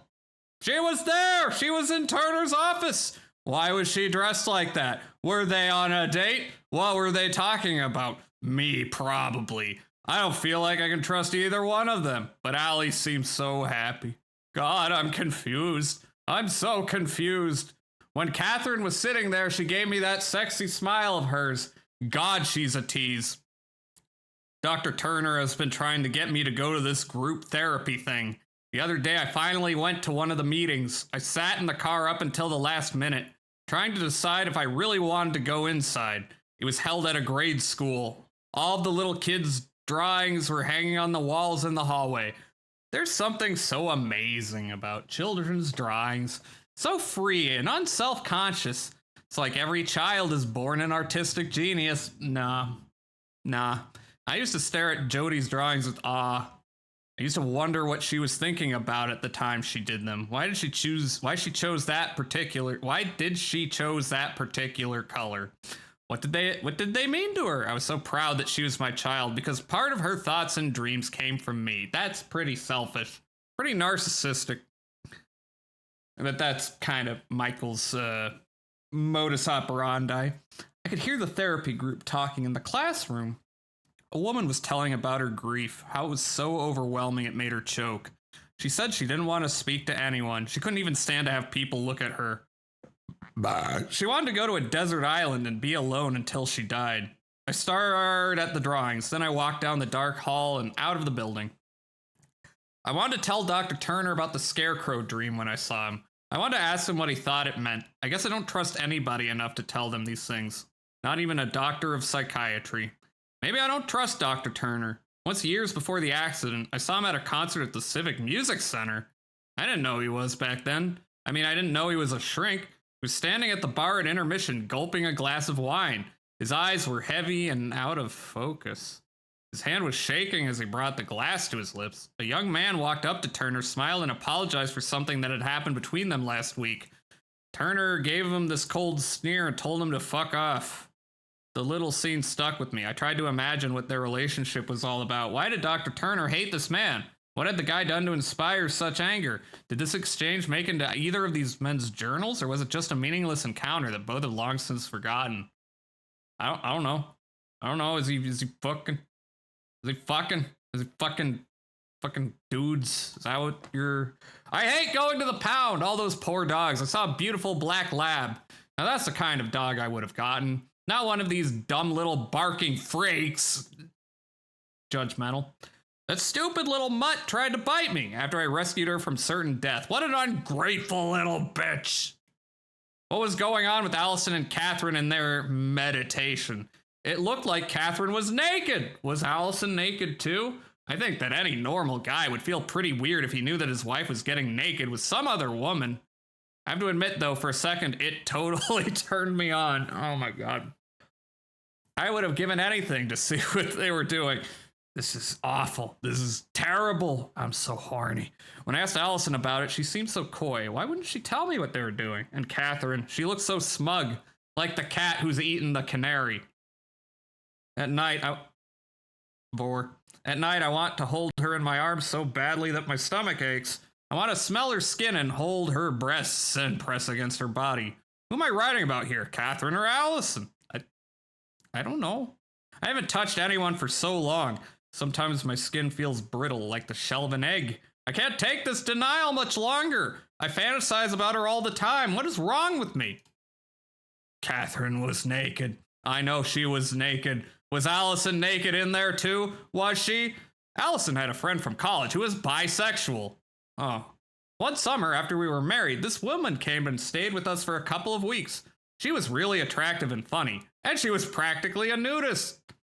She would lounge around all day in just a towel or a tiny bikini. Allison started doing the same thing.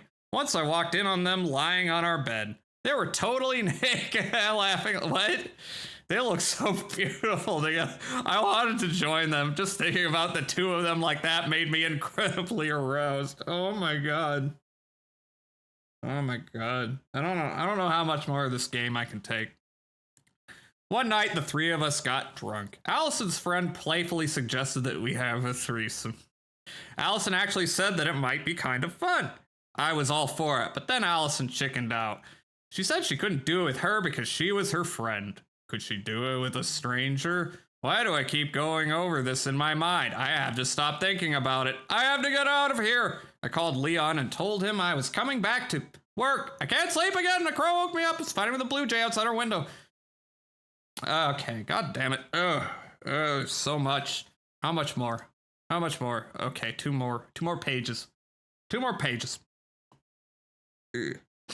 On my 10th birthday, Dad bought me a .22 rifle. I was incredibly excited. I immediately went into the woods looking for a deer or a rabbit. I told Dad that I would bring back dinner.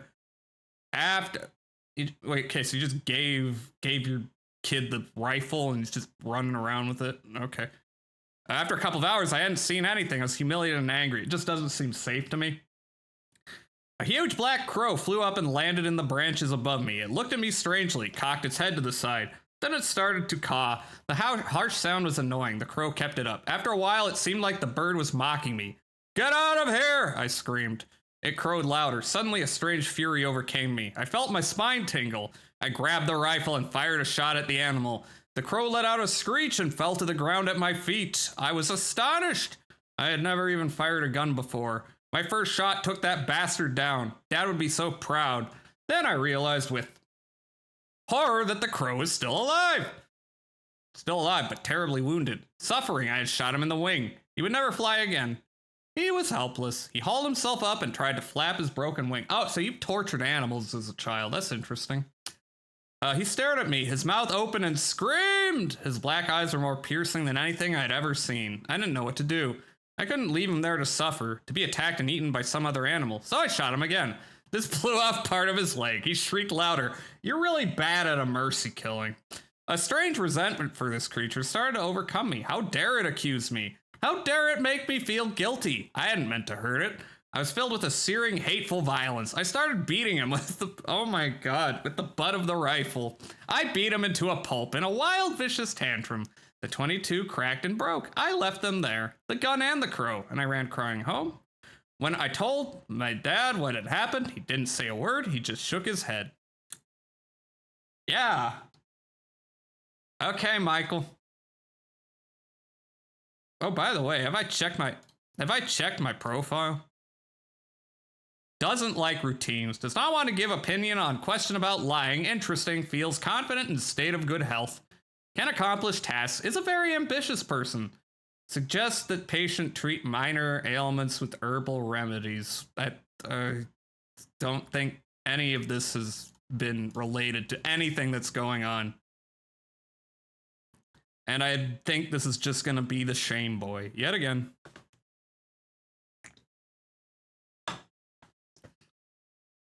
Yeah, anything new? It's the same one. Never mind. Was I already in the kitchen? Actually, have I even gotten anything new in the kitchen? That's my question. I don't think so. I think it's all been repeats. Yeah. What about the living room?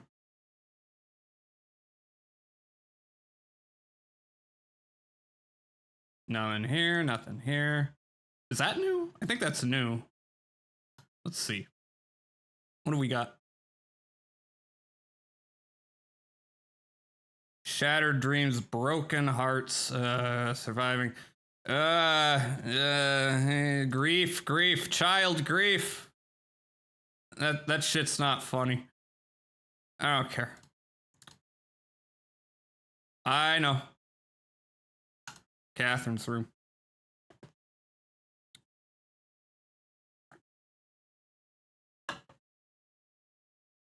Yeah, you could probably, like, beeline this game pretty quickly. But we gotta read about the yoni massage. I don't care about grieving for a dead child. Who gives a shit about children?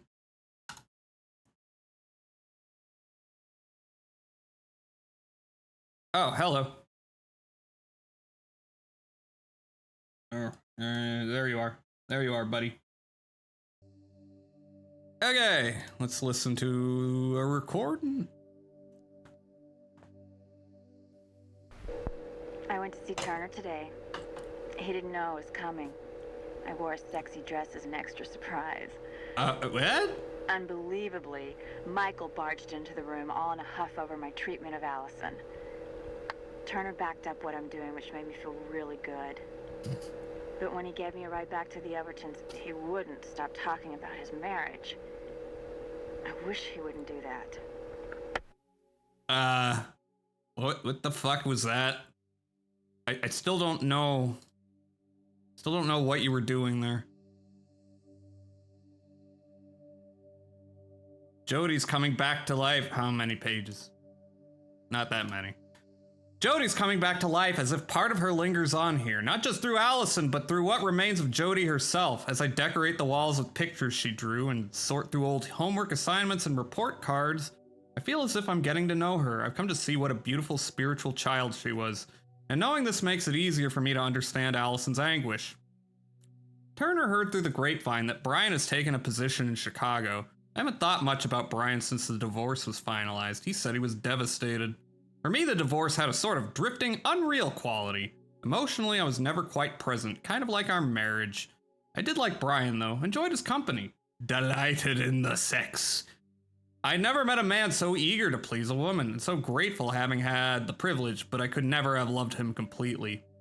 I'm expecting him to call sometime and offer to pay me back for putting him through med school. Of course I won't accept a penny. It was my choice, a stupid one, granted. If I'd had a better idea of what it's all about, I could have been the one accepting a position in Chicago. I watched from my window as Michael drove in with the dog from the shelter. Allison trotting out to meet him in her little plaid skirt reminded me of the times I had with Jack. He was a doctor at the first hospital I worked in. He was a good lover, and we had a lot of no-strings fun together. People are just so horny in this. One afternoon, we were having coffee in an espresso bar, and he kept eyeing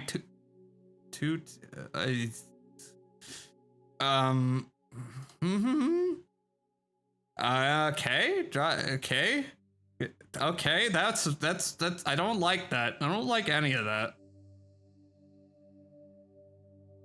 Oh no. Oh no. Oh no.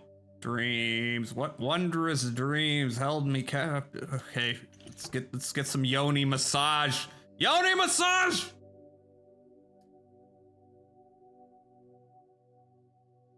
Uh-oh. Now we're gonna massage the lingam. Okay. Look.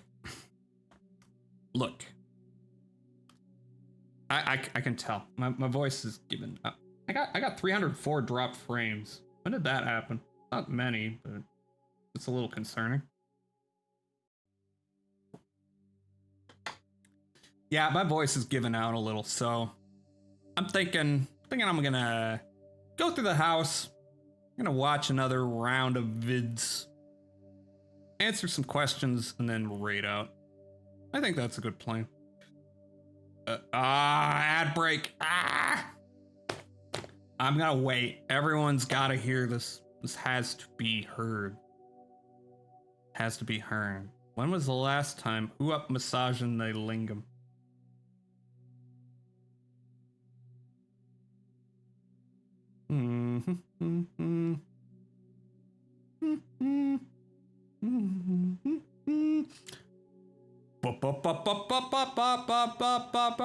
There we go.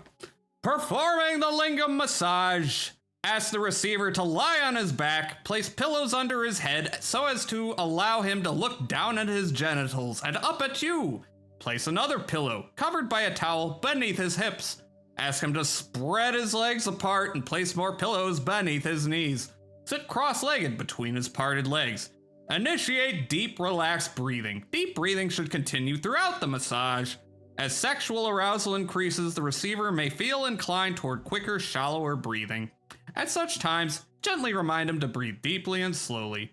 Begin by massaging the receiver's legs, abdomen, thighs, chest, and arms. Move slowly and continue until his body becomes relaxed. After the receiver is relaxed, pour a small quantity of massage oil or lubricant on the shaft of the lingam and testicles. Very gently begin massaging the testicles. Take care not to inflict pain. Gently massage the scrotum and then the pubic bone. Massage the perineum and breathe. Begin massaging the shaft of the lingam. Vary the speed and pressure of your movements. Gently squeeze the base of the lingam with your right hand, then pull up and off the shaft. Alternate with your left hand. Repeat this motion, alternating between your right and left hand several times. Now reverse the motion by squeezing the head of the lingam and then sliding down and off the shaft. Again, alternate with right and left hands. Massage the head of the lingam using a motion similar to that of juicing an orange. Juicing an orange. The lingam may alternate between erection and flaccidity during the massage. In Tantra, these oscillations between hardness and softness, two ends of the pleasure spectrum, are considered highly desirable. It's desirable to be flaccid. Find the pea-sized indentation located midway between the testicles and the anus. In Tantra, this area is known as the male's sacred spot. In Taoism, it is the $1 million point. $1 million Taoism. I wouldn't associate those two terms together. Gently apply pressure to this area. Some men may initially find the sensation painful. As the area is massaged and softened, however, for most men, the sensation becomes pleasurable. Massaging this area also helps men achieve ejaculatory control. An alternate manner of accessing the male sacred spot is via the anus. Oh, so this is the prostate. Very gently and using lubrication, insert the middle finger of your left hand approximately 1 inch into the anus. With your palm turned up, crook your finger back toward your wrist. Your fingertip will contact the prostate gland. Relax and take your time. Enjoy giving the massage. If during the lingam massage, it appears that the receiver is going to ejaculate, stop massaging and allow the lingam to soften a little before resuming contact. Repeat this process of allowing the receiver to approach ejaculation and then backing off at least 6 times, edging. Encourage him to relax his body and to continue breathing deeply. After the receiver has approached and receded from ejaculation at least 6 times, he may wish to orgasm. Allow him to do so. The sensations will be extremely intense and pleasurable. Alternately, he may wish to omit orgasm, preferring instead to channel orgastic energy inward. Retain! This choice rests exclusively with the receiver. In either case, remind him to continue breathing deeply. When the receiver feels the massage to be complete, gently remove your hands from his lingam. If he likes, cuddle or hold him. As you learn to master the lingam massage, your sex life will become greatly enriched, and you will learn a tremendous amount about masculine sexuality. Good God. Okay. What else have we? I've already done. What have I done? What have I done? Bathroom, pills, or the pills never change. This does, though.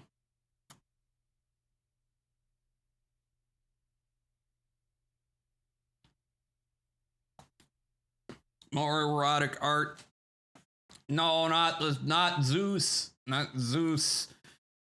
And the last level of voyeurs, those of us who turn these pages, we who seek glimpses into private places, whose imaginations finger each line, exploring each soft curve, stopping to rest on something vaguely or shockingly sensual in the simplicity of a sleeping boy.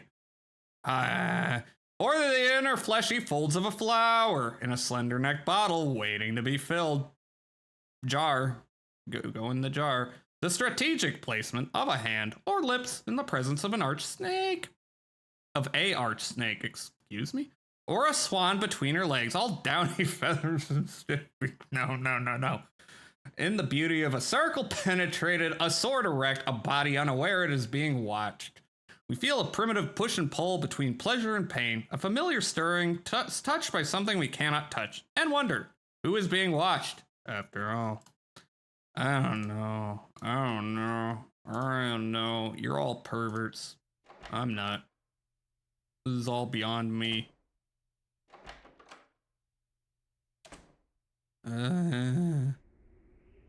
Alright, anything in here?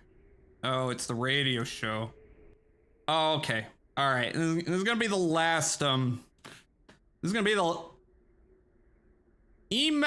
Pancakes and Michael decided that Jody should have a new dog. Jody's first dog ate Sluig poison and did a horrible death, and Jody decided to name her Punky.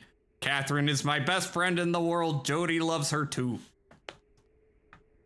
I think that's the last reading I gotta do for tonight.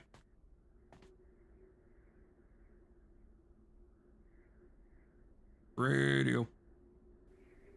Dr. Betty, my kitty cat died. Your what? Kitty cat.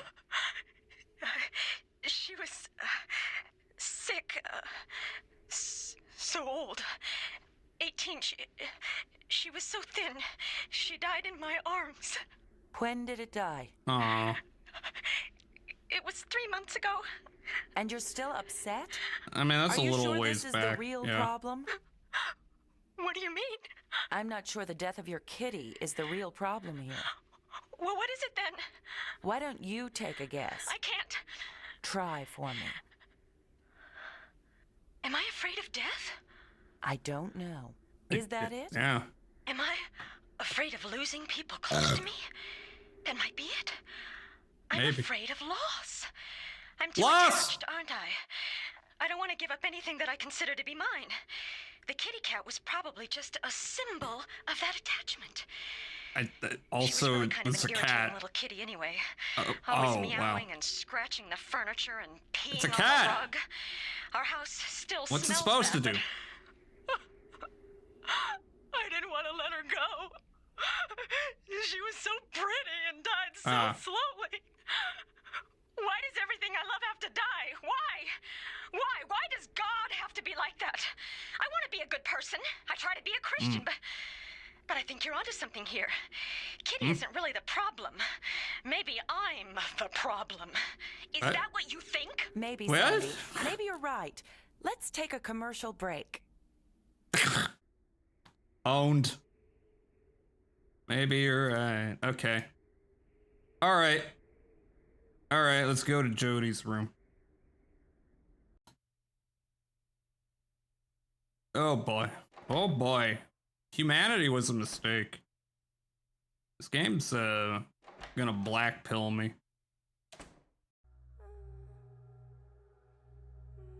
There's the fucking ghost noises again. Anything new here? Absolutely not. I don't even know why you let me look at any of this game. Oh, wait. What's in there? Is this where the test is gonna be? Possibly. Yeah, not yet. Not yet. Not yet. Not yet. Not yet. TV. Oh yeah, it's the television set. This isn't gonna show titties again, is it?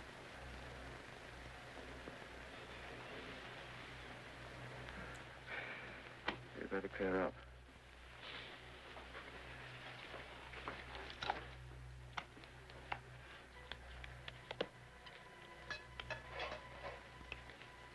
Yeah. What movie is this?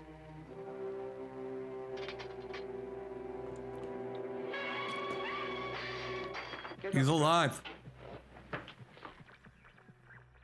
Did he wake up during anesthetics? I don't know what happened there. I'm gonna be honest.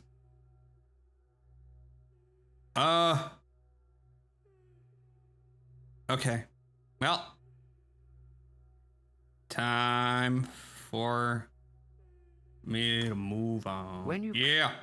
What is Sparky doing? What is Sparky doing? Running from Daddy. What?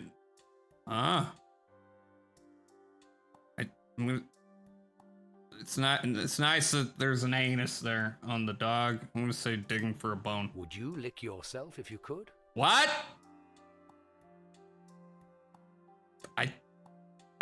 I mean, I guess I'd try it. How does Sparky feel about his little brother Yippee? I don't know. I don't know. I don't like any of these. I'm gonna say it doesn't feel anything. The angel dog is saying, The angel, you better behave if you want to go to heaven. You stink. Quit licking yourself. You stink. dogs are man's best friend. True. Yeah, I'll say true. Sparky is dreaming about Mommy, his girlfriend, his teacher. What? I'm gonna say his girlfriend. Mommy, what the frick? Sparky makes a sound like. Oh my! I'm sorry. What?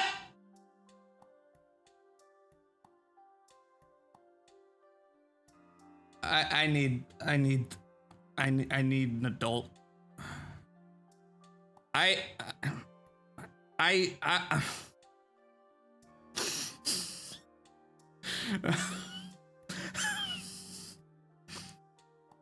That's not what I wanted to click. Be mad at mummy. What's happening? Not give him any more milk because he's jealous of dad? What's... he's not mad, he's just playing. I'm gonna pretend it's that one. To things that aren't alive is an okay thing to do. I mean, it's not inherently bad. I'm gonna say true. I don't mind seeing animals suffer. What? I mind. I don't like it.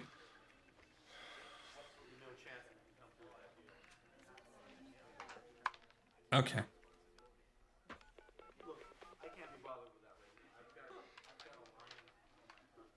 Hi, honey. That one was particularly bad. That one. Only the third time. I did not like that. It doesn't matter. Okay. I just want to make sure you're all right. Is Catherine there? Okay, bye. Hi, Catherine. Is Allison really doing all right? Of course I trust her. I just like to hear it from you. Okay. All right, fine. I understand. I won't call so much. Okay. I was thinking maybe I'll pick something up for dinner. Chinese food or... Oh, you have? Okay. Bye.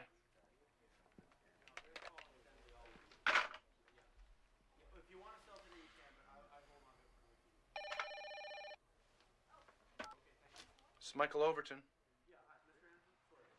Welcome back, stranger. Oh, god damn it, Michael. God damn it. Don't... No, not How much cheating on your wife? How's Allison? Well, I guess she's doing better now. You cheat. Keep cheating. I always wanted to be a nurse. I think that taking care of people for a living would be a wonderful job. I think it would not be because you gotta deal with a lot of, like, death. I have to go. A lot of human frailty. Probably emotionally draining, you know? I mean, I'm sure it's fulfilling if you're, like, the right kind of person for that. It probably brings you a lot of joy, but it's gotta be rough.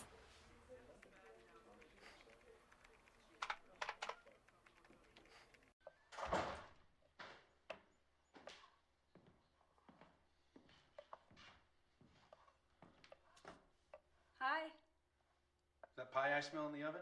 Yes, it is. I know you like to shower after work, but hurry, because dinner's almost ready. What are we having? Beef Wellington. Catherine made it. She's a gourmet cook. Of course. So where's Catherine now, meditating again? Yes, it's really good for the digestion. I already did it. No. Oh, and look what Catherine did to Jody's room. What did he do? She do. How's the ghost of Jody doing?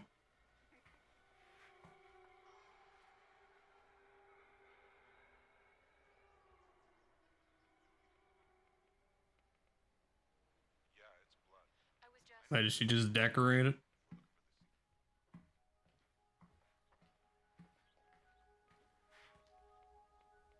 Catherine? Catherine? What's happening? Wait a minute. Oh my god! No! No! No! Do not don't look at it. Okay. It's good. Side boob variety hour.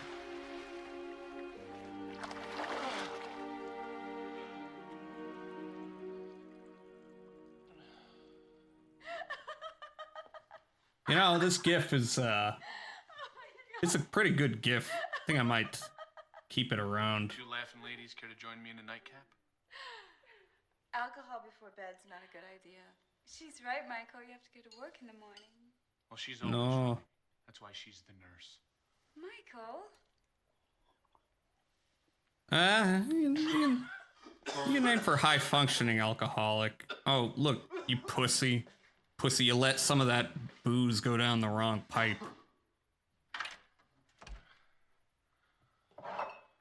Damn, you got a lot of bottles in there. 'Cause I got a lot of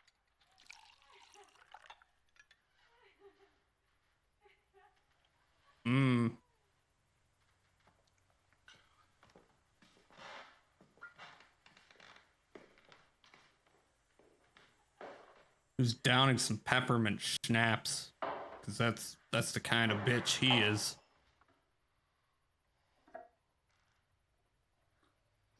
I'm gonna become an alcoholic tonight. That's my plan for the weekend.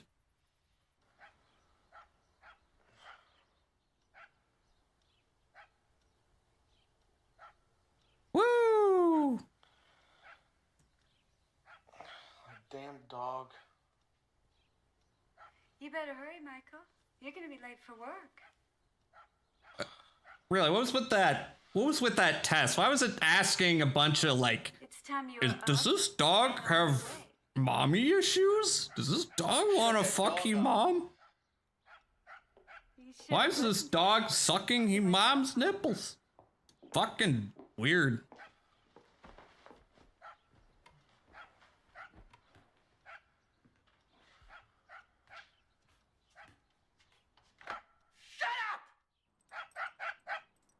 You shut up.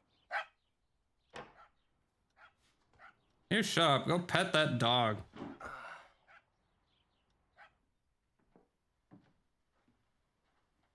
Also, I'm just gonna say it. Your suit does not fit you very well, my guy. You need a tailor. Jody's breakfast.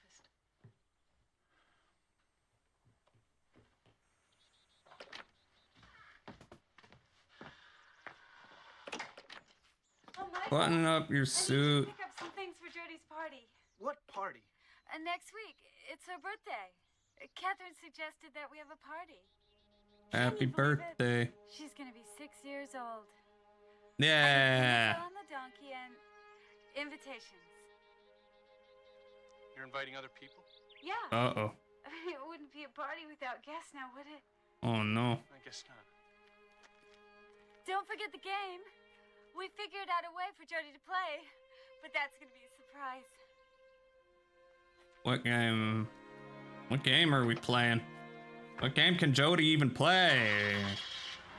Theoretically, I mean.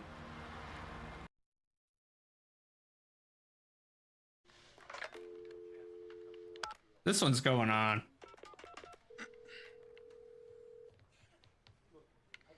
Mrs. Greenstreet. Yes, it is Michael Overton. Getting to recognize my voice, huh? He's in Portland. Oh. No. Sorry to hear that. Wait, we mentioned Portland in the Yes, it past, is kind of haven't we? important. No, I don't want you to refer Is me to that anyone else. relevant? Maybe. 2 days. Well, when he checks in, can you just let him know I called? I hope his brother feels better. Massive coronary. Yikes. Yeah. Okay. Yeah, I understand. Thank you. God damn it!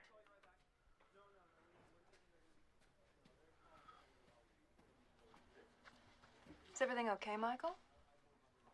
Getting a little Yeah, sick everything's of just Michael's goddamn workplace. I'm getting a little sick of Michael. I don't need your help. Michael's whole thing is just being a huge prick. Just Don't you have something to relentlessly. do?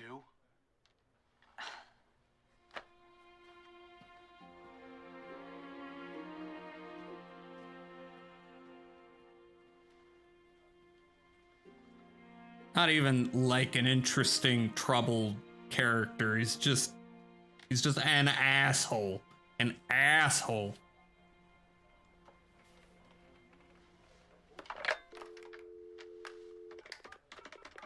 Kind of sick of his dumb face by this point.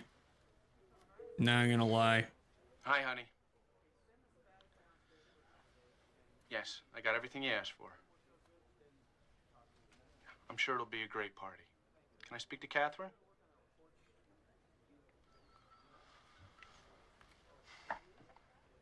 This party thing is going too far. Well, when can you talk about it? Yes, but I want to speak to you when Allison's not around. During your meditation. Fine. Meditation. Tonight. Gonna meditate. 5:45. Oh, yeah, I gotta Be there. plan my weekly wife cheating.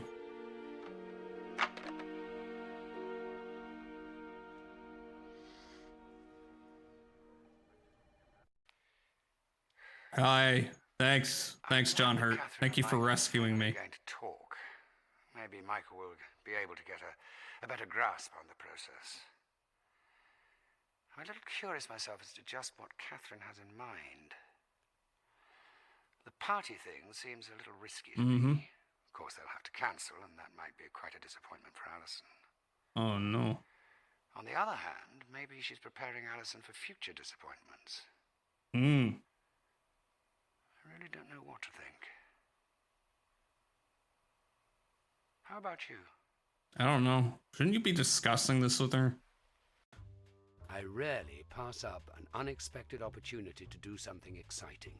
I mean, it depends. Again, it's not really a true or false. It's like, what mood am I in? I'll say true. I have made love out of doors. Yeah, I'm in love with doors. I don't think I've never done that. Michael is clearly hiding something. Probably. Men who perform oral sex on a woman are... Another one. DJ Khaled does not perform oral sex on a woman. I'm giving sexy these are some random descriptors. I'm gonna say smart? I don't know. Traveling without a map is... foolish. Only way to go, disaster. I mean, it's not a disaster waiting to happen. I'm gonna say foolish. When making a tough decision, I tend to ask myself, what would God want me to do? To waffle, to make it quickly, with no regrets, to think about all the options. I mean, I try to think about all the options. Sometimes it turns into waffling, though. I'm not in a good headspace. Once again, I will take the more positive interpretation. Okay. All right. I think that will do for tonight. Gonna save and quit nope. Yeah. I bet the titties. Of course it's titties. All right. So, like I've said earlier, it's gonna be pretty loose for the next week or two.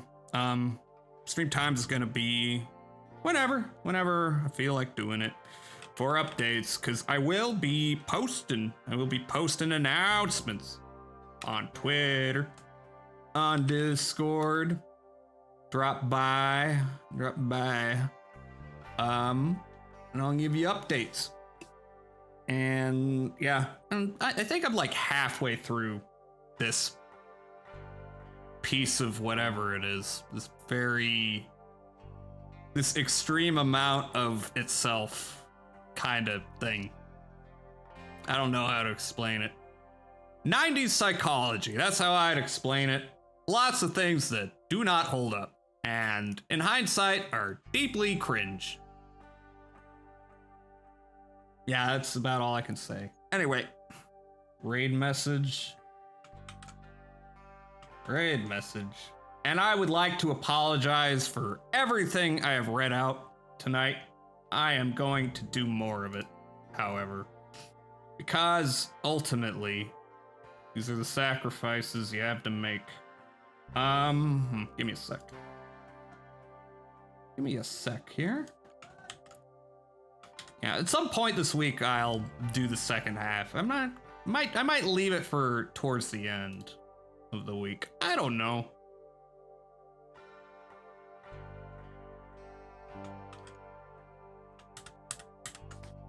Raid message. Now I gotta find someone to McFreaking raid.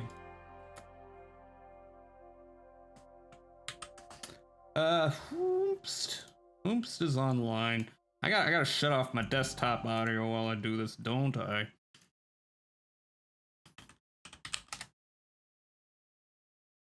Let's see.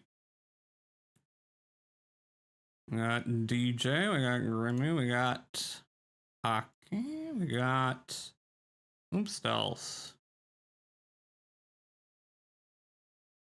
Kind of seems like a lot of people, actually. See, Zentan and an okay guy 0. Who haven't I rated before? I mean, I like rating new people, but I prefer to raid. At the same time, I prefer to raid people I kind of know. It's been kind of a hot minute since I raided Moogie. Why don't I raid Moogie? Let me... what's he doing? What's Moogie doing? And why is Twitch, like, doing that shit? Sorry, I'm getting, like, a weird thing with my page, like, refreshing too often. He's been on... Oh, he hit 1K. That's fucking dope. Yeah, say hi to Moogie. Wish him congrats on 1K. Hell yeah. So, it working? It is working. Okay. All right. So, I'll see ya probably tomorrow. Yeah, I'll keep updating folks. If not tomorrow, then another day. I don't know. That's kind of obvious. But in any case, yay, new week. Have a good evening. I'm going to rest my voice because, oh my god, I had to read so much garbage. So, I'll see y'all soon. Bye-bye.